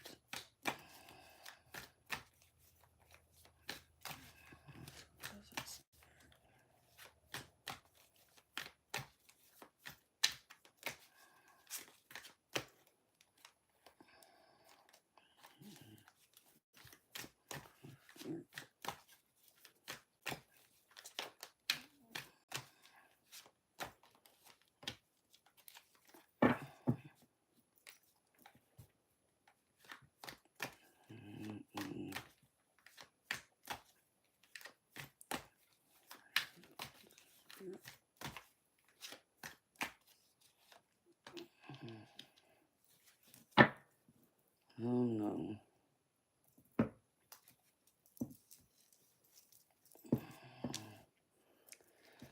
Oh, Alejandro. I see you're all up in your head again, baby.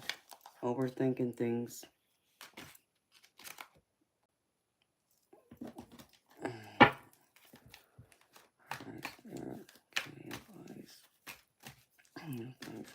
What else is coming towards him?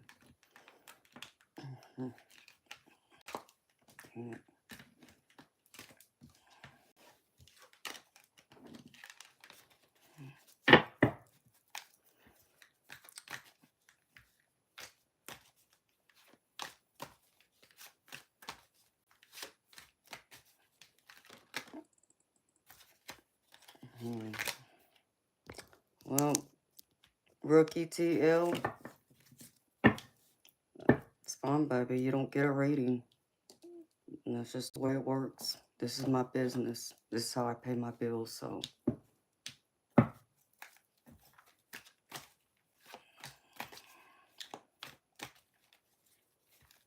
So I'm not reading for you. If that's what you think, Rookie. I'm reading for someone else. Alright, Spirit, what's coming towards Alejandro? Just lost your job, huh? Yeah, well.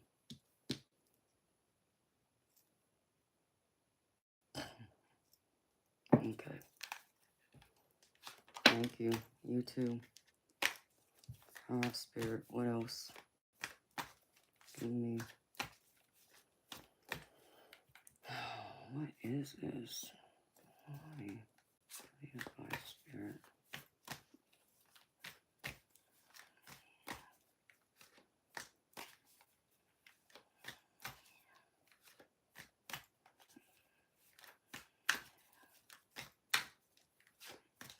Maybe.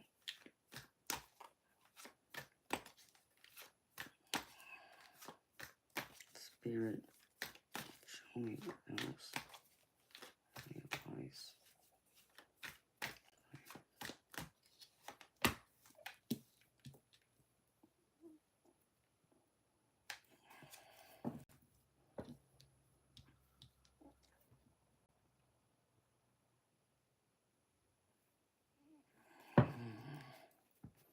That seems to be set around your family, Alejandro. At least your mom. I feel like it's here.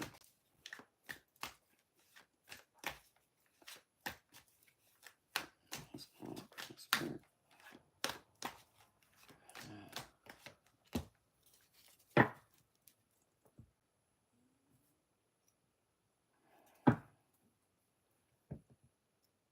Holy Spirit, I want to know.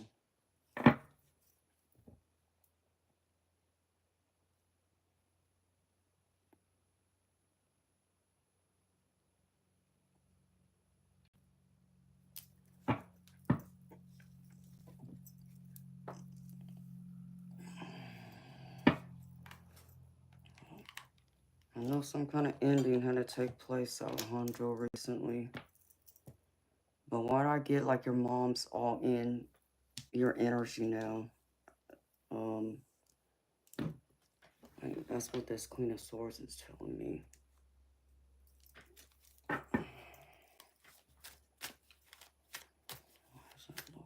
Spirit? It's causing problems again. When I feel like some of this been going on in your house. It's causing me to overthink things, thinking too much.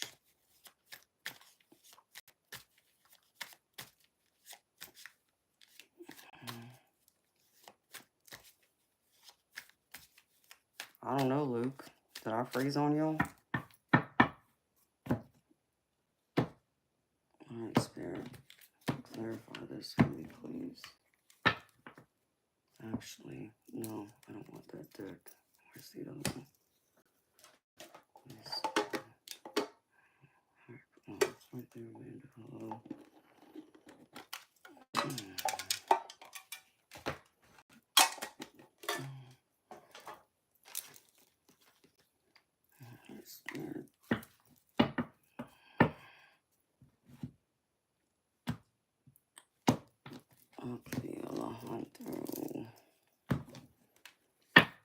Spirit, show me. Clarify this for me, please. What is this, Spirit? Why is this here?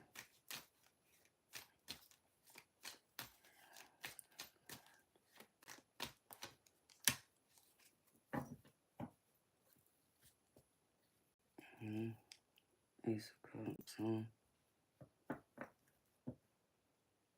Maybe not. King of Swords, Spirit.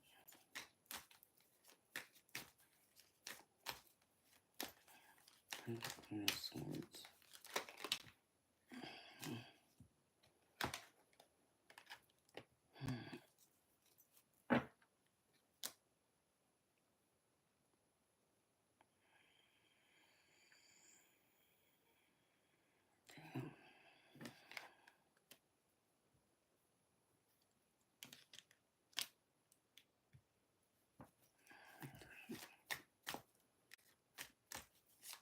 Spirit, Eight of Swords, please. Clarify this.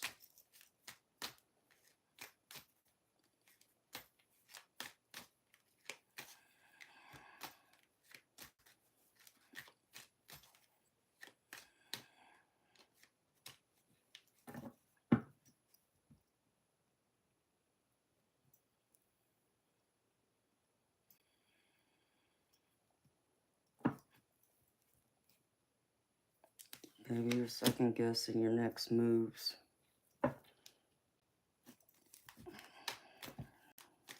Don't. That's what I'm being shown. Spirit, show me this. Okay, thank you.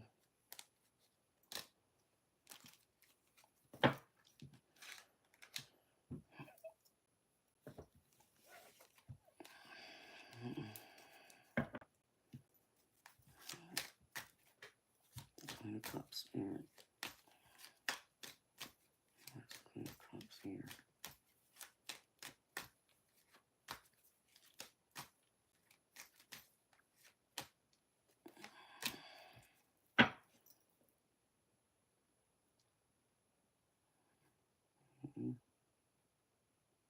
Oh, then you went forward. Oh, crazy.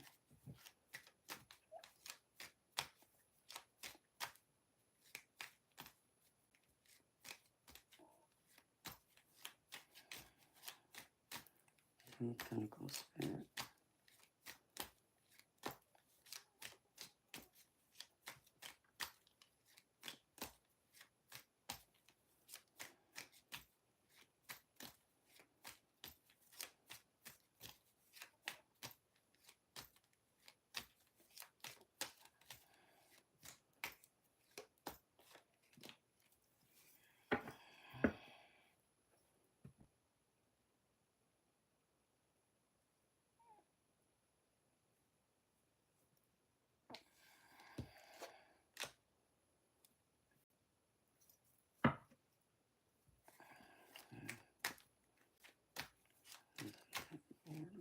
Show me, Spirit.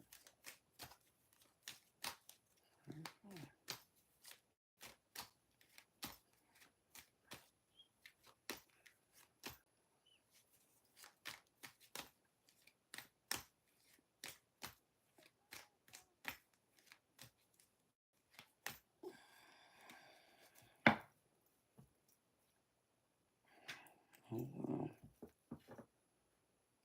Okay.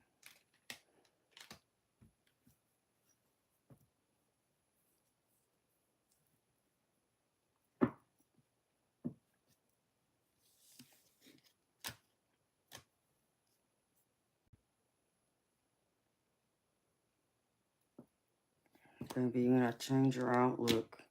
Have you met someone yet, Alejandro?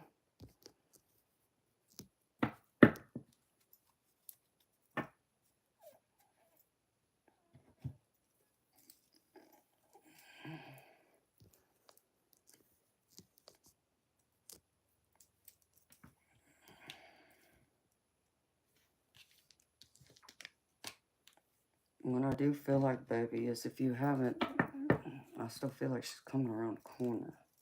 But you're gonna have to make some changes to bring her in, baby. Where did the other deck go that I had? I want to see this. Does anyone catch your eye, baby, in a romantic way? Because I feel like that's here. You see that potential.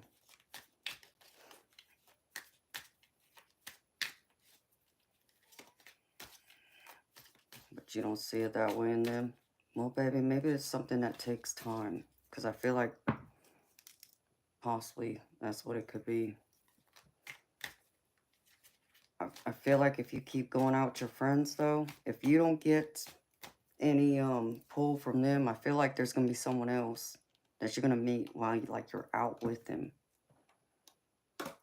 They're going to come in. Because, baby, I only say that because I have the Lovers at the bottom of my deck.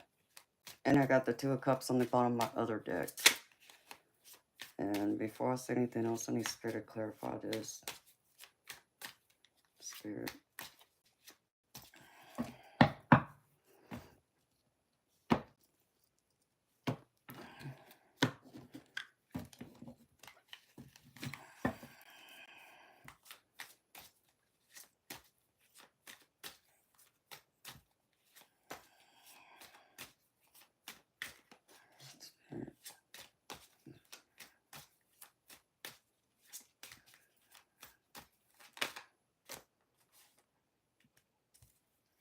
Yeah. Come more Spirit.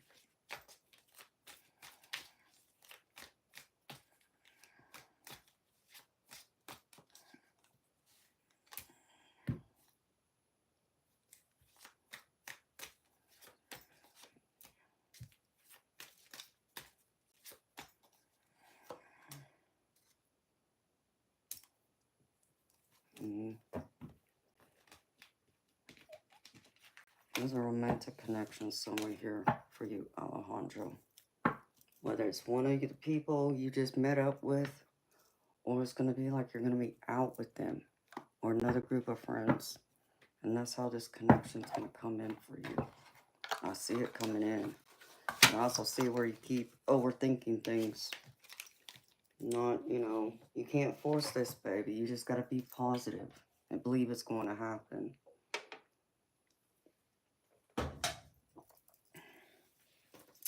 And now, because of that, well,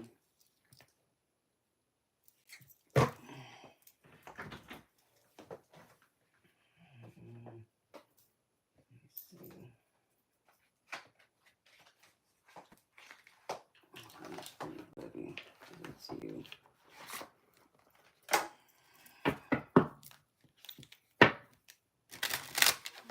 Hi, Darby. You're always on time, beautiful. Don't think you're late.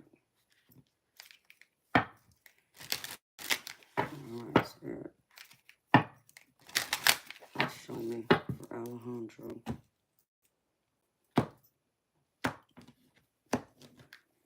I think it's good you're going out with your friends, Alejandro.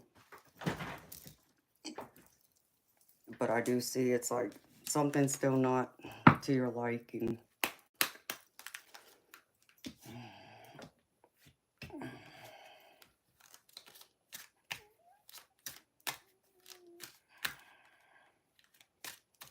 Spirit, can I have a few cards? Show me.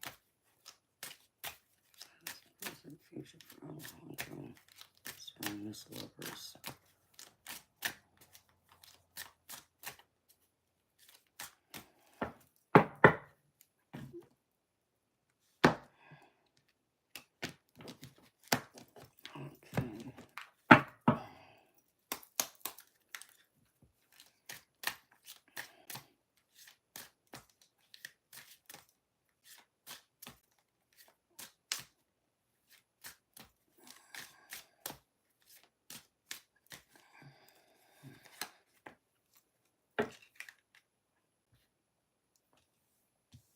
Yeah, Spirit wants you to free yourself. Someone's being sneaky though, baby. You need to watch out for a snake in your circle. That could be friends, family, professional. Show me present, Spirit.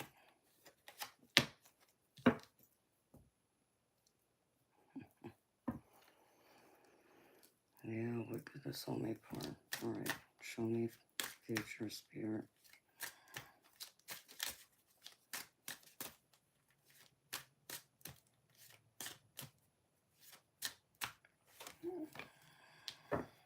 Oh no.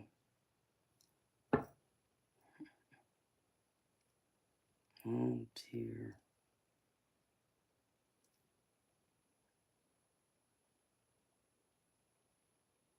You may have someone from your past coming back, baby. I don't know who this is.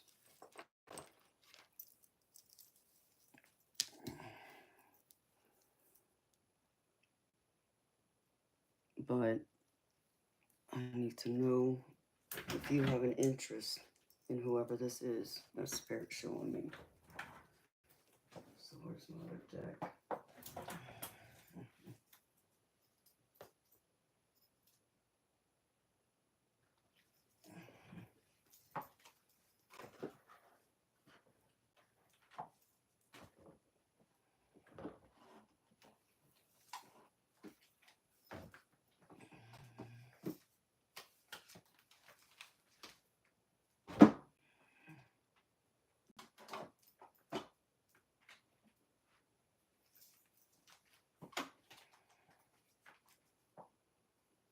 Oh, jeez. I got that song in my head again.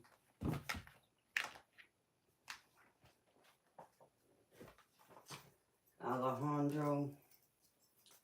This song is playing in my head because this is Spirit telling me that you do have deep feelings for this person. Or, I mean, could it be related to me personally? Yeah. I don't feel like that's what it is.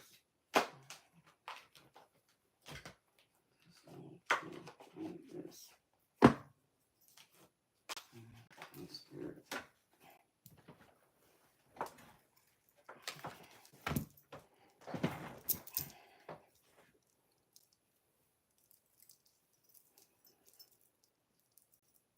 It's a situation you're placing your boundaries with.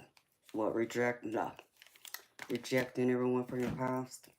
Because Spirit showing me you're coming back, that you may even reconcile with them.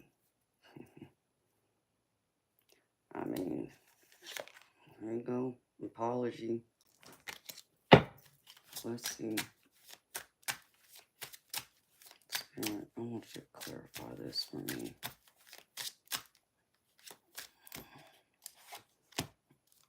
Yep.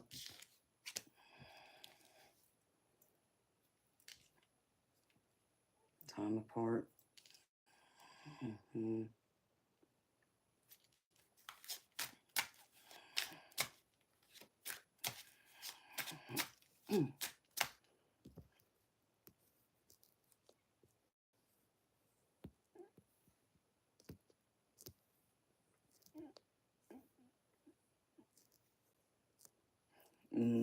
Okay.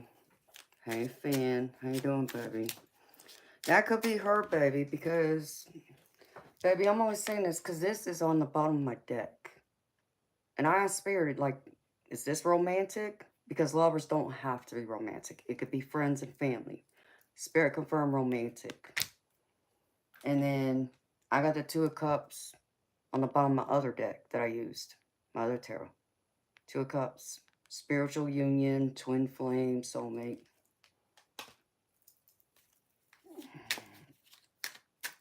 You get the lusty vibes. Nothing wrong with having lust for someone, baby. Just, if it's only lust, though, baby, yeah, keep it there. I mean, I just know love's coming towards you, baby. And you said, you know, she reached out to you the other day. It's kind of funny because this is on the bottom of my deck. Heart-to-heart conversations. And it says, honestly discuss your feelings with each other. So obviously that's what y'all just did. So this could be her then. Let me see. What else is here, Spirit?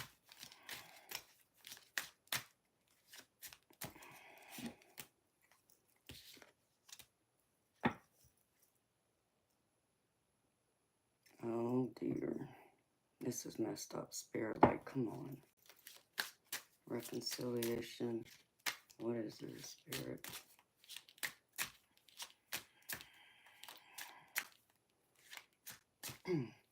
You just don't have those feelings for her, or you don't think they can grow? Yeah, because here I am getting new love. A new love or recommitment to love is developing. But here you go, baby. If you're feeling like she's not the one, I mean, they showed me reconciliation, that you would reconcile, but then this came out saying, warning, red flags, don't dismiss them. But I feel like someone else is coming too, though. This don't feel like it's just her. There's someone else in your tarot spread. That's part of her, possibly. I feel like she could probably be this Queen of Swords, but I see a Queen of Cups coming too. So I just want to see one more thing.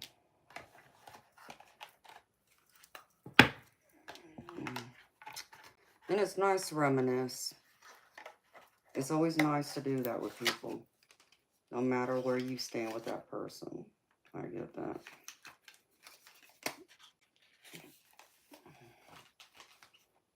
Which deck, Spirit?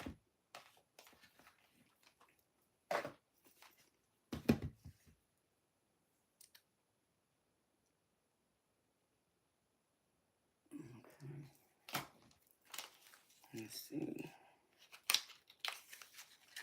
Nailing it as always in my depths. You know, this Spirit, what can I do?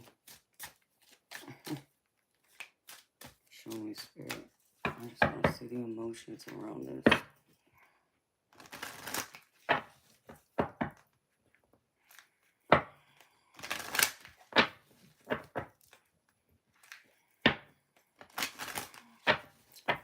I just feel like, baby, you got to let go of something in order for something new to come in. And I feel like that's what you were trying to do. And I give you, Alejandro, I give you props, baby, for trying to go there. Trying to let go.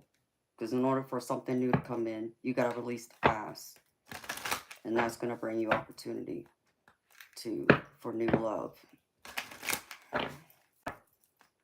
But I do feel like there's someone else in your energy. Like, there's 3 people here. I'm picking up on 3 people on top of you. That's in your energy, Alejandro. I feel like one of them's your mama.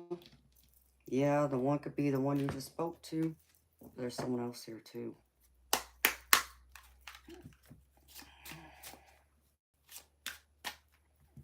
And that's what I'm trying to get to. Because that's why this Lovers is at the bottom. I pulled it to the side. Because I feel like Spirit needs me to focus on this part now. This spiritual union. Because, I mean, Alejandro, I even got, baby. Like, on my clarifier deck that I use, you know, I use 2 different tarot decks when I read. I mean, it wasn't just a 2 of Cups. I also have Hope. I believe this is the, Star card or Temperance.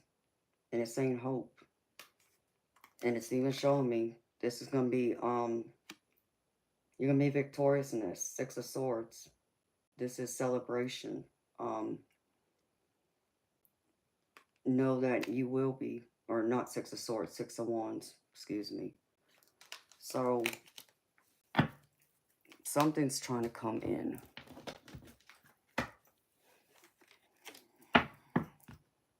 Alright, Spirit.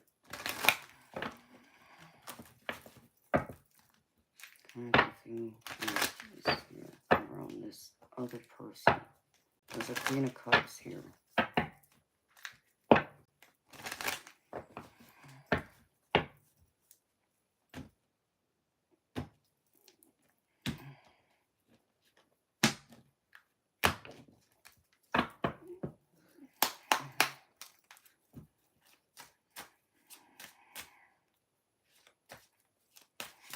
Show me, Spirit.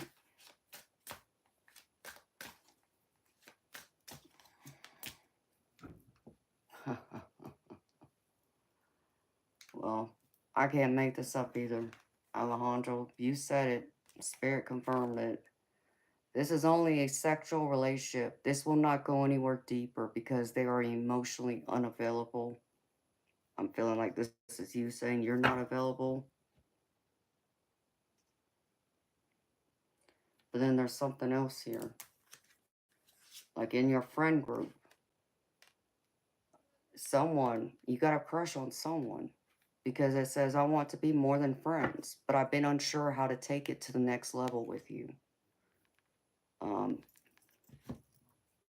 Because I asked about your feelings.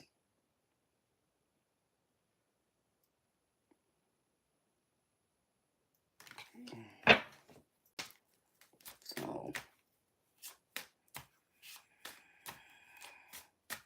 there's a Cancer, Sagittarius, and Leo.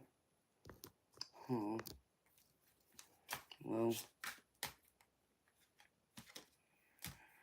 I don't get. I mean, if you really wanted me to look at it from that standpoint, that's not it. Nope.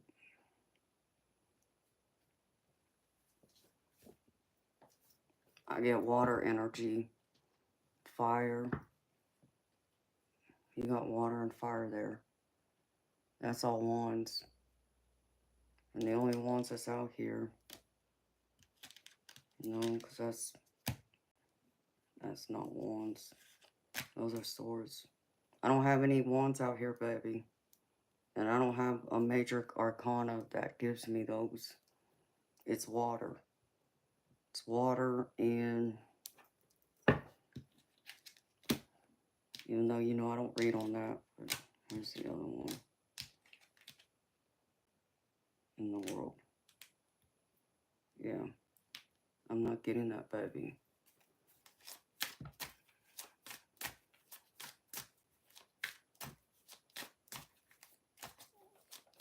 Let me just see what the energy of this is. Between your friends and me. Is there anyone here that you're crushing on? Actually, I need to put that one to the side. It's this one.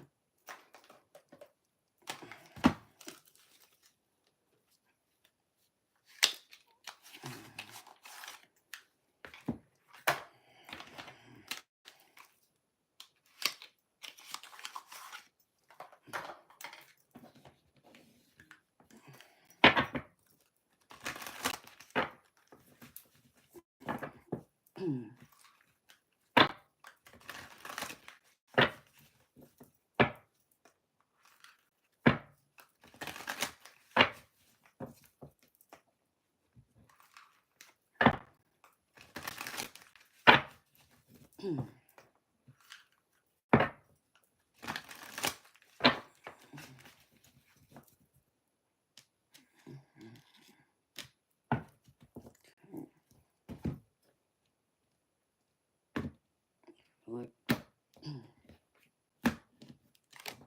someone's not being honest. And some sneaky energy. I don't like it. Show me, Spirit.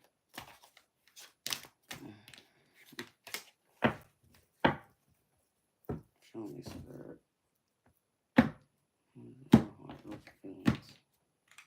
Is there any of your friends in that circle, baby, that are female? I'm assuming there has to be, because you said you met up with friends. Okay.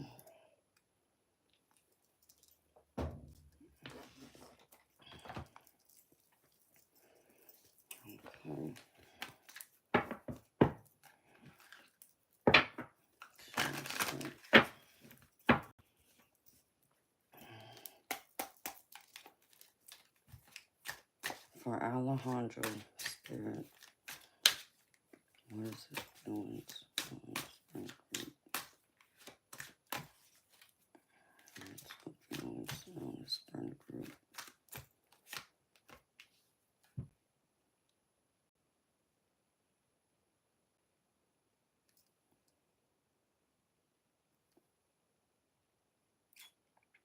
Well, someone's keeping their feelings close to their chest.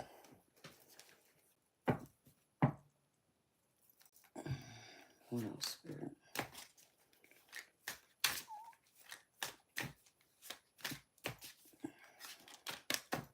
And,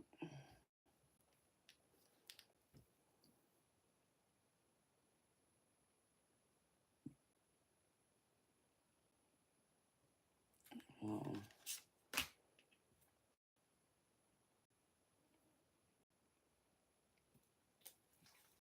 alright, baby.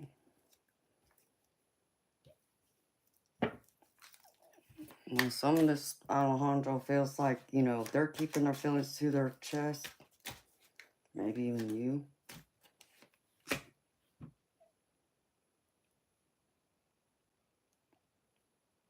Like someone's ignoring their feelings for someone else. That's the other one I get. So their feelings don't get revealed or they don't grow anymore. But Spirit wants you to have a leap of faith because they want you to be playful, baby. So I feel like you need to flirt with these friends or have that flirtatious energy to draw attention to you when you're out and about, whether it's alone or with friends. I feel like Spirit's wanting you. If you want new love, you're going to have to change something to get someone else come towards you. Because I feel like this person, this Two of Cups energy, which I know, Alejandro, when I've drawn for you in the past, baby, it seems like it's either the Lovers or the Two of Cups I pull for you. Almost every time. I'm almost positive of that. I mean, she keeps coming up. Do I feel like she probably will scare you a little bit? Intimidate you? Yeah. That fiery energy? Passionate energy? Yeah. But I feel like she probably has some water in her chart, too. I feel like she could be very nurturing for you.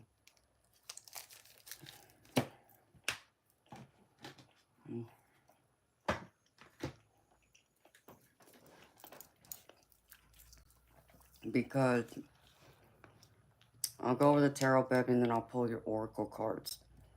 Okay.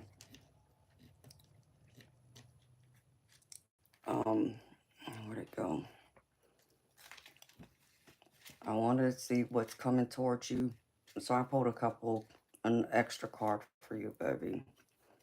Because I wanted to see. I just didn't want to see it being based around one thing.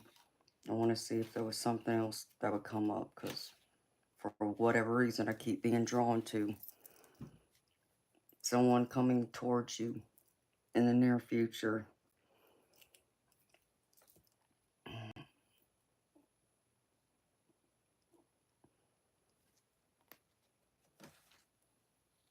But I also feel like there's been some tension at home that's caused you to kind of withdraw into your shell again.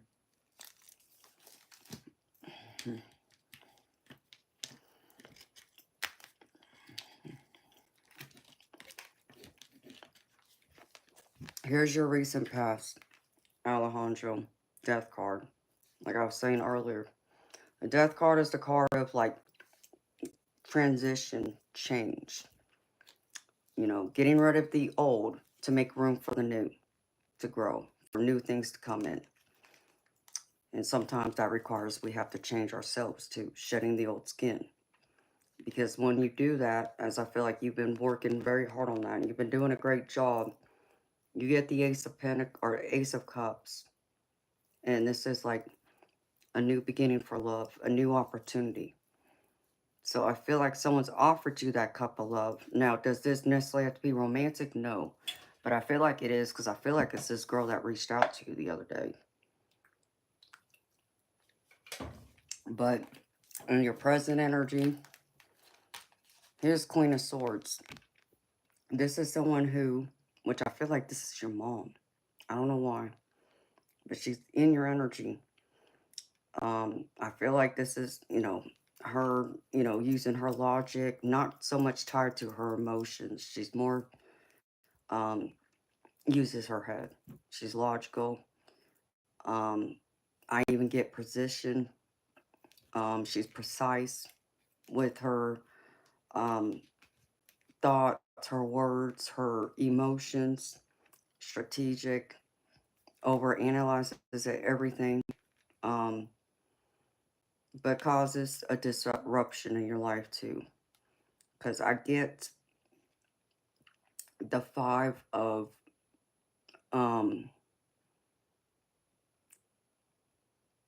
what is that? Five of Wands here, and the Five of Wands is like showing me this is gonna create a lot of change. Like there's conflict here, which I know there's always gonna be that area of your life until you move out of your parents' house where there's all about, they wanting you to help constantly with finances with your mom, and this makes you want to run away every time. With the Eight of Cups, you want to steer clear of being at home as much as possible because of the toxic energy that I feel like your mom always seems to bring up a lot.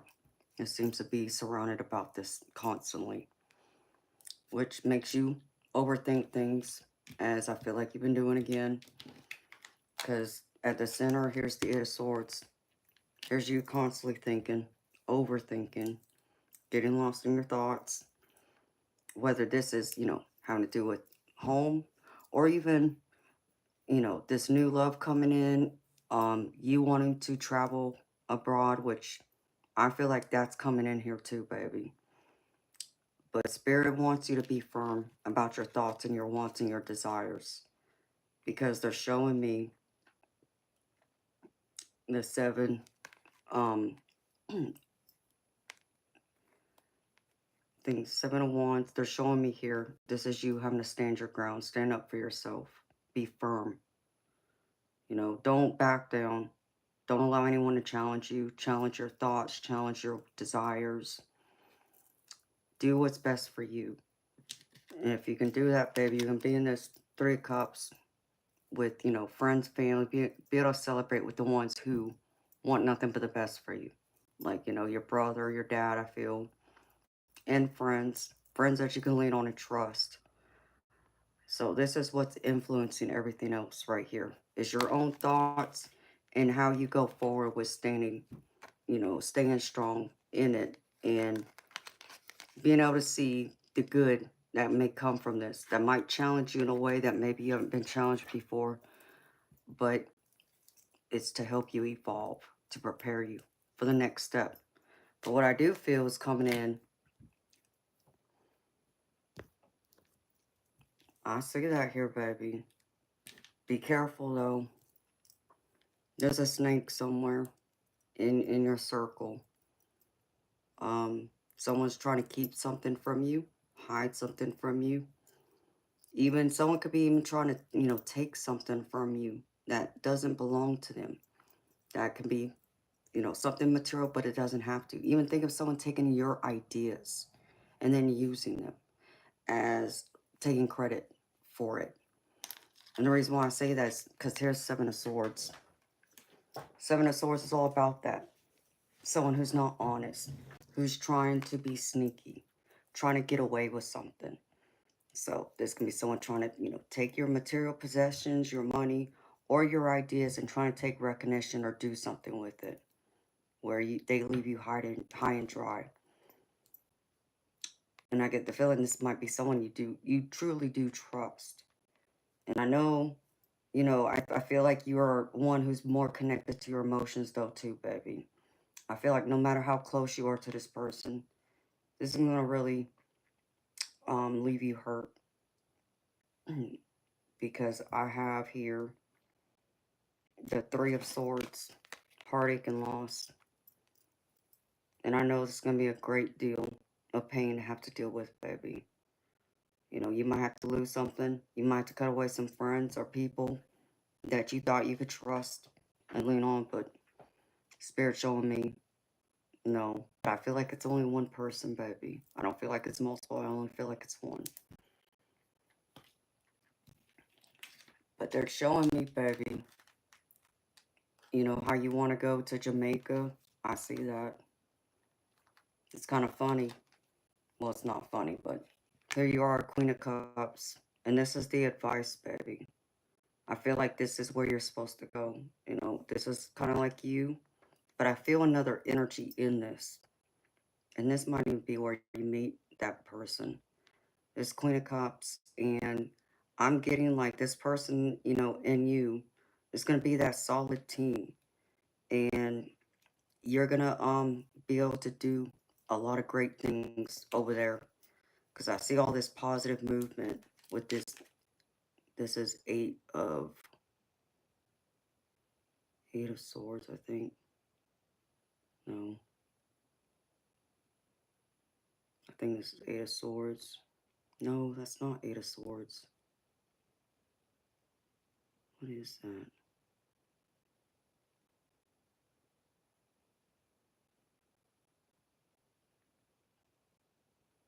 This is like six of swords to me, but it has the eight on it. Wait a minute.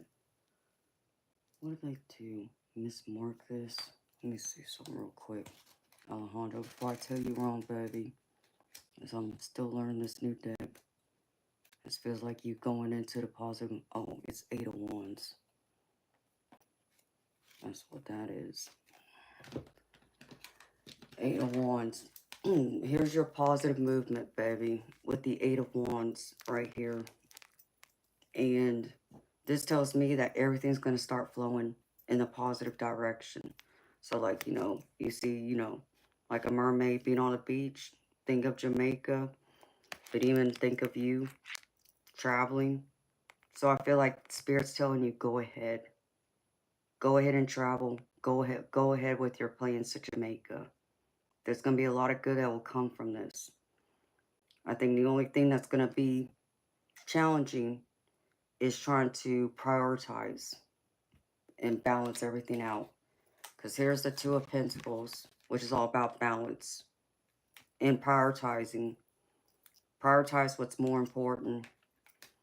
And I feel like at first, things may not be as exciting as you want them to be, where you may not feel like you're getting fulfilled. Because this is the Four of Cups. So you're lacking that fulfillment there at first. I feel like that's only going to be for a short period.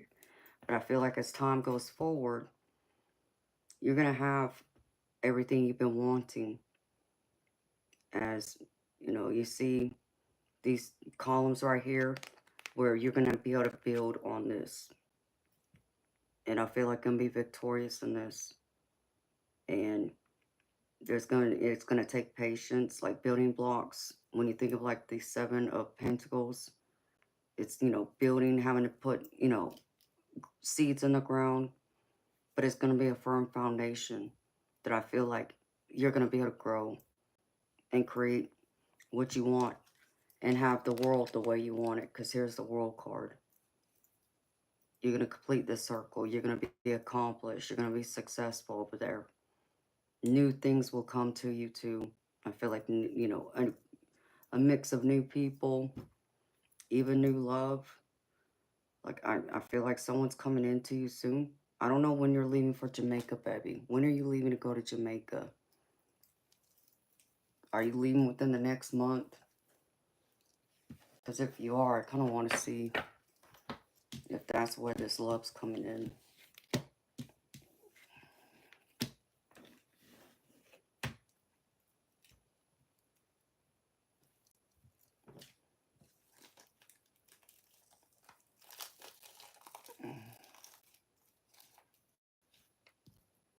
Late summer. Late summer, like August.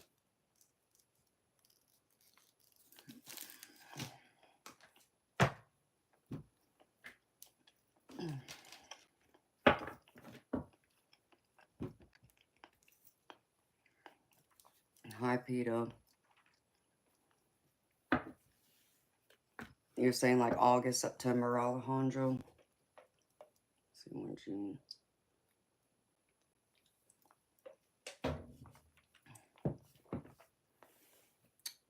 I feel like I'm gonna meet someone before then, Alejandro. But I feel like there might be someone else over there you're gonna meet.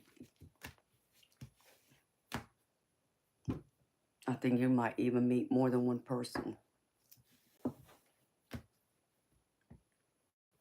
feel like it's all going to open up for you over there, baby.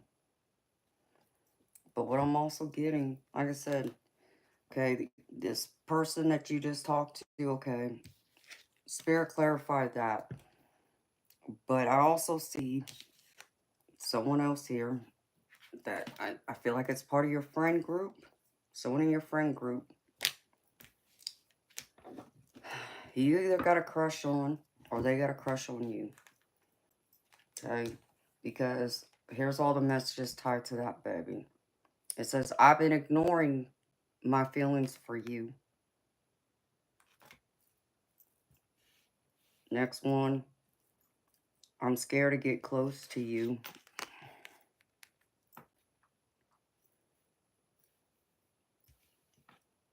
I've recently started dating others, but she's still been on my mind. So this can either be you or them. The next one, I wish I could rewind time and change a few things.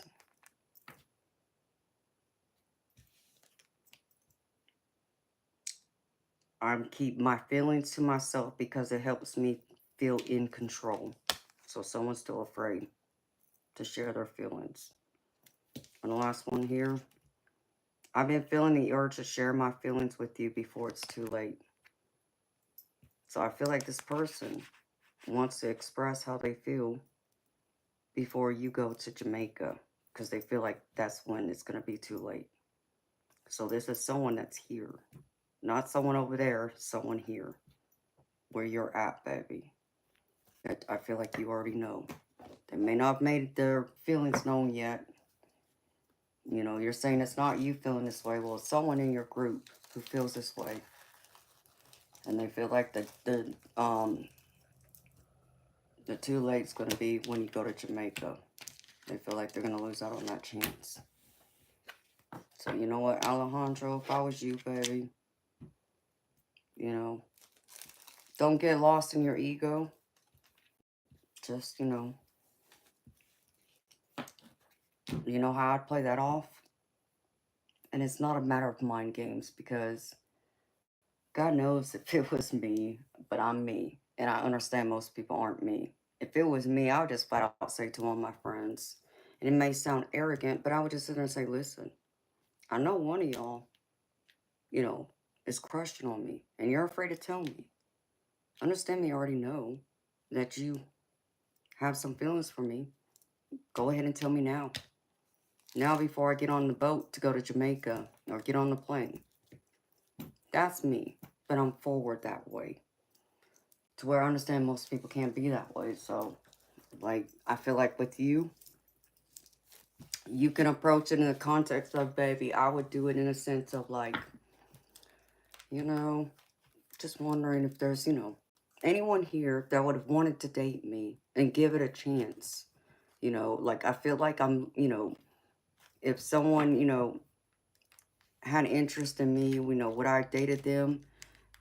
I don't know that, but I feel like, my whole life's going to change when I go over there. So I don't want to miss out on an opportunity with someone. If, one of, our friends, in our friend group or whatever, could have feelings for me. So that's how I would do it. But, like I said, first one, I'll just there and be like, I know one of y'all people like me. Go ahead and spill it. Let's not play those games. That's not cool. And that's how I would handle that, Alejandro. Alright, baby. I didn't use that other deck. I'm going to pull some angel messages for you. And I'm going to pull from a few of my other decks. What did I do with the other deck?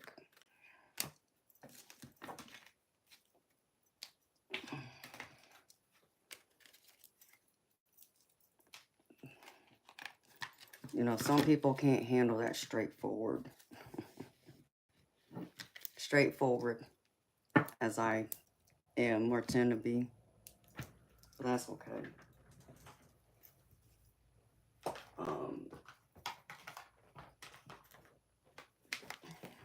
Let me pull this. this for you, baby.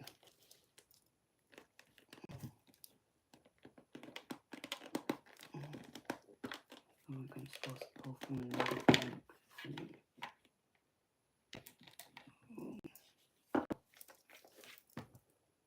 Oh, you know what I do have, Alejandro? I forgot. I have a new deck that's called like a business astrology. I think is what it's called. That would be cool to use for you, baby. Because I know that's what you're wanting to do. It's like start your own business, possibly over there. I'd have to read it, the book, baby, before I could use it, but I do have one. I just got it. I haven't been able to study it yet, though.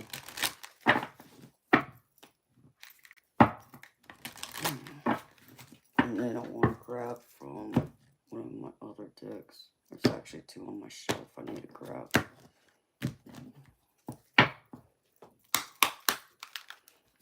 So where else you looking for love, Alejandro? It's like anywhere else, baby. You gotta release some guilt, baby. And have some courage. And stop being in denial, baby. And believe in your abundance. So, Alejandro, release any guilt. I release any beliefs that no longer assist in my soul's growth. Release all that guilt, baby. Let it go. And if there's something you're still in denial of, baby, you gotta let that go too. Just acknowledge it and then face it. Because it says, I acknowledge my fear, but I replace it with the insight of awareness. Just be aware. Okay, it's something you might be fearful of. Doesn't mean it's going to happen, baby, but I know we all are human, can do that. We can overthink something that we fear. But you know, as I always say, your thoughts are that powerful. You can create into your own reality what it is you fear. And I know we've been told that over the years, and some people may not believe in it, but it's also very true. Because Spirit wants you to have some courage and find the inner strength to face fear with confidence. So be confident, be brave, be bold. Have that wisdom and that awareness and that self-confidence that you can face and overcome anything and everything. Good, bad, everything in between. Because your abundance is here, baby.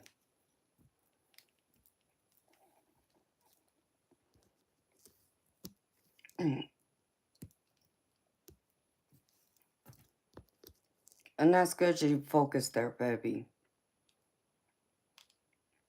And I feel like that's why that Queen of Swords pulled up for your mom. Believe in your abundance, though. Because it says, I'm a limitless being, and I can manifest whatever I desire in this physical reality. Here's your abundance. You can manifest whatever you want, Alejandro. It's in your ability, baby. Does it require some balance and patience? Yeah. But it also requires us to have to acknowledge the things that may be hard for us to acknowledge sometimes. You know, that saying, you can't change what you don't acknowledge. So be willing to acknowledge the good and the bad and find peace with it.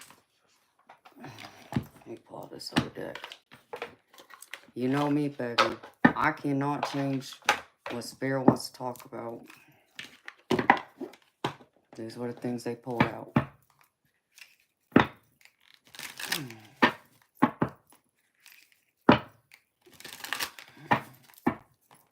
Spirit, show me a few of these.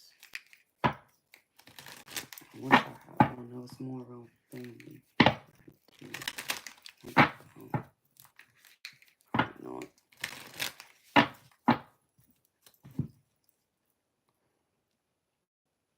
Let me pull from one other deck.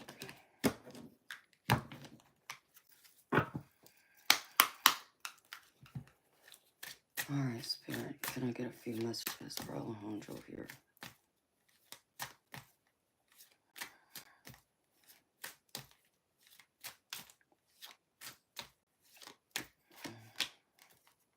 focus,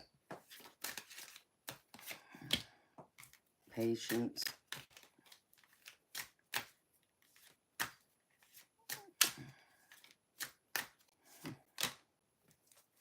and self-care. And you got to learn to relax more too, Alejandro. So, here's the first one, baby. Like you say, you're trying to focus.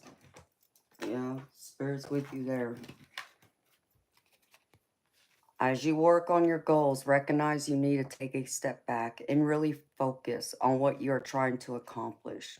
Whether you are starting a new goal or already in the midst of it, the angels are urging you to have a good organization and lots of preparation in place. And the positive affirmation here, Alejandro, is I can choose what I want to focus on. I can choose what I want to focus on. So here's the first angel card. Remain focused, steadfast. Don't allow other outside influences distract you. But the next one is you got to have some self-care, baby. Because the next one is about self-care. The angels want you to remember that although dedication and hard work are crucial, you also need to pace yourself. Otherwise, you could stretch yourself too thin and burn out. That would be bad for your pursuit. And the positive affirmation is, I love taking the time to understand my needs. So self-care. Make sure you take time to understand your needs, baby. Don't ignore them. And don't feel guilty for having needs. We all have basic needs. You're no different, baby. I feel like someone would try and guilt shame you that way for having needs. Don't allow them to do that. And next one is relax. The angels want you to know that feeling at peace internally can boost overall contentment and feelings of happiness.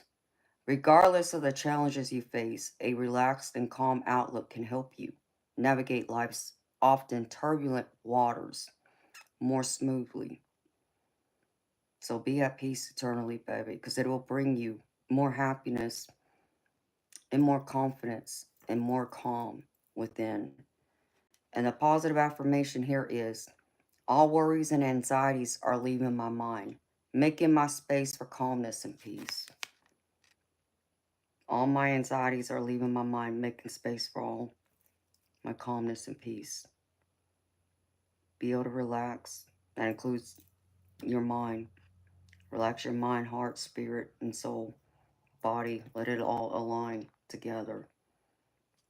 It's like I feel like the spiritual union is even possibly with yourself, with your greater self, trying to find balance. The other one is patience. The angels remind you that in order to succeed, you must learn how to control your impatience and wait until the right outcome you deserve comes along. It takes time for miracles to happen, and I'm okay with it.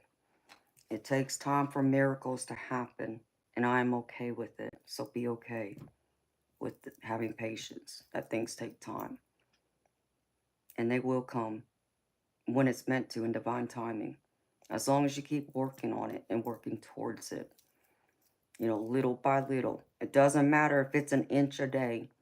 It's still 1 inch, a little inch closer to your ultimate goal. And that's what you got to remember. You know, life's not a race, baby. You focus on what, you put your time and attention into, even if it takes you a little bit longer to get there. Like the saying goes, slow and steady wins the race. You got to believe that, Alejandro. And I feel like you're going to win in this. And I just get this overwhelming feeling. Baby, you're going to be very abundant over there. Like, I was going to pull. Where is that other deck? Okay, I'm going to grab another deck. Alejandro, hold on, baby. I got to grab it. Where is it?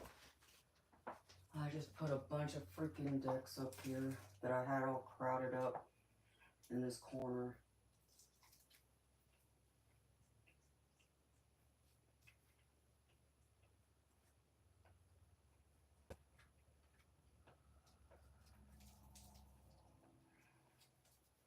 Where'd it go?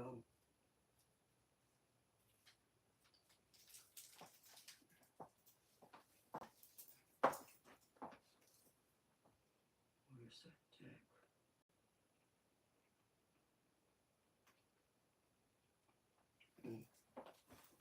Here's one of them. There's one other one.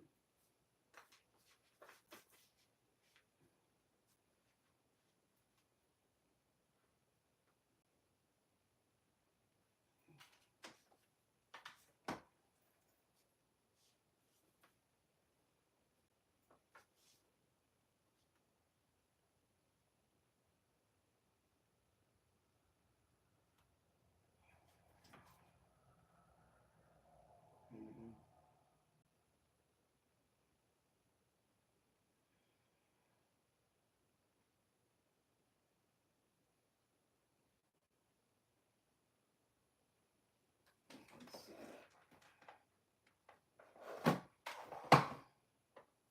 Let's see.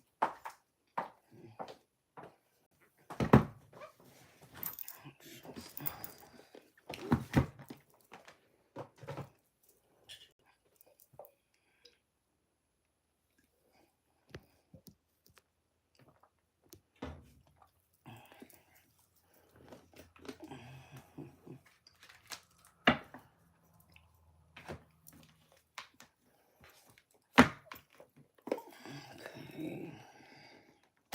Ouch. Come on.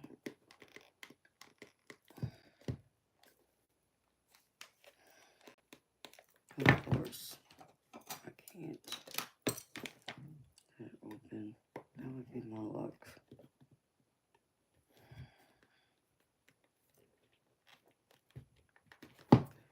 You know, Finn, if you're still here, I've now kept a butter knife in my desk after you told me to do that. For some of these decks that the tight lids don't want to come off so I don't break my freaking nails.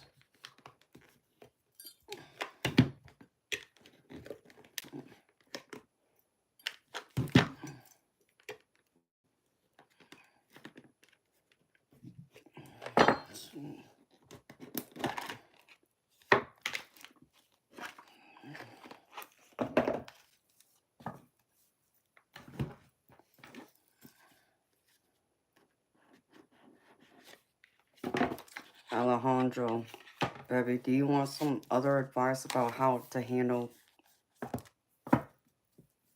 your home life?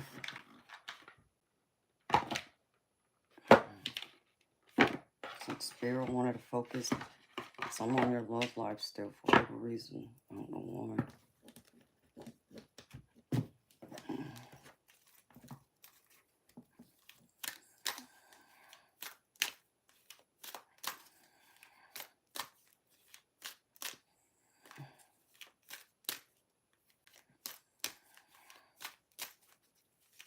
That's all my freaking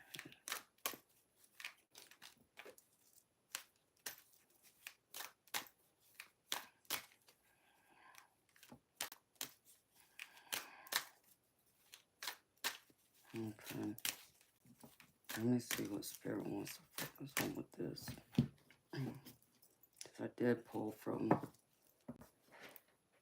Secrets of the Ancestors. Let me see. In fact, I'll use this instead of pulling more Oracle cards for you.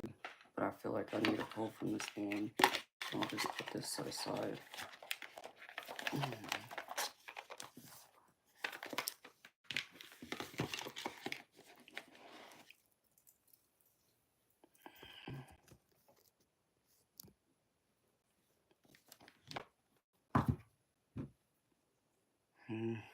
I'm sorry, baby. Well, yeah. I saw like that Queen of Swords. I really felt that was your mom. You say it's your brother too. That's not good. I hate to hear that. Put this aside.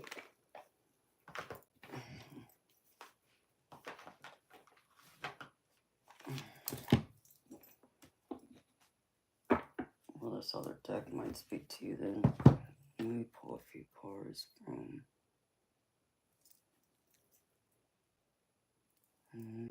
no. It's great. Let's use this one again.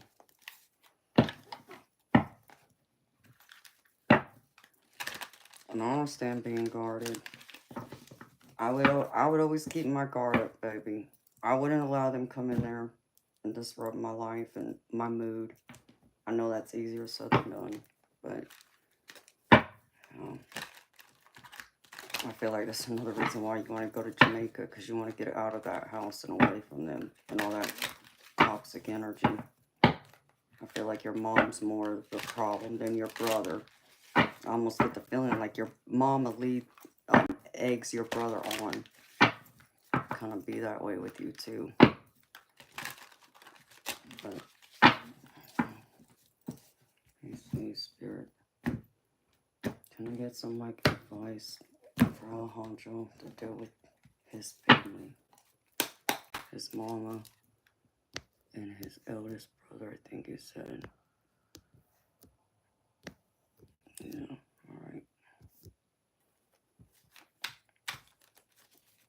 Hi, Gina. I'm good, honey. How you doing, sweetheart? Spirit, I want some advice on Alejandro, how to deal with his mama and eldest brother. Trust your intuition. Alejandro, trust your intuition. Go with your gut. Go with where your mind just keeps leading you with your heart. Spirit.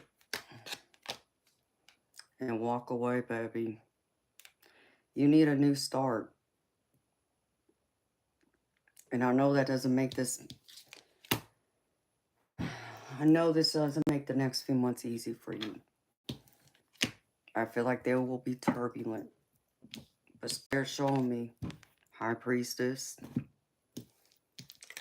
trust your intuition, be creative, trust your intuition, trust that guide, allow it to direct you, and walk away. You know, like you're going to Jamaica, here it is again, 8 of Cups. You're getting in that boat to sail away, to walk away and move on with your life. Because here you are. This is the Page of Pentacles, but it's showing up as like the Princess of Pentacles. It's a page. This is you, you know, in that young energy of not having all the answers, may not have all the wisdom and experience you need to start over, to build your abundance, you know, have a stable life. But I feel like it will come around, baby. You got to focus on these two, though. Your intuition, just keep them at a distance, avoid them as much as possible, but think of these 2 cards. Because this is going towards your future, baby, in a few months. Know you'll be moving away from this toxic energy, and know that you'll be starting a new path. And you're going to take your wisdom that you have and the, you know, experience, and you're going to be able to build on that. You'll gain more experience and knowledge when you're over there to build your prosperity, your spiritual, emotional, and mental abundance too, along with your physical. I know this is going to be a few months that's going to be rough, but Spirit's just saying focus on the future, baby. Just look ahead. Don't look at them, look ahead. Visualize what you're wanting to create over there. Come into union with yourself and stay focused and grounded. What else, Spirit? Can I get a couple more real quick, please? And have patience, balance, temperance, balance, patience, moderation. And it's going to take some greater inner strength to deal with them. Just believe that, you know, when you leave, that they're not going to be part of that. Or at least I don't feel like they will. So you only got a few more months to go, baby, before you get on that plane to go to Jamaica and start a whole new life. Start making that plan, baby. That's what I would be doing. You know, instead of getting so caught up in family life, and trying to make things better, you have this plan already in sight that you want to create your own business over there in Jamaica. So you understand you're not going to be there much longer. And if things work out, that's where you want to be. Because even Seven of Pentacles, here you are underneath the palm tree. I feel like this is Jamaica. Building all those seeds, planting it. Spirit wants you to make those plans now, though. Like, have a game plan. How exactly you're going to move piece by piece when you get over there.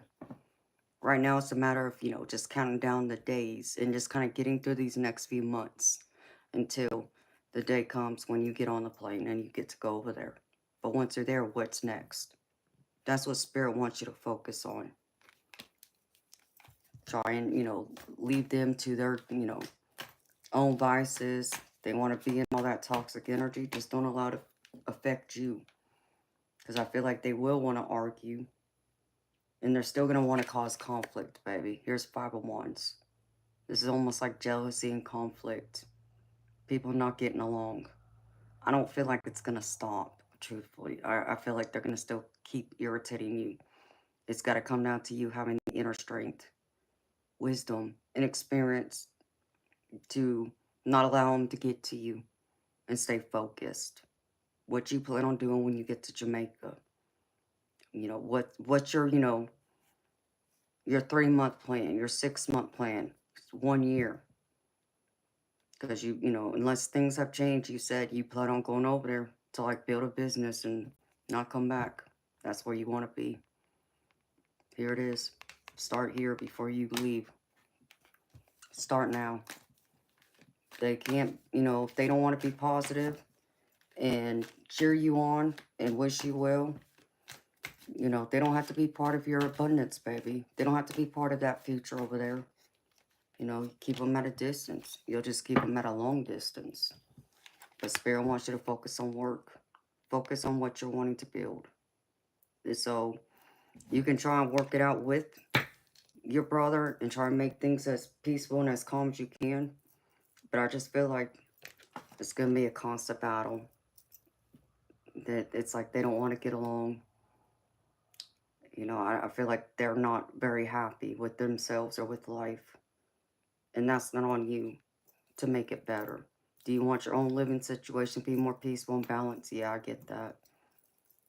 But in order for that to happen, baby, the only other option would be to move out. Is there not somewhere you can go for a few months until you go to Jamaica? That would be the next thing I think of. I'd be trying to get out of there. I wouldn't be sticking around if I could help it. Maybe look at that, baby. Is there possibly anywhere you could think of that you could go and stay for a few months so you're not in that energy around him? That will put you in a more positive mindset to focus on what's going to happen when you travel to Jamaica. I hate that because I don't want you to suffer while you're here.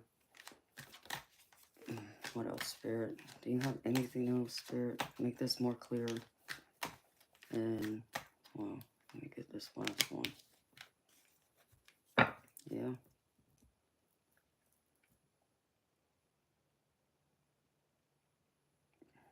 Ten of Cups, Spirit. Who this is?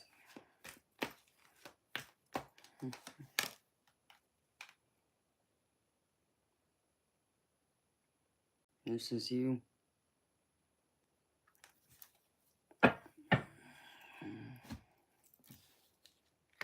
Your Ten of Cups, baby, is in Jamaica. Here's the Sun card. This is you having that ambition, goal-oriented. This is what you're hoping to gain over there. Your happily ever after, your fulfillment, and getting the Sun. Success, achievement, victory. But I feel like you're not going to achieve it if you stay here. And stay in your mama's house especially. I don't feel like it's going to be reachable. And now, I just want to pull a few more messages from the universe.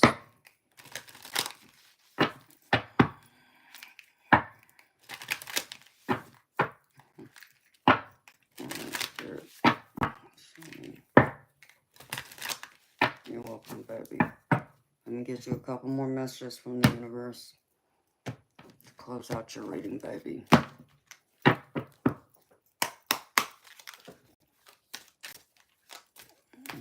Spirit, can I get a few more messages for Alejandro, please?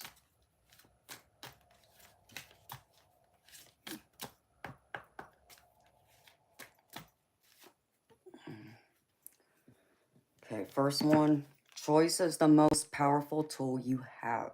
Every choice you make shuts some doors, but also opens several doors, bringing new experiences into your life. At any given time, you can change the direction of your life. You're only one choice away. So it's all about your choices, baby. You know, you could choose allow this to get to you, or you can choose stay focused and determined on what you're wanting to build in Jamaica. I feel like, you know, it's still in your control, baby. It's what you want to put your focus and time and attention into. I feel like the less you focus on what's going on there, the less chances they'll be able to disrupt your life and make you miserable. Just stay focused on what's coming in the next few months over there. What else, Spirit? Give me a couple more, please.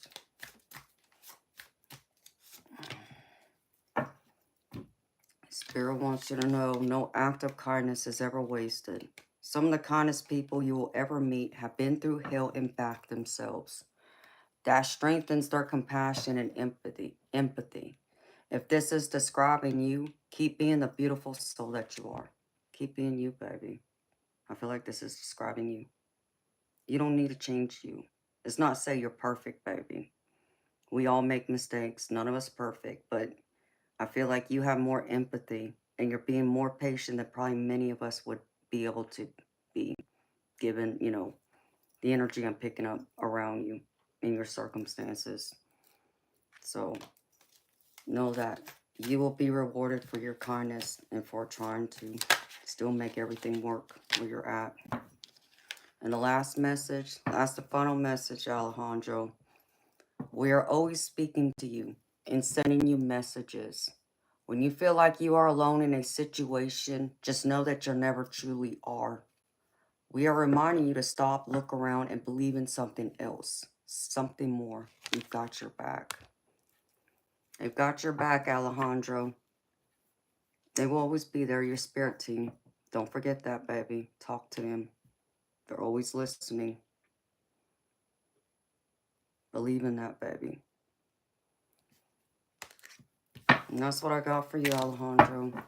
Baby, I hope that answers your questions.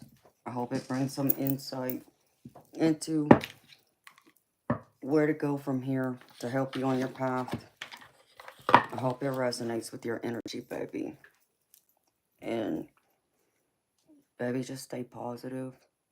You know, I hope it, you know, really did give you the answers you need right now to get you through at least these next few months. Until you go to Jamaica, and you better not forget about me when you get over there too, baby. Just so you know. Because if you do, I'm going to come over there and haunt you. So thank you again, Alejandro, for trusting me to read for you, baby. I greatly appreciate it. And thank you so much for your donation, too. You're the best, baby.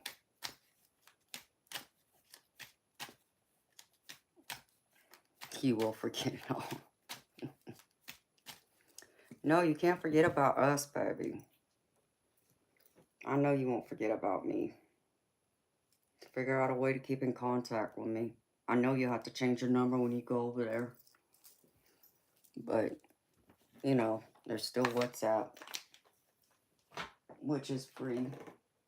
It's just data that you end up using to have communication. Okay, let's dig back.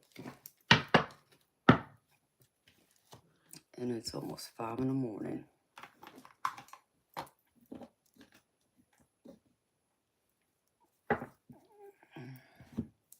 I would hope not, Bob.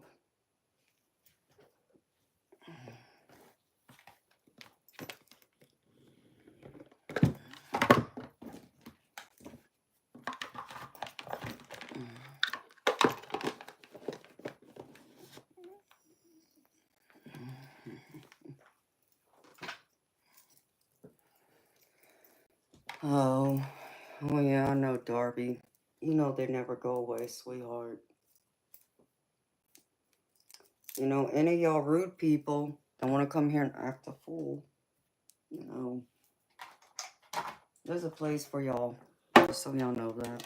I don't tolerate the nonsense. Let me make myself clear. You're not coming here and be disrespectful to me or anyone else in here, for that matter. I won't allow it. So you want to come here and act a fool, I'm going to treat you like the fool. You want to come here and act like, don't be childish. Don't be rude. Because I'll just report you. And then YouTube will close your account. So let's get that straight. Don't come here and act childish. Don't come in here and try and pick at people. And don't come in here and be a pervert either. I don't tolerate that nonsense. Nobody asked you to be here. If you don't like what you see or what's coming through, there's the exit. My mods will actually help push you through that exit door. Let's just get that straight. But no, not your monkey, not your circus. Let's get that straight. In fact, you know, oh, the divine always has a beautiful way of arriving just right on time for y'all.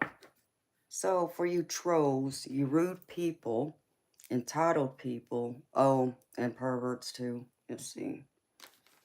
Divine has this message just for you. So, good luck with that.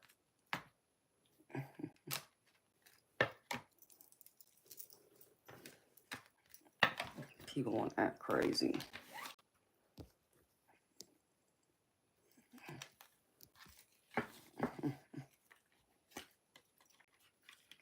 No, because I think they can come here and act that way because they're allowed to get away with it on other people's platforms. Yeah, except for mine.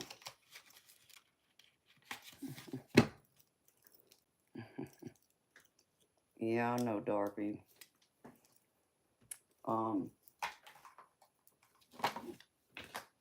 I have to be very careful with my words.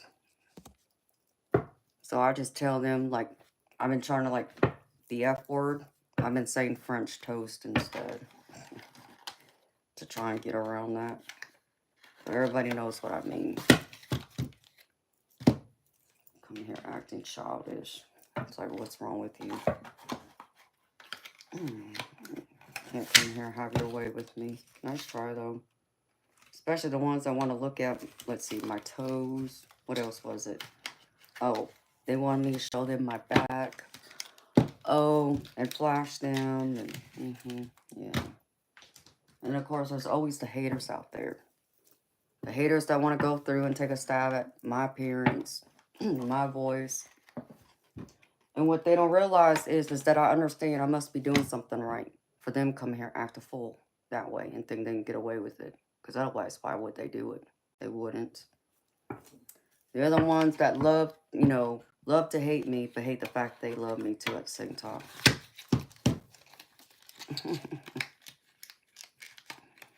Yeah, don't release the mama bear hormones.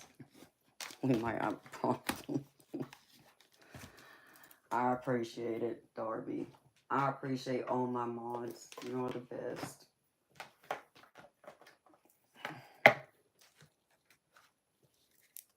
Y'all helped me a great deal. Thank you so much.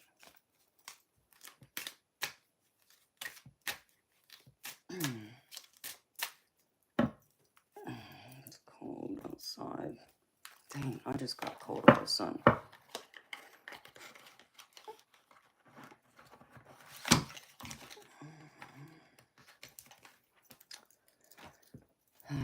I'm trying to decide if I want to do something next Friday. Because I believe next Friday is the 6th. I'm pretty sure it is. Either way, the 6th is what I'm basing my 1-year anniversary, channel anniversary on. Because that's the first video that got uploaded, that posted after my introduction video. And that's my mama's birthday too. So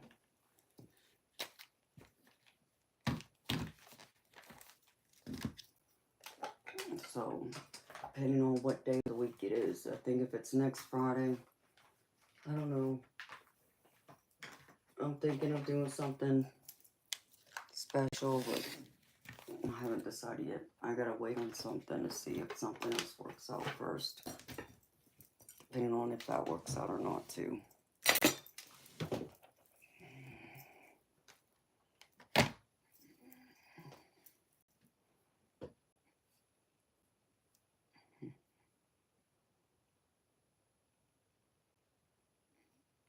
Hello, you're 2D, 2R. Well, my channel's existed for about a year, but I've been reading tarot since I was about 15 years old. I mean, that's a lot of years. Given I just turned 44 a couple months ago. So, that'll tell you how long it's been.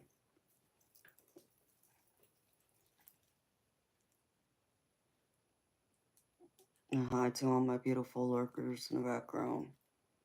No, Darby, I didn't, but of course I live in the southern states, so I wouldn't see it here. That would have been amazing if I could have, though.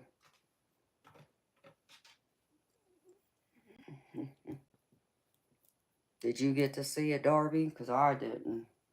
I wish I had.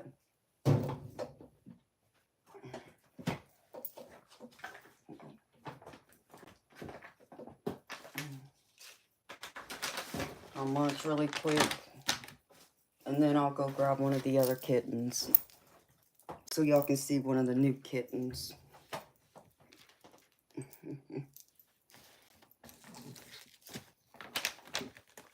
Those kittens are too cute.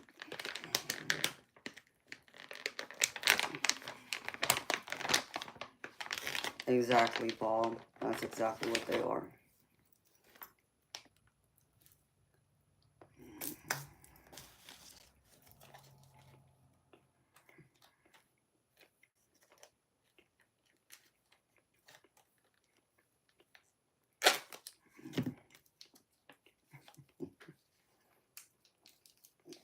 Oh, Gina, the kittens that Majestic's 4 babies had.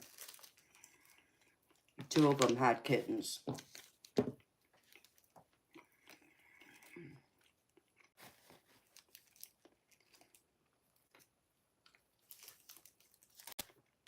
And one of them looks like Wolfie. So now I got 8 kittens. And I think another one of Majestic's babies is pregnant still. So look how great.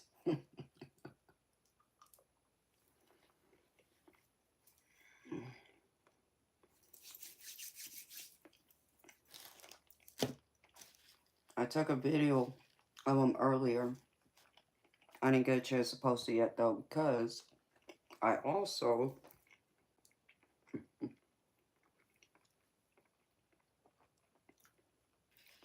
almost got arrested before I streamed tonight.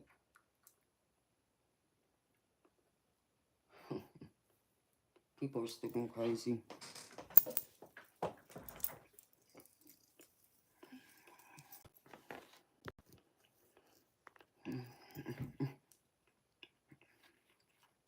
No, Gina. I didn't adopt them.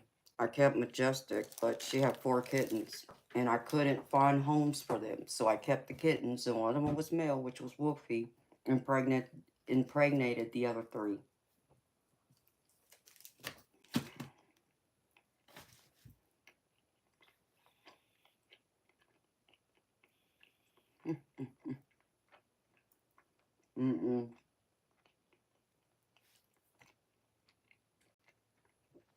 I went up down the street to the gas station.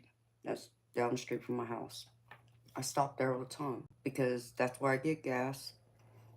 And when I need like a new bag of beef jerky, because I don't have any more, which is why I went up there. Because he didn't order enough. I was dressed like this. Had, my jewelry on and everything. I see this woman standing outside in front of the convenience store. Never seen her before. She looked like she was possibly homeless or transient at minimum, because, or max, because she had a sleeping bag and then some other bag, like she was traveling. So I didn't say nothing. Walked by her, went inside store, go up to the register. The people that work there know me too, from me going in and out. You know, when I'm able to get out and get in the car or whatever. When I drive the other car, since obviously I still don't have my car. So, as I'm standing there paying for my beef jerky, that woman, you know, obviously followed me in. And she looked down at my wrist and said, and then looked at me.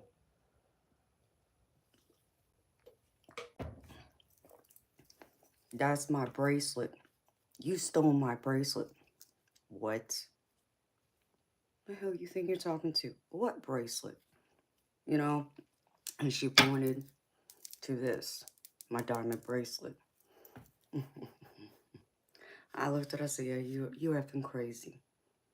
Where in the hell do you think I stole this from?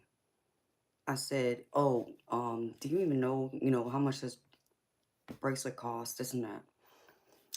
And as her and I are arguing, somebody else was in there, goes and stands in front of the doors where I would have to go through to leave the store. Like, they weren't going to let me leave.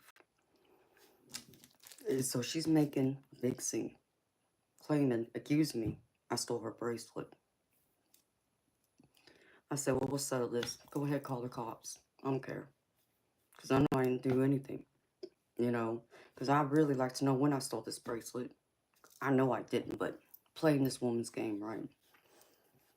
So a cop shows up, listens to her, and asks me about the bracelet. Where'd I get it from? This woman says you stole her bracelet. Yeah, I don't know what's wrong with her, but I can promise you right now, it ain't her bracelet. I didn't steal nothing, and I don't appreciate being accused. I said, because I'm going to tell you something right now. I can tell you exactly where this bracelet came from.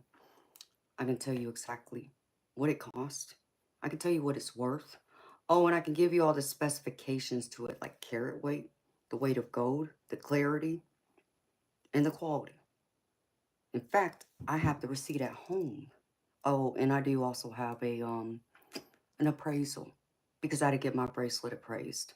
Why? Because I had to get it insured through my homeowner's insurance. So, let's start there. I said, so, if you really think I stole this bracelet, so you got nothing coming. And he's like, well, you're gonna have to prove to me it's, you didn't steal this. So I suggest you get it in, my car. What? What do you mean? Get in the back of my car. You said you live close by. We're going to your house. I want proof. This bracelet is yours. Okay. Go home. Naturally, all my stuff still boxed up. All my documents. I don't know what box. My receipts, my appraisal, all that stuff's in. So I go to him. I'm like, well, I don't know, because even though I've been living here a year, most of my stuff's still boxed up. Because I even thought about trying to find the policy for my old house, where I had to go through and get the extra policy on my homeowner's insurance to cover my bracelet, my engagement rings, and a few other pieces. And I said, well, I can't find it. I said, but I said, if you really, really think I stole this, I said, how about you ask her what the details of this bracelet is? I said, because I shouldn't look like someone that could afford my bracelet. If you want to know the honest God truth, then I'm not trying to judge her in that way, but here we are. I can tell you what I paid for this bracelet, and it's one of a kind. It's not mass-produced. You can call the jeweler right now, in fact. He'll verify. It's my bracelet, and there's only one. He only made one. And he's like, well, how do I know that this is not someone that, is a friend of yours that would just say that? It's like, well, here's the name of the jewelry store. You can call him. Call him. I'll give you his name. Ask for him. He'll be more than happy to talk to you. Him or his wife. will tell you who I am. I said, but what I can tell you right now, that woman can't tell you. This diamond bracelet, 6.86 carats total. The diamond clarity and color, VS1 GH. The gold weight, oh, it's like 1.38 ounces or something like that. And it's 18 karat gold. Can she give you those specifications? I know she can't. Oh, and I got one other thing though. See, even though, you know, I could wear a 7.5-inch bracelet, but because as you can see, I'm tiny, they took some links out of this bracelet that I still have. I got this bracelet over 20 years ago. So if she wants to tell you I stole it, she got nothing coming. Because that man inside the house can tell you right now. He bought it for me. How do I know that? Oh, not just because it's my bracelet, but because I played him in a game of pool for that bracelet. The bracelet was $5,000. My appraisal, $24,350. Can she tell you that? No. And I know that. She wouldn't know any details about this bracelet at all. My jeweler, though, you call him, he can clarify. He will tell you everything else, and then some. But I said, if you want to believe her, go ahead. Put me in cuffs.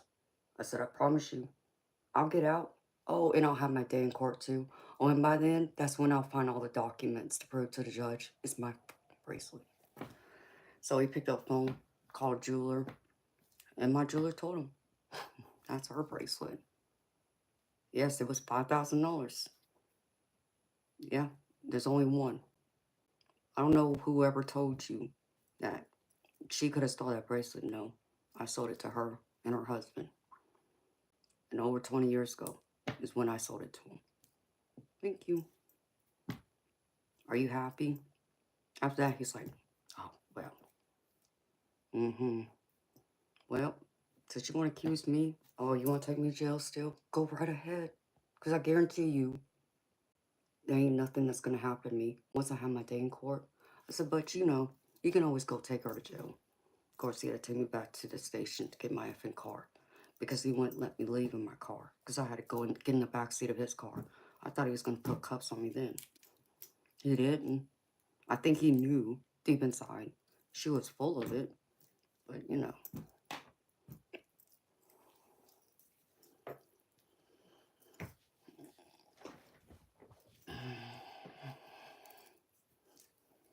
Yeah, and he would have. I mean, you know, what's effed up about it, Darby, is if it was him, it would not surprise me if she would have tried it with him. Because he has a big diamond bracelet that was custom made too. That cost as much as mine. And a Rolex watch. So I don't think it would have mattered. I think she would have pulled it on him too. But I do think, because y'all know, I live in the sticks. I live out in the country. Yeah. I don't, you know, even though y'all know I'm half white, I don't look half white. So I think there was some of that too. It was effed up though. Never ever thought I would just simply going into a gas station, some nonsense like that would happen. And I mean, I'm looking at this cop like, really? You expect me to carry around those kinds of important documents in my purse? Like, because I'm just waiting for the next person to accuse me of taking their jewelry. Like, this happens all the time? No. Never, ever, ever, ever, ever happened. In fact, I remember there were times when I would go into my jeweler's jewelry store. They would lay out diamonds, like a stack of diamonds, in front of me. And they would walk away and leave them there. Because they knew I wasn't going to take it. And even then, they have cameras to prove it. So, you know, but I know they would not do that with everybody. They wouldn't just lay, you know, a row of diamonds in front of anyone and then walk away. There was that much trust. Because I bought so many pieces from them over the years. And I was just waiting for her to come back with some other nonsense, like maybe my rings belong to her too, or some, you know, something. I don't know why she had her eyes on my bracelet, but she did. And this is the only diamond bracelet I have.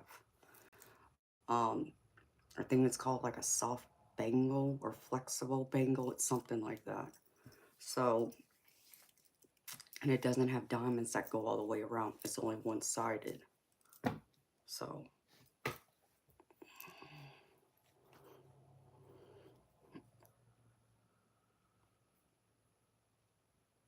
oh, that's true, Darby, but here's the problem. She tried saying I took this bracelet over a year ago.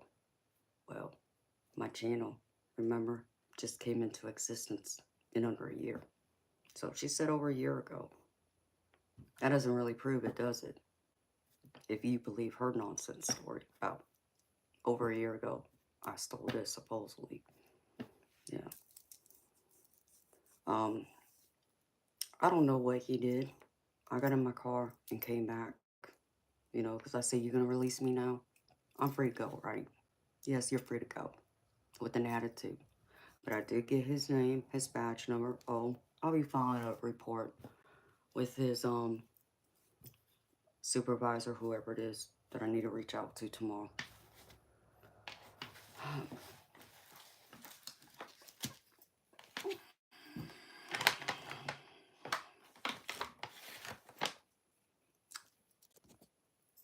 No, Gina, I don't know.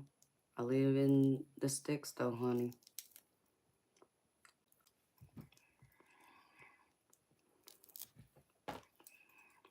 And like I said, because they're white, I don't look white. You know, I'm half white, right? So I feel like part of it was racism, too. Oh, I was pissed.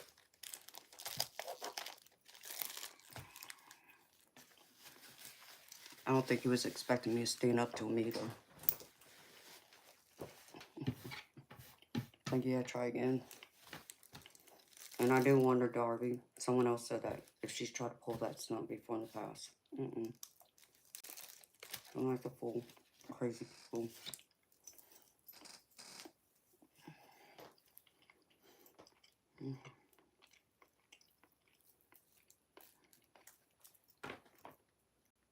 Nobody, Gina.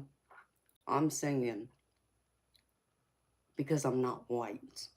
Not 100%, not by my facial features, you know. Y'all know I'm half white. But to everyone else here, as you well know, what do they say I am? They would never, ever say I'm half white. Most people don't. I think there might have only been one person who ever would say that they could tell I'm mixed. You know, they know I'm mixed white, but they're not sure what the other part. Out of all the years, as far back as I can remember.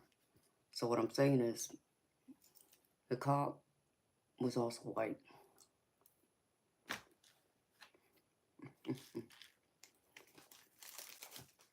But yeah, Darby, I will. I'm not playing. Make me mad.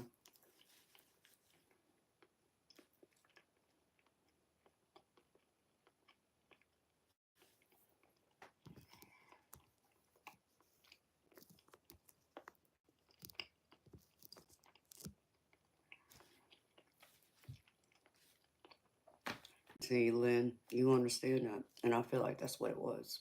Racism. I do. I really do genuinely feel like it was that. It's sad. I almost told that cop that I'm wearing more jewelry in value than what he makes in a year. Actually, in 2-3 years for that matter. But I didn't want to piss him off. Because I could just imagine how he would have taken that.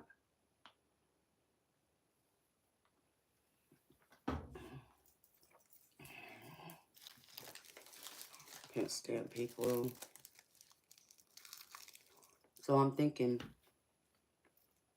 she had to be on drugs to come up with some crazy idea like that.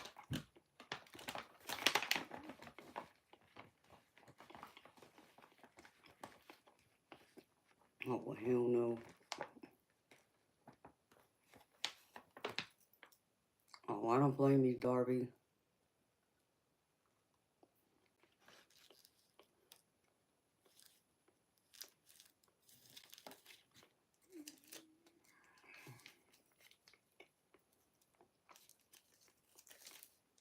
Gina, Caucasian, European, white.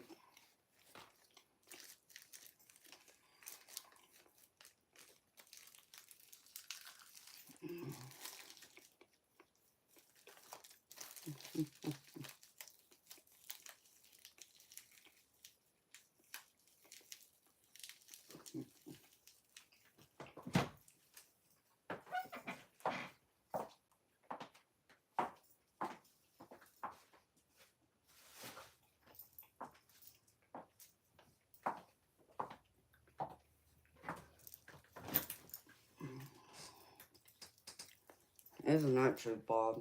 I mean, that's how I feel about it. Everybody else got to point out the difference in my physical appearance compared to everyone else who's either 100% white or 100% beautiful ebony. You know, anyone else in the middle, yeah. I mean, y'all seen all those stupid comments, questions. But, so yeah, that was my excitement before I started streaming tonight. I honestly thought I was going to be arrested. Because I don't think, like I said, I don't think that cop thought I was going to stand up to him. I think he thought I was just going to crawl in a corner and cry and plead not take me to jail. I don't think he was expecting me to be and react the way I did. It's like, I know my truth. I know I've done nothing wrong. No, but if you want to feel in control, go ahead, cuff me. Crazy people.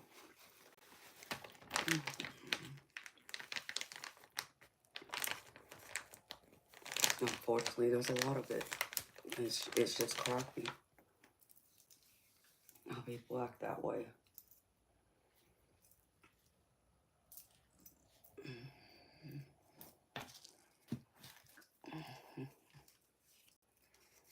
Okay.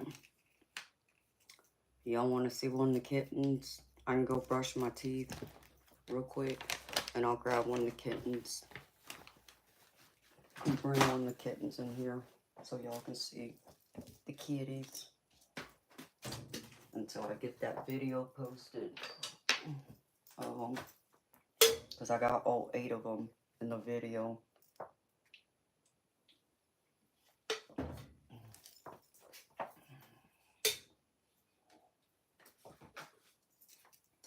So I'll be right back.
know.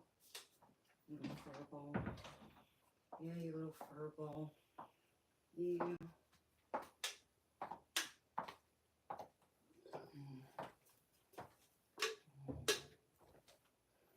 Alright, here's one of the kittens. Say hi, baby. Say hi. Oh, you want to hide your face? Hi. Yeah. Aren't you pretty? Yeah. Yeah. I think it's only a couple of days old, honey. It's hard to say because they had all the babies cornered. I couldn't get to them until today.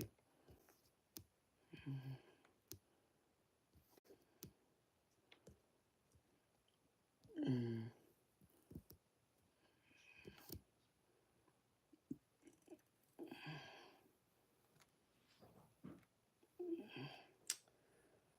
No, I haven't. I won't name them because I don't want to get attached to them. By naming them, that makes me attached to them. Yeah.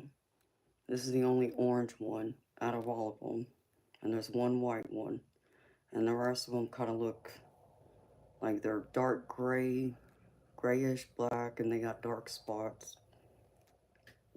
Hi, aren't you sweet?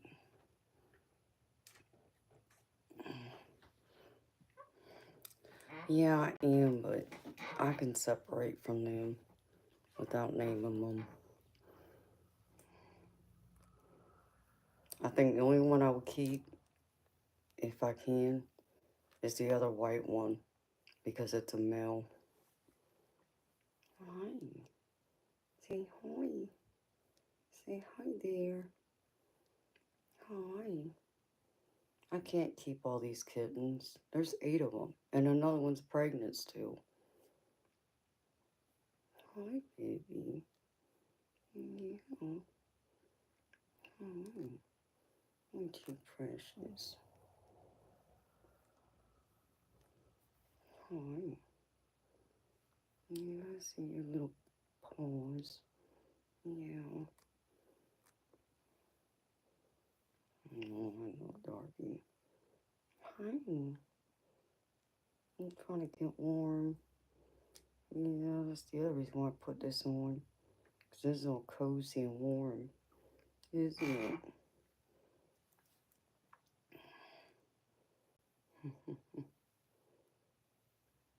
Probably Bob.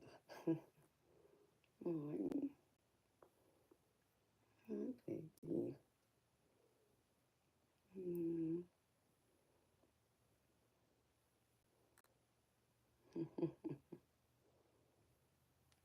All right, Diane. This is all Wolfie's fault. These are all his babies. Because the other 3 are girls.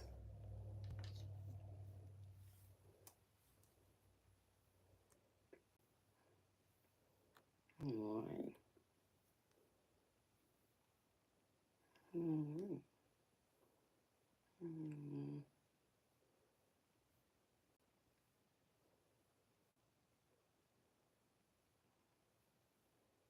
I don't know if this is a male or female. I didn't check. I know the white one's male, so. So yeah, we got an orange one now. Mm.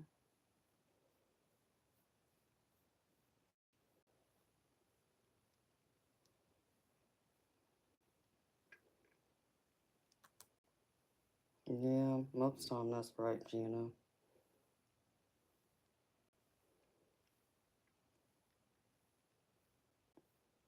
Except for Wolfie. Wolfie's always moving around.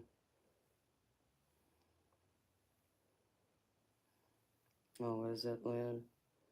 Yeah, I don't know. I don't know if this is male or female. I didn't look.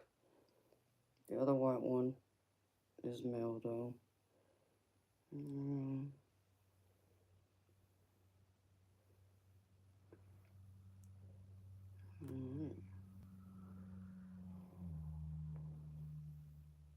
I could probably grab the other white one too.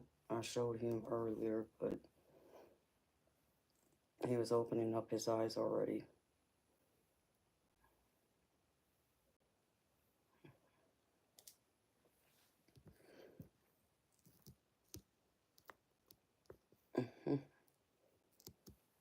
Yes, they're inside the house. I keep them in the other spare bedroom. I wouldn't dare put them outside. That's why I'm afraid I'm about to give them to the Humane Society. Because I'd rather give them to them and hope and pray that people would adopt them before I put them outside and something happened to them. Hoping that if people would take them, they would keep them as house cats. He's so sweet.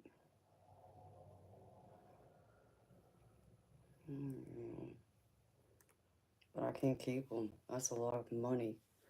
Just for the cat litter and the food.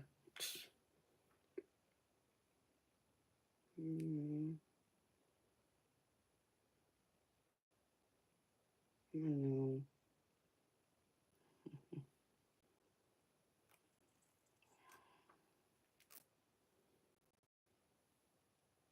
Gina, I may not have a choice, honey.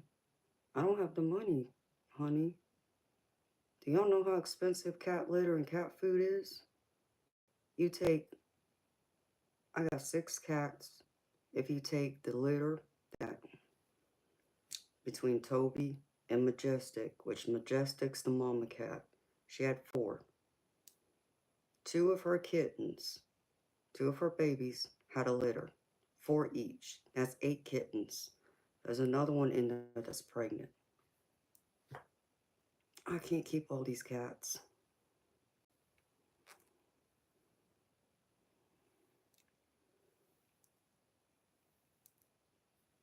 Yeah, I know.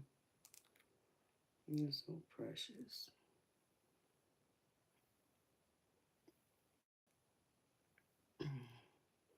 Yeah, I won't separate them from the mama. That too, Darby. I won't separate them until they're past a certain point. But I can't keep them. I just can't. That's a lot of money. It's already a lot of money for all the cat litter and food I'm getting right now for all of them. Because I got like 4 litter boxes around the house.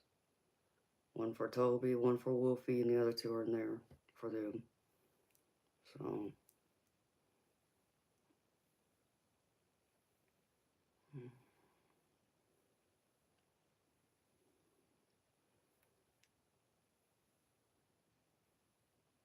I mean, I guess I could always try that. Actually, there is a flea market not far from me. Yeah, aren't you precious? Yeah, you're so sweet. But I think the other white one has blue eyes like Wolfie. I saw him try to open his eyes a couple of times, and I think I gotta look. They are blue. You're just a little fur ball. You are just a little fur ball, aren't you? But you're so good. At least you're not a squeaker like the other one. Yeah. I'm like, leave me alone. I just want to sleep. Yeah. You just want to sleep. Yeah. Okay, I'll take you to your mama.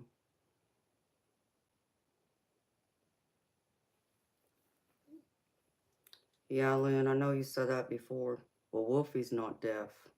And he's the white one I got from the first litter. He hears. Well, she might be looking for a kitten. Okay.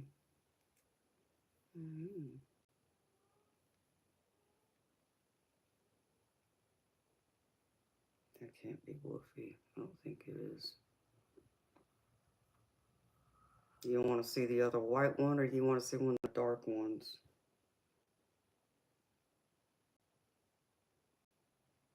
I wish I could just hold you forever. If only they could stay this small and this cute. Yeah. Looking for our other kitten. Yeah, I know. I know. Yeah, I know.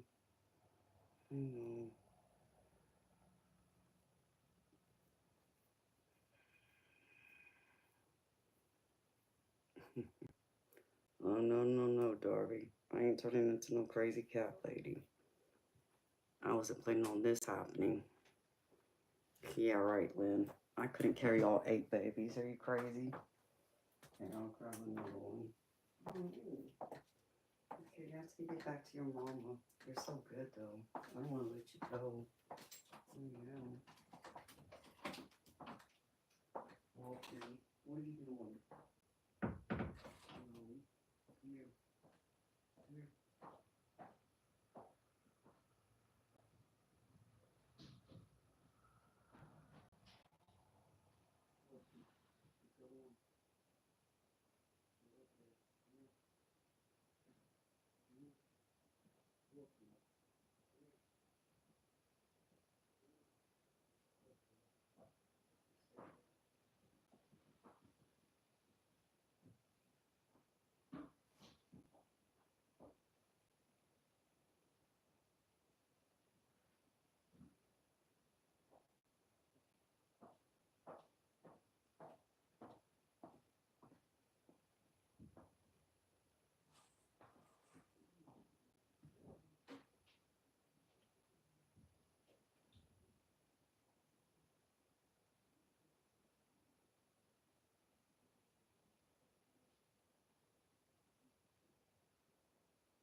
No. Come on.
Here's another one. This looks more like, kind of like Majestic's colors. The original mama cat. Hi. You leaving, Bob?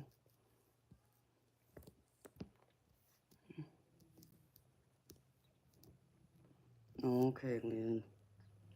Alright. Alright, Gina. Hi. Oh, I know.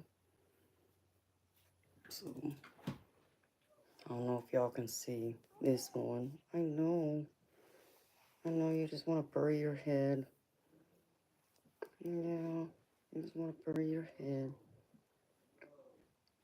See. Hi. Yeah. And Wolfie hears me, and he knows the cats are in there, so he wants to be near them. Yeah. Aren't you sweet? Yeah. So this one reminds me a lot of Majestic, in the colors, in the print. Yeah, you look like your grandma.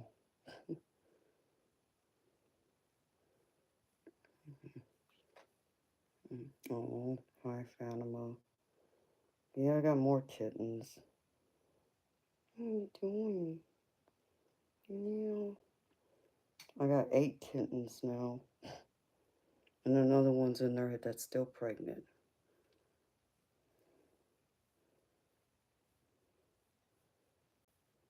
Hi. Oh. Yeah. Oh, thank you. Yeah.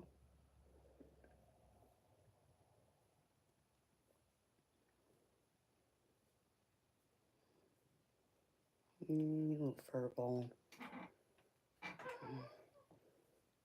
Yeah. You're just gonna hide. Yeah, you're just gonna hide. Yeah. So Wolfie keeps trying to break around the fence, a little gate. So I think I need to put the baby back before he tries to break through that gate again. Mm-hmm. Mm-hmm. You're too sweet.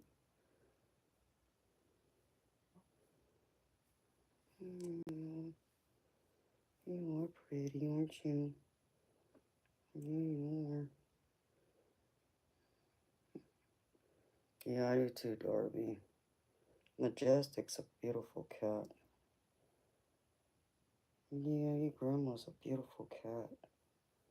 Yeah, she is. Yeah.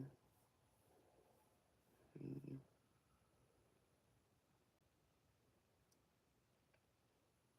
I'm sleeping away. Okay, Darby. Thank you, honey. Yeah, and she precious. Okay, am I done torturing you? Yeah.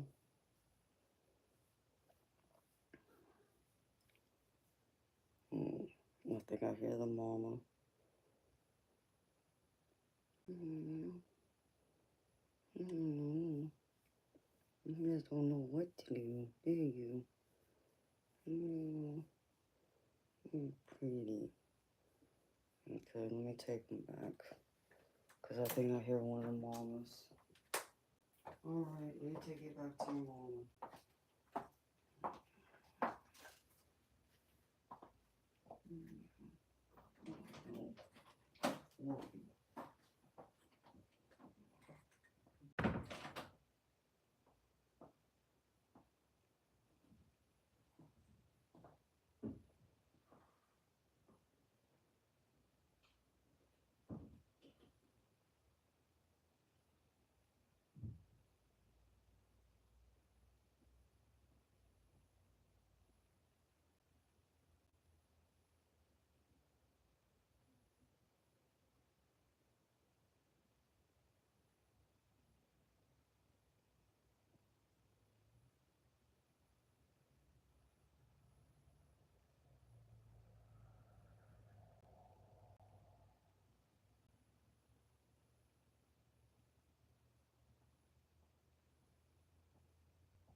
Wolfie trying to come back again.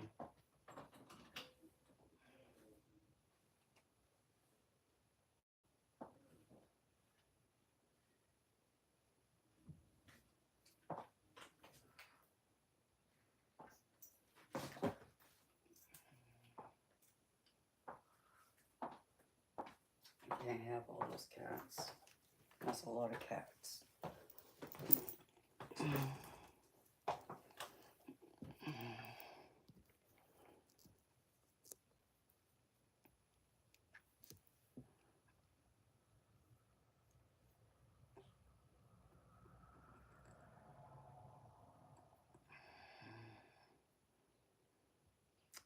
Hi, Robin. Robin, I told you would have to email me to get my address, sweetheart.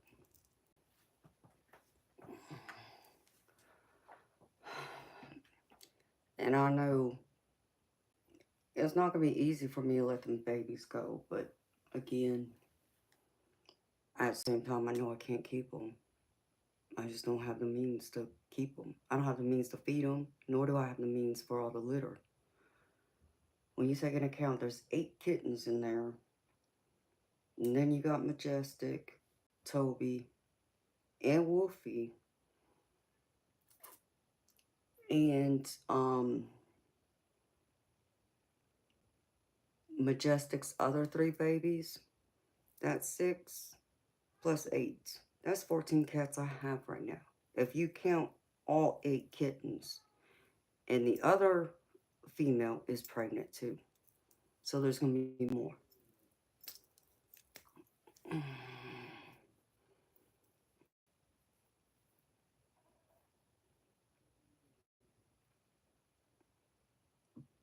I mean, Bob, I'm very specific who I allow to have it.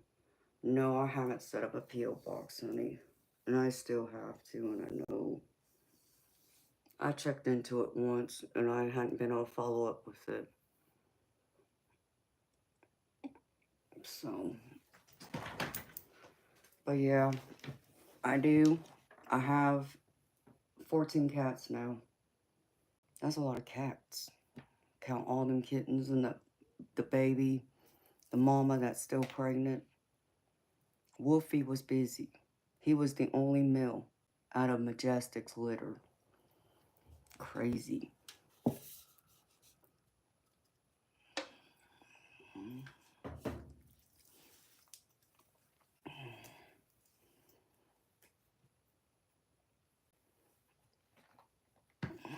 So,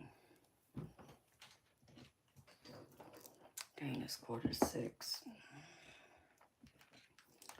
I know I have to go through, and I'm gonna have to probably go because they're now building the house next door to me. So, I was able to lay down for a few hours today, and then I was awakened to hammering. They're building right next door.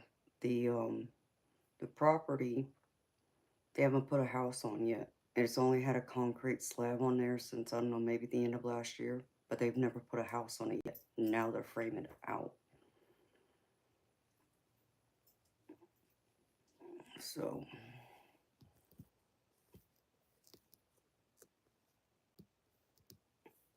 Diane, you're so funny.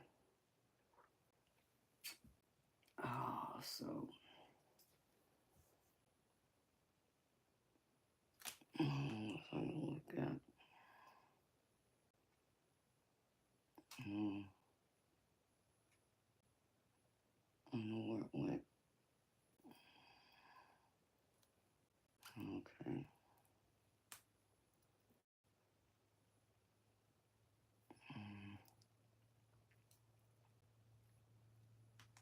So I'm gonna have to get some sleep, y'all, before they come in here and start hammering away. Because they start early. It's 5:45. Oh. I expect they'll be there by 8. So in about 2 hours, I'll be hearing them over there.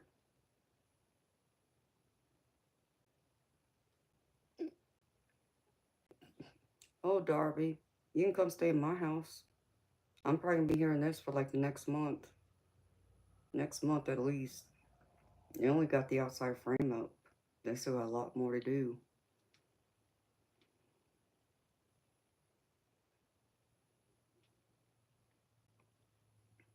Alright, good night to you too, Bob. Sweet dreams, baby. Darby, yeah, I do like coffee, beautiful. But I don't have a coffee maker. I haven't owned a coffee maker. Oh man. In now over 20 years. Because he doesn't drink coffee. I'd be the one that would drink it. And I just haven't had one.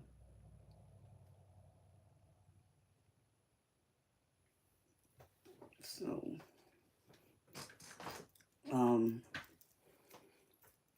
yeah, I have to get a coffee maker for that. Because I don't have one.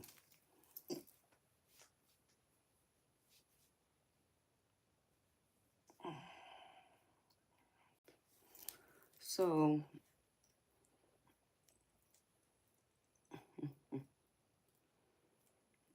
yeah, I haven't even looked, Darby.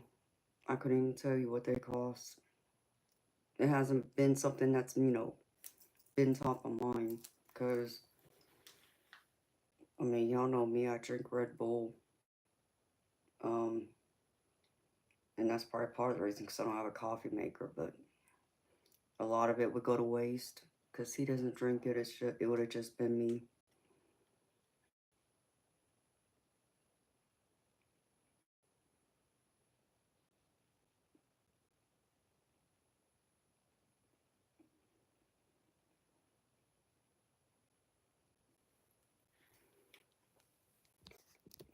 Who is this?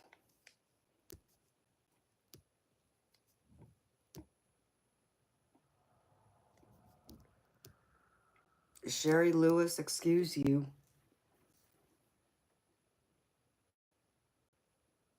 You don't want to go there with me.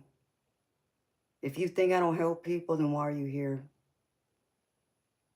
Because let's get something straight. What I do helps people. Oh, and two, you may not have noticed this, but this is my business. So you see, people come to me who want personal readings. They pay me. So any other stories I provide is also guidance. But that's guidance y'all get for free. So don't be rude and condescending. If you don't like what you hear, you don't have to be here, Sherry. Understand me. I'm strong. Stand on my own. I don't need you to like me. Promise you, I'll be just fine. Whether you stay or don't. Choice is yours, but don't come here and act foolish with me and be condescending or try and patronize me at best. If you really think I don't help you, then don't be here. Because if you want to be rude, let's talk about this be rude. You want to get my attention in the middle of me trying to help somebody. Oh yes, I did see your name when I was doing a reading for somebody that someone paid who wanted my advice, my guidance. So I suggest you check yourself, Sherry. I'm not one to be played with. Get out.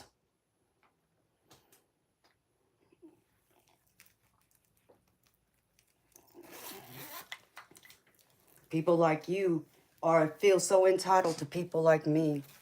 Let's get something straight, Sherry. You're not. You're not entitled to someone like me. You're not entitled to my energy, for one.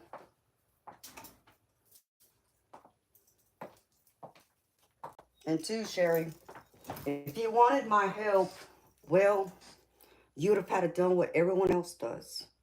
Who needs my help? $30 US to get a reading from me. If you think you're going to get it for free, you got nothing coming. The only thing I provide for free is a general collective reading that is done at the beginning of every stream. So no, you're not entitled to my readings for free. And the people who pay for them, They've been to me many times before, and many of them are here right now, and they will speak for me. And I would allow them to speak for me. And they could tell you I'm worth every penny and then some. In fact, I should be charging a hell of a lot more than what I do, if you want to know the honest God truth. So don't you dare come in here and be disrespectful to me or anyone else here, because it was rude what you were doing earlier.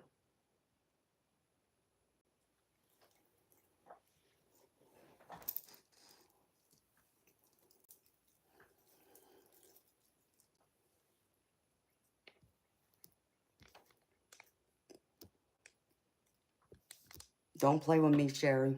I don't have time to read your comments. Okay? You think you're not being condescending? Well, I take it as condescending, patronizing my intelligence at best. See, his difference. I didn't fall off a turnip truck yesterday. Oh, and I didn't fall out of a coconut tree today either. I've been doing this for a long time. And my mods aren't just mods because, let's see, I asked them to be. They wanted to be because they believe in what I do. So if you think that what I do doesn't help anybody, well, it helps the ones who think I'm worth being paid for my services. Yeah, and my stories come along with it. So you may not like what I got to say, but that's on you. And understand me, I understand I'm not everybody's cup of tea, but I'm not trying to be either. I know there's going to be people who like me, and there's going to be others who don't. Either which way, I'm going to be perfectly fine. Because I'm that confident. I'm not secure in who I am and what I do and my connection to the divine.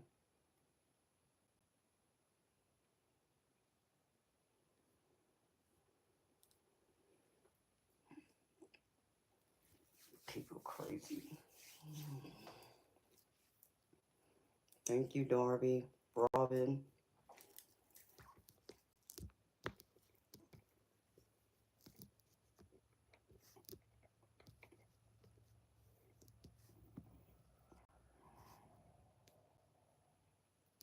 People crazy.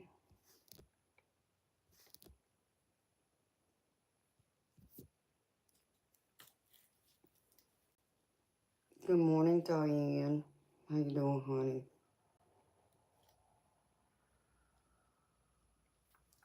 And hi, Fatima. I'm happy you stopped in to see me, girlfriend.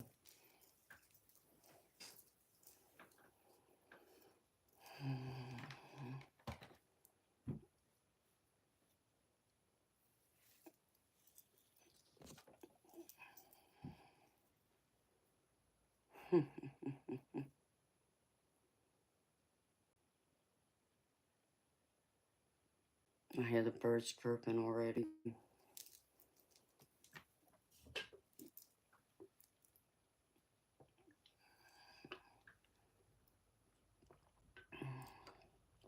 You couldn't go back to sleep. I'm sorry, beautiful.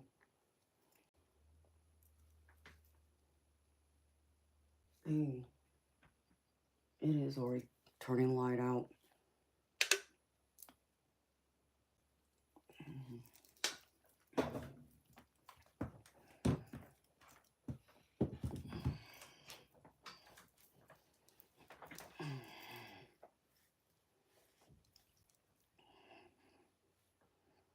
You know, Darby, I was thinking about him the other day. I realized he hadn't been in here in a minute, but I figure he's probably been busy with work. I'll have to check in with him. I've been meaning to text him, in fact. So if you come across him and talk to him, tell him I said hi back. I'll try to reach out to him. There's a few people I've been needing to reach out to.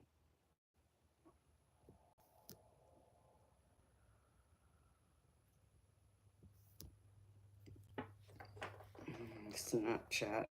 Yeah, I haven't gotten on Snapchat. I don't know if anybody can talk me into it, but, you know.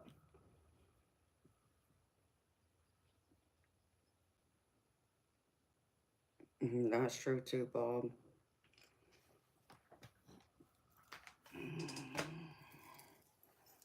you know. And Sherry would be one of those entitled people who think they should be entitled to my energy and my readings. That, you know, I'm just sitting here for no effing reason other than to get attention or something along the lines. That's what they seem to think, or that's what they want to tell themselves.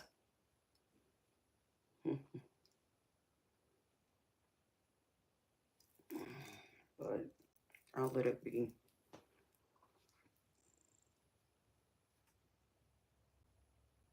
I don't know, Phantom. I haven't seen him.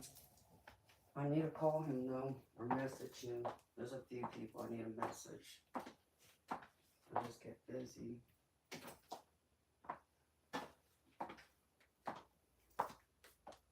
Yep, the sun's coming out.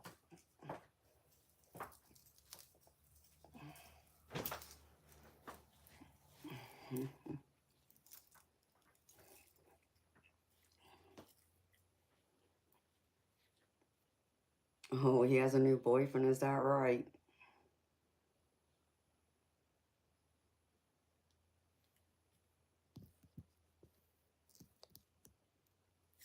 No, Robin.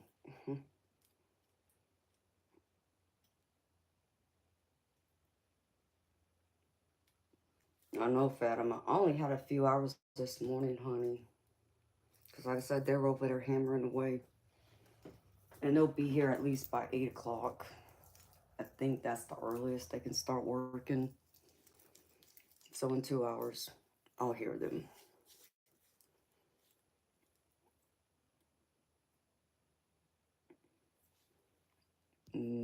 I'll have to ask him. Oh, I'm trying to, baby. I need to take this so I can get a few hours sleep before tonight. Hoping my other deck will come today, because I'm getting a little perturbed with that. And provide someone with a reading, obviously, tonight when I come back. Oh.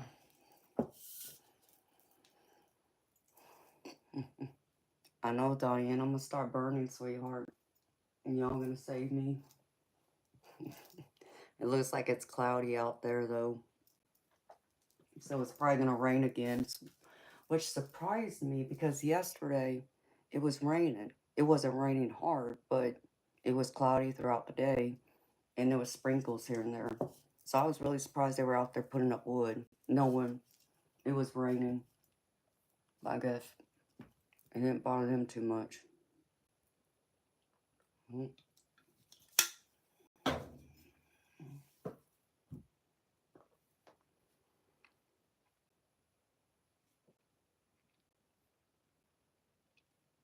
You can see my teeth growing now. Y'all funny. You mean glowing?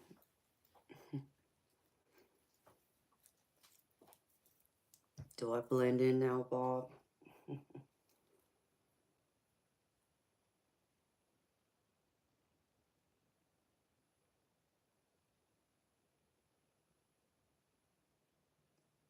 Good morning, Willow.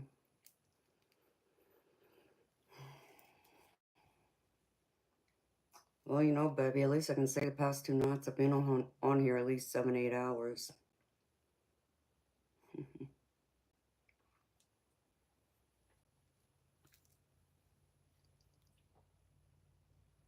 What's on?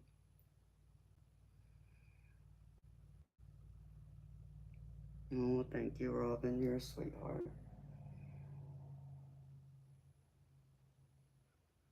Yeah, people are getting up for work now.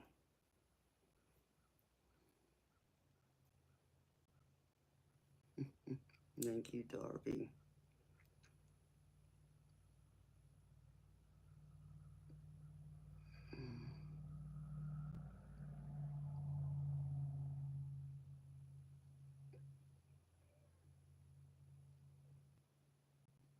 Yeah, Diane, I thought so too. But I don't know if they're trying to hurry up and get it built because the last few houses are in the cul-de-sac And those go up in price. Those are the most sought after. So they want to sell this one and get this one built before they sell the ones down the street in my cul-de-sac.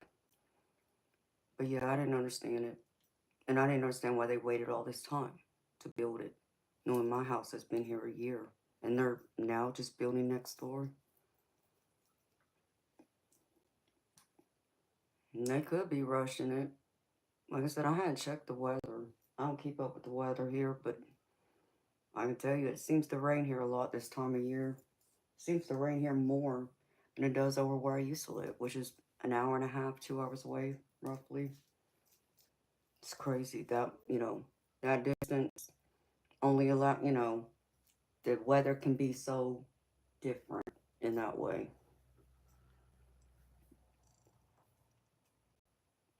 So, but they do. They have the framing up. That's what they did yesterday. So, today, I don't know. I guess maybe they're going to put the roof on it. I don't know. I've never actually watched them build it, like day in and day out, and watch the process. I didn't even watch it when they were building my house. I only came over here like 2 or 3 different times to check.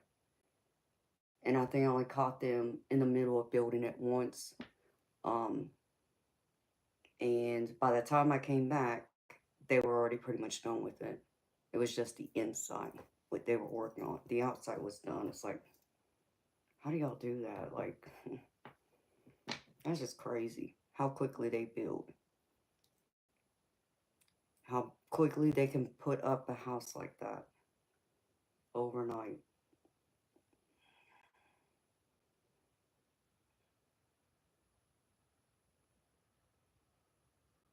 No, I'm sorry, Robin.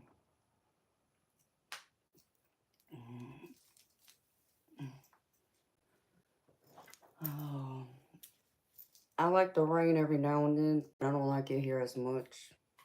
It rains a lot.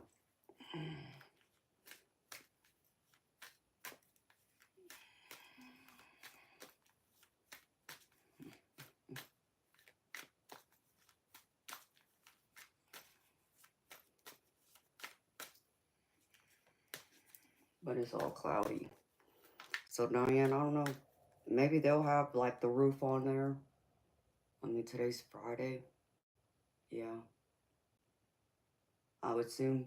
I bet they'll probably work tomorrow too, Saturday.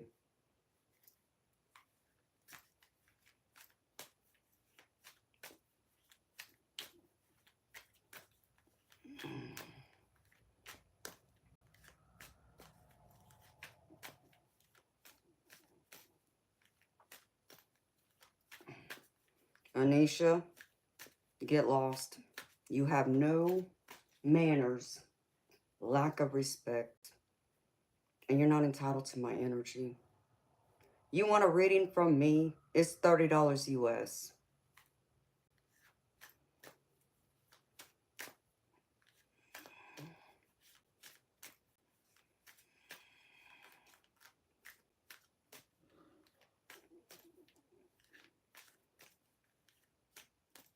Yeah, I hear Oregon's beautiful.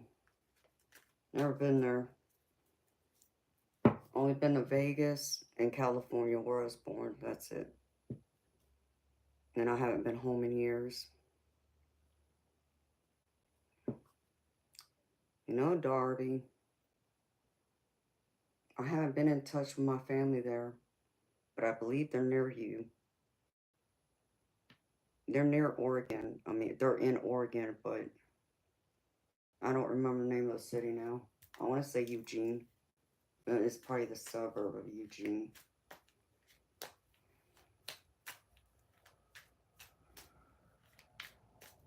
So, it seems like the springtime is the rainy time here. But then once summer comes, when like all the tropical storms from the ocean start moving up, then I get all those rainstorms from that too. It typically tends to hit us if it hits Florida.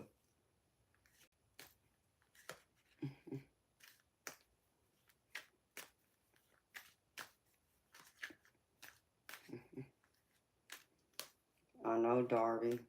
It sounds so much like California. I think that's probably one of the things I love about California, is that we have all 4 of those places. You don't have to go far.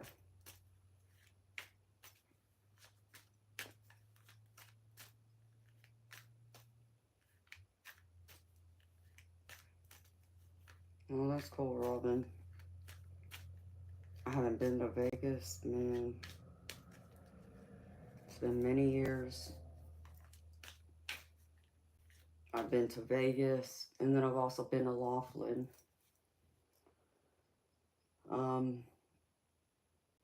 There's tournaments that are held in Vegas every year for bowling and pool. So I'd come out there for that. And my parents would go to Vegas for bowling too.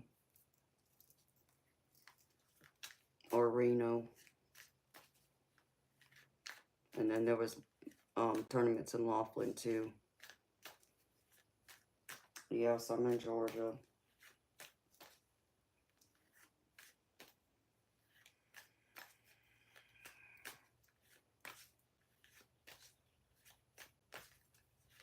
I don't like people like that.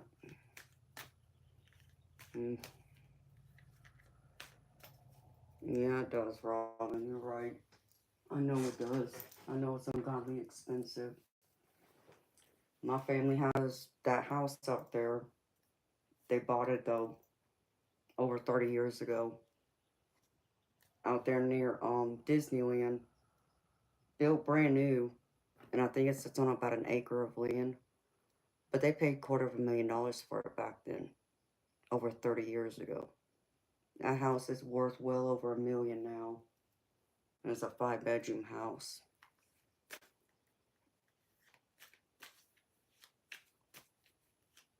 What text, Bob?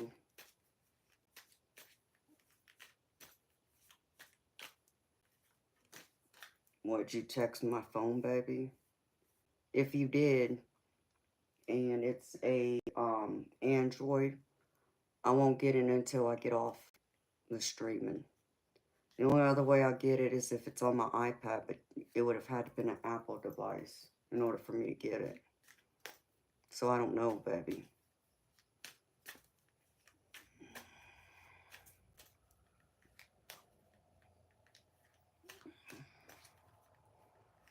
Yeah, Darby, it's going up everywhere, honey. It's going to eventually have to come down at some point. I'm just keeping my fingers crossed that it doesn't happen until after I get out of here. Okay. Yeah, if you're using an Android, baby, I won't get it right now. I won't get it till I get off the phone and in my stream. Then I'll see it.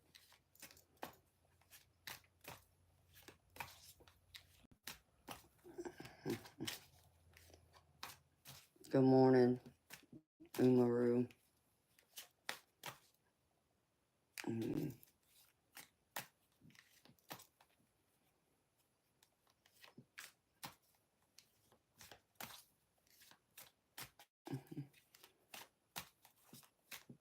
Sounds like a personal problem to me, TJ Hess. My voice is too deep. Yeah. You really think that upsets me? Try again.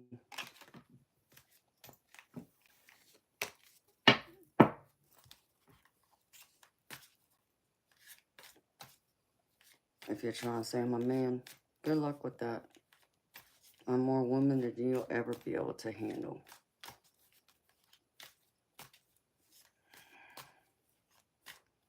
Furry Coat Manufacturing. Is that the name, Bob? That's so funny.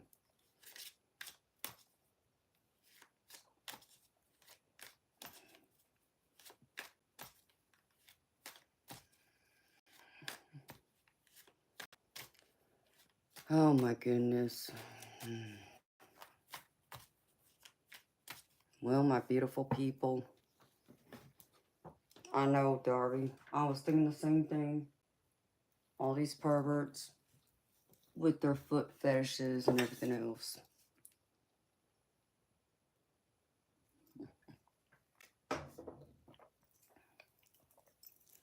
truly, Darby.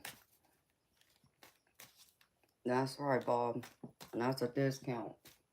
You want to see my feet? Send me $250. I'll send you a foot picture.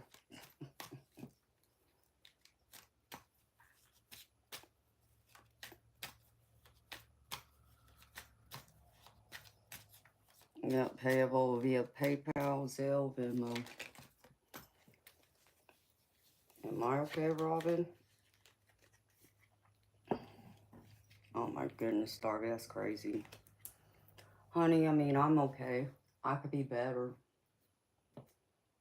But I'm as okay can be, I reckon.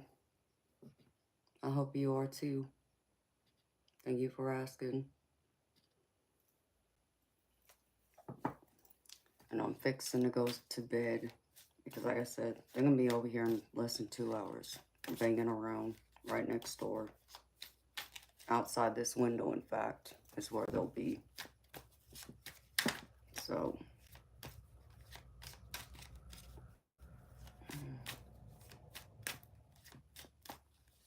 I'll be back tonight, though, beautiful people.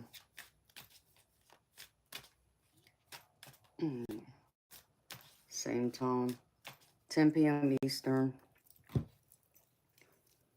And I don't know. I'll have to wait to see how Saturday goes. Yeah, Shane. I've been here over 8 hours already, baby. My stream starts same time every night, 10 p.m. Eastern. And it's 6:15 now in the morning. I'll be back tonight, 10 p.m. Eastern. Oh, yeah. I hear the truck. Oh, jeez. Someone, I think someone just backed into the driveway over there. Because that's crazy. That's the other thing they did. Is they laid out the foundation, the concrete slab. But they didn't lay out the driveway yet. So, and I didn't understand that. It's like, wouldn't you, like, lay out the whole everything? You know, all you got left is the driveway and the little, you know, walkway from the driveway to the door. Look at me. I don't know why it would make a difference, but okay.